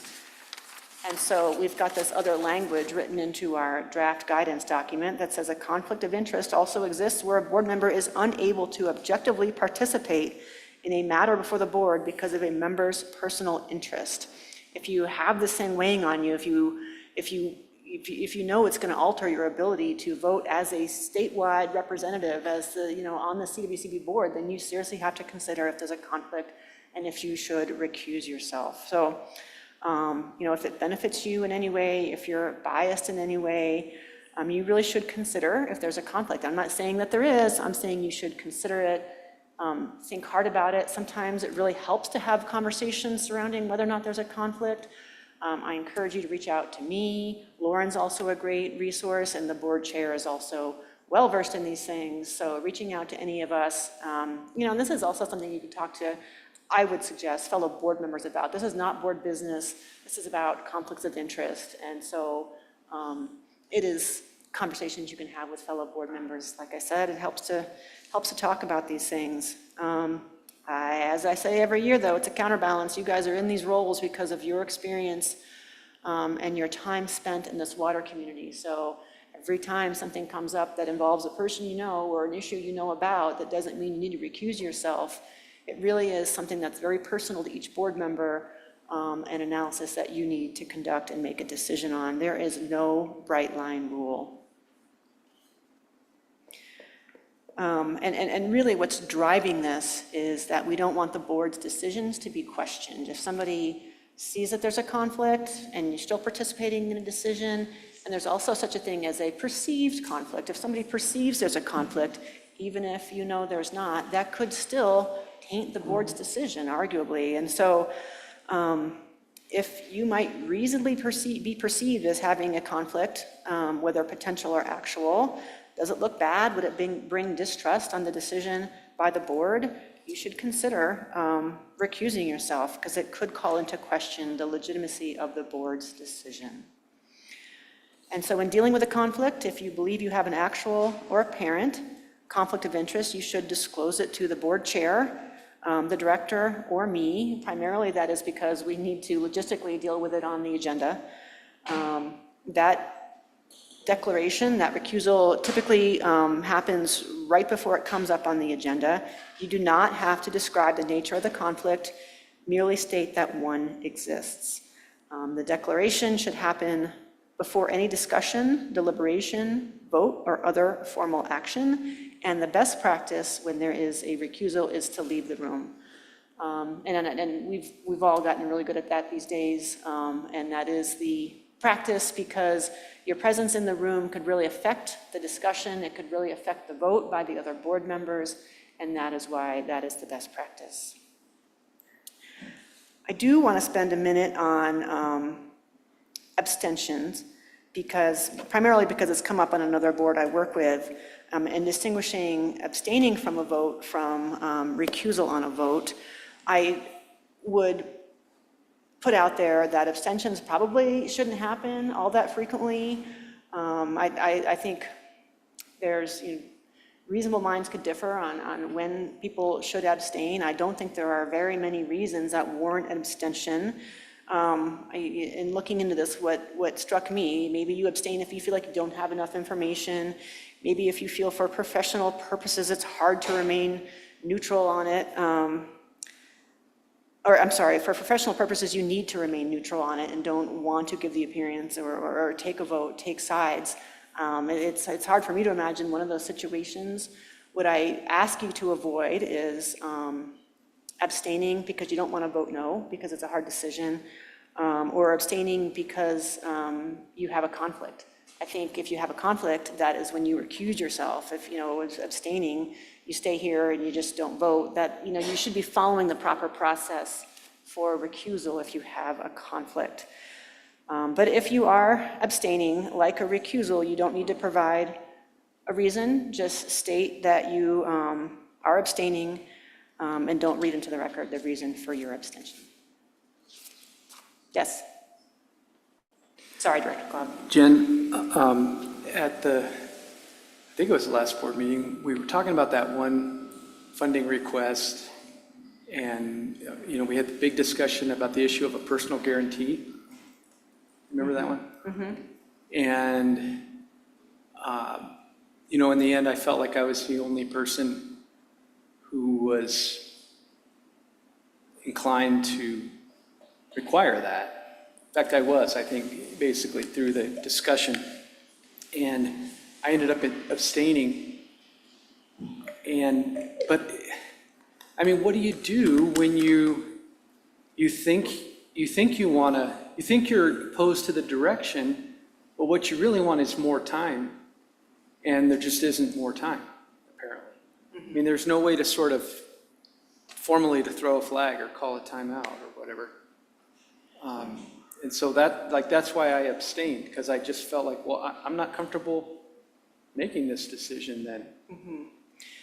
Well, at this moment. yeah, so that would be a situation where you felt like you didn't have enough information, potentially. But what I think you wanted a different outcome. And so that might be a reason to vote no. It might be a reason to suggest a different motion, to have a counter motion. And procedurally, it gets a little difficult, I know, for the chair, but that is something that you could put your motion out there and see if you can, for lack of a better word right now, override the other motion because you want a different outcome. And so, and even if your motion is, doesn't go forward, if motion fails, you've created this record about what you wanted. And so when you then vote no, the record's apparent, and you could even say why you're voting no. And so it creates a record as to what's going on in your mind. So then, at least for me, it may not be the case for anybody else on the board, it occurs to me that I may not know enough about the options under the rules of order. In that moment, I thought we were bound to make a decision on that motion before we could really talk about anything else. Well, I'm trying to remember. That was a Two Rivers, I think, discussion, and I thought you had what I thought was a good suggestion about one possible way to deal with that. Was it Two Rivers we were talking about? No, it was that guy that you wanted to improve this pond. Oh, right, okay, all right, yeah. Yeah. So,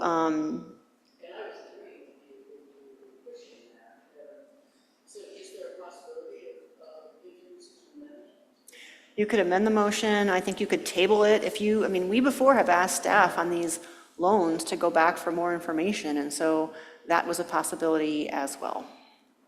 So maybe that's something for us to think about is whether it's under the rules of order or it just becomes more of a custom, but there ought to be kind of a clear way to say, hold on. I want to look at other ways to go forward here for a minute and just pause. Yep. Because, in that moment, it just, and these are long days. At some point, it's like, all right, they're all comfortable, so whatever. Yeah. It wasn't a question of funding or not funding, right? It was in some ways sort of a technicality. Right? Yeah. I don't know. I guess I want to think about that some more. Maybe just, are we missing something a little bit here on our process? Great, thank you for that. And can I just ask Jen, I assume that you are open to questions from the board about rules and options. And procedure. Yeah, and procedure in the heat of the moment. And so at any time, we can say, Jen, would it be appropriate to make an alternative motion or an amendment, or what are the other options available? Yeah, and I was just going to suggest, and what I'm about to say might be the result of that, but it's always appropriate to take 5. Like, let's not power through a vote that we're not comfortable with. Let's make sure we know what we're doing and we're doing what we want to do. I think it's always appropriate to say, you know what, let's take a 5-minute break. And if I need to consider what just happened, I mean, I might need 5 minutes to say, okay, a motion was made, and kind of recreate what just happened to know what needs to happen next. But I'm a big fan of, okay, let's take a break. Let's not just move forward because we feel like the meeting needs to move forward. Let's make sure we're doing what we want to do.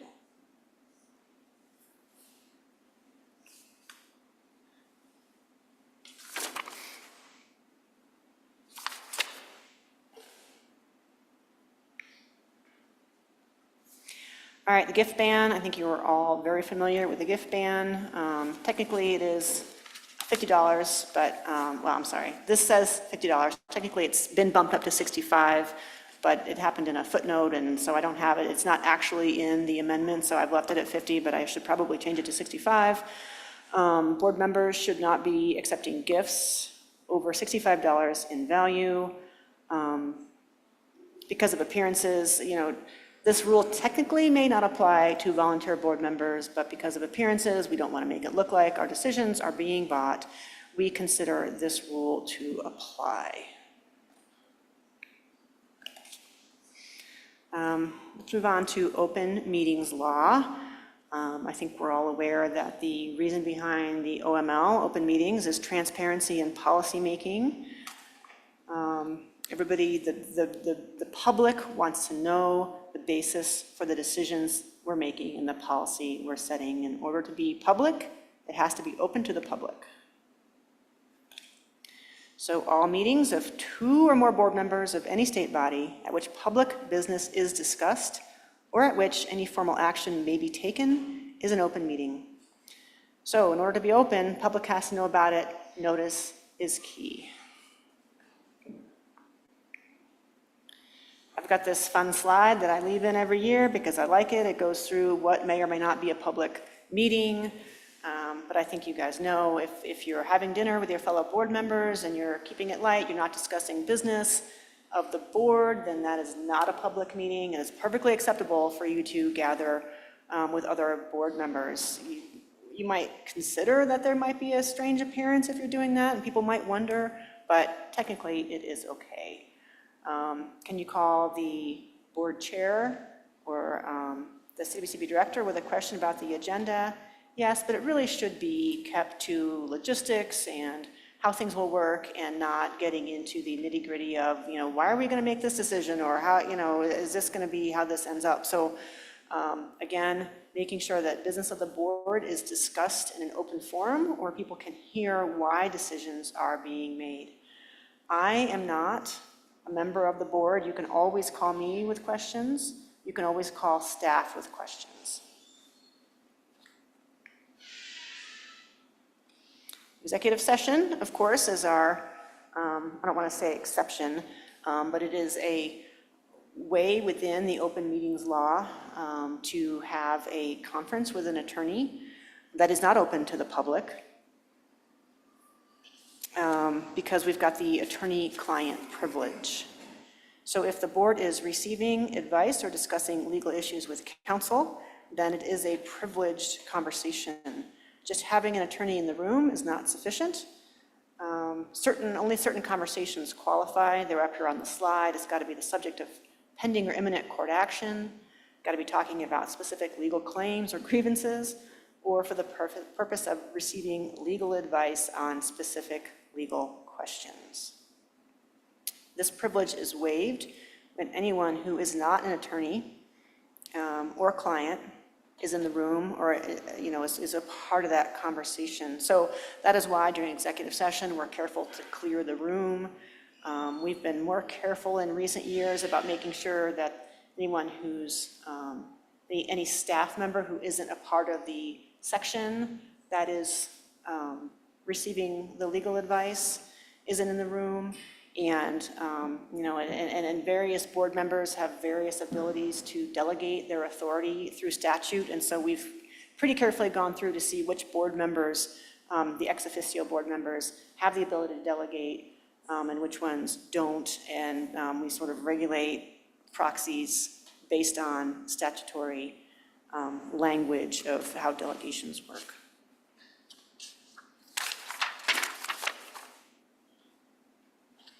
Surprisingly, a vote to go into executive session requires a 2/3 vote of the entire membership. So this is I think the one thing that the entire 15-member board votes on. And, it struck me as so strange at first, but now I've gotten really comfortable with it because I think it's because the entire board has this attorney-client privilege, and so the entire board gets to decide whether or not to invoke it. And so all you ex officio members out there who normally don't vote, this would be the time to vote. So we need 2/3 vote of 15. We need 10 to vote to go into executive session. No formal action is allowed. Once we're in executive session, we have to record it. We only save it for 90 days though, and then we should be getting rid of it. We must announce the topic for executive session, and we cannot deviate from the announced topic once we're in executive session.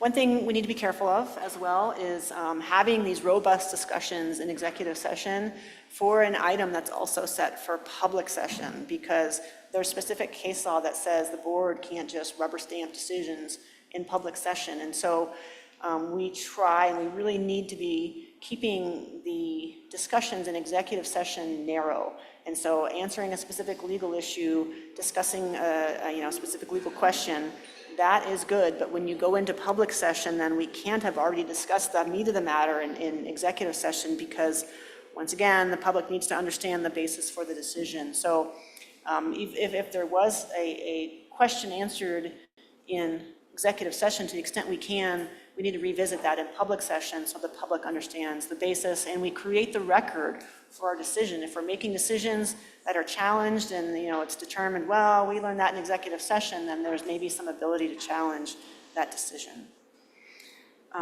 Last year we talked about a case where involving standing to bring a challenge to executive session, and there was a case that said you really, even if you're not interested at all in the subject matter, there's somebody out there litigating these things and arguing that notice for executive session was insufficient just because they wanted to get attorney's fees. And so there really is reason to be careful about open meetings and proper notice on the agenda. This year, there is another case, and strangely, I don't quite understand this, involving the same school district. This is Capsule versus Elizabeth School District.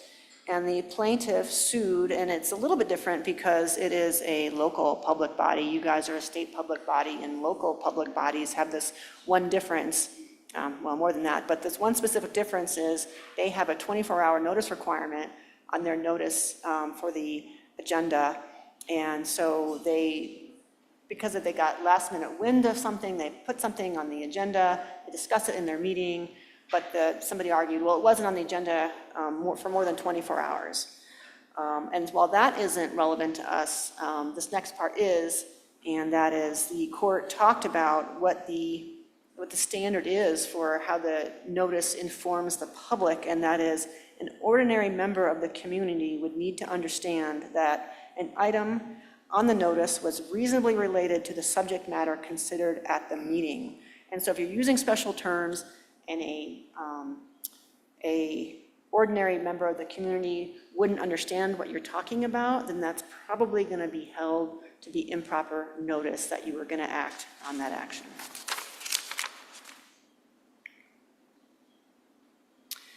CORA, Colorado Open Records Act. Essentially, what I want to say here is treat all communications that involve board business like they're going to be printed in the newspaper. Also, another law in the interest of transparency of government, all public records are subject to inspection.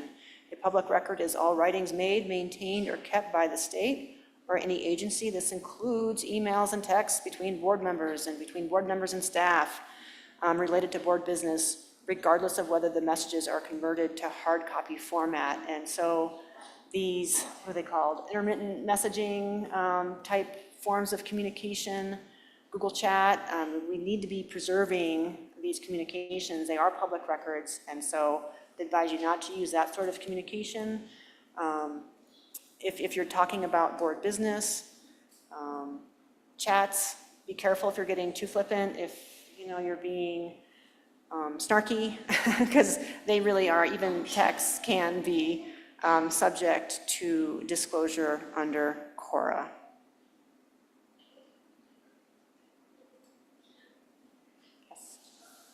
Dr. Hawes? Thank you. What about retention of this kind of stuff? I know my organization has a retention policy of like 5 years or something. How does that apply to this, and what's the state's policy? Well, I don't think DNR has a policy that is in place yet on retention. Yeah, it depends on the division. Yeah. And so we can double check with HR on this piece. Yeah, it depends on the division, so we can double check with HR. But for certain items, for example, DWR, like they have a policy where they, they're in litigation all the time. So they hold on to their emails a lot longer than most of the other divisions, so. But it depends on if there's a lawsuit or not, if there's a hold, so, yeah. It just makes me think, like, if people get off the board, how long, once your term is done, do you have to hold on to that stuff, and for how long? So, I don't think you do either. Litigation hold being the exception, and so if there's litigation or you think there might be litigation, that's a reason to hold on to it. But our office has a policy with emails that everything deletes after 90 days, and I believe the CWCB does not have that same sort of policy, so these emails linger out there forever, which, speaking from experience, it makes CORA requests really hard to navigate. But if you have especially if you have a system where you could just routinely go through and you're deleting old emails, I think that's a really good personal policy to have, because you're not just deleting them willy-nilly because you think you don't want to get caught with it, but you'd be able to say, look, I delete everything after a year, and I just didn't keep it around, and I had no reason to believe this was going to be in litigation. That's the best way, I think, to maintain files or not maintain files, to have a policy of deleting things when you don't, when you're not using them, or when their relevancy to you goes away. Dr. Vasquez? I really wish I'd had that advice when I stepped off the Transportation Commission. I've still got it, so I'm going to go home and clear it out. Thank you.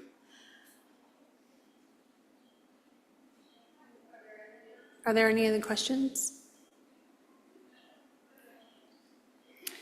Thank you for the opportunity to discuss 1198 during this meeting. I appreciate it. And if anything comes up outside of training, if you have any questions about any of these things, please always feel free to call or email me. Thank you. Okay, if there is no more questions, we will go into recess until tomorrow morning at 8 o'clock, 8 a.m. Oh, sorry, 8:30 a.m. tomorrow morning. Thank you, everyone.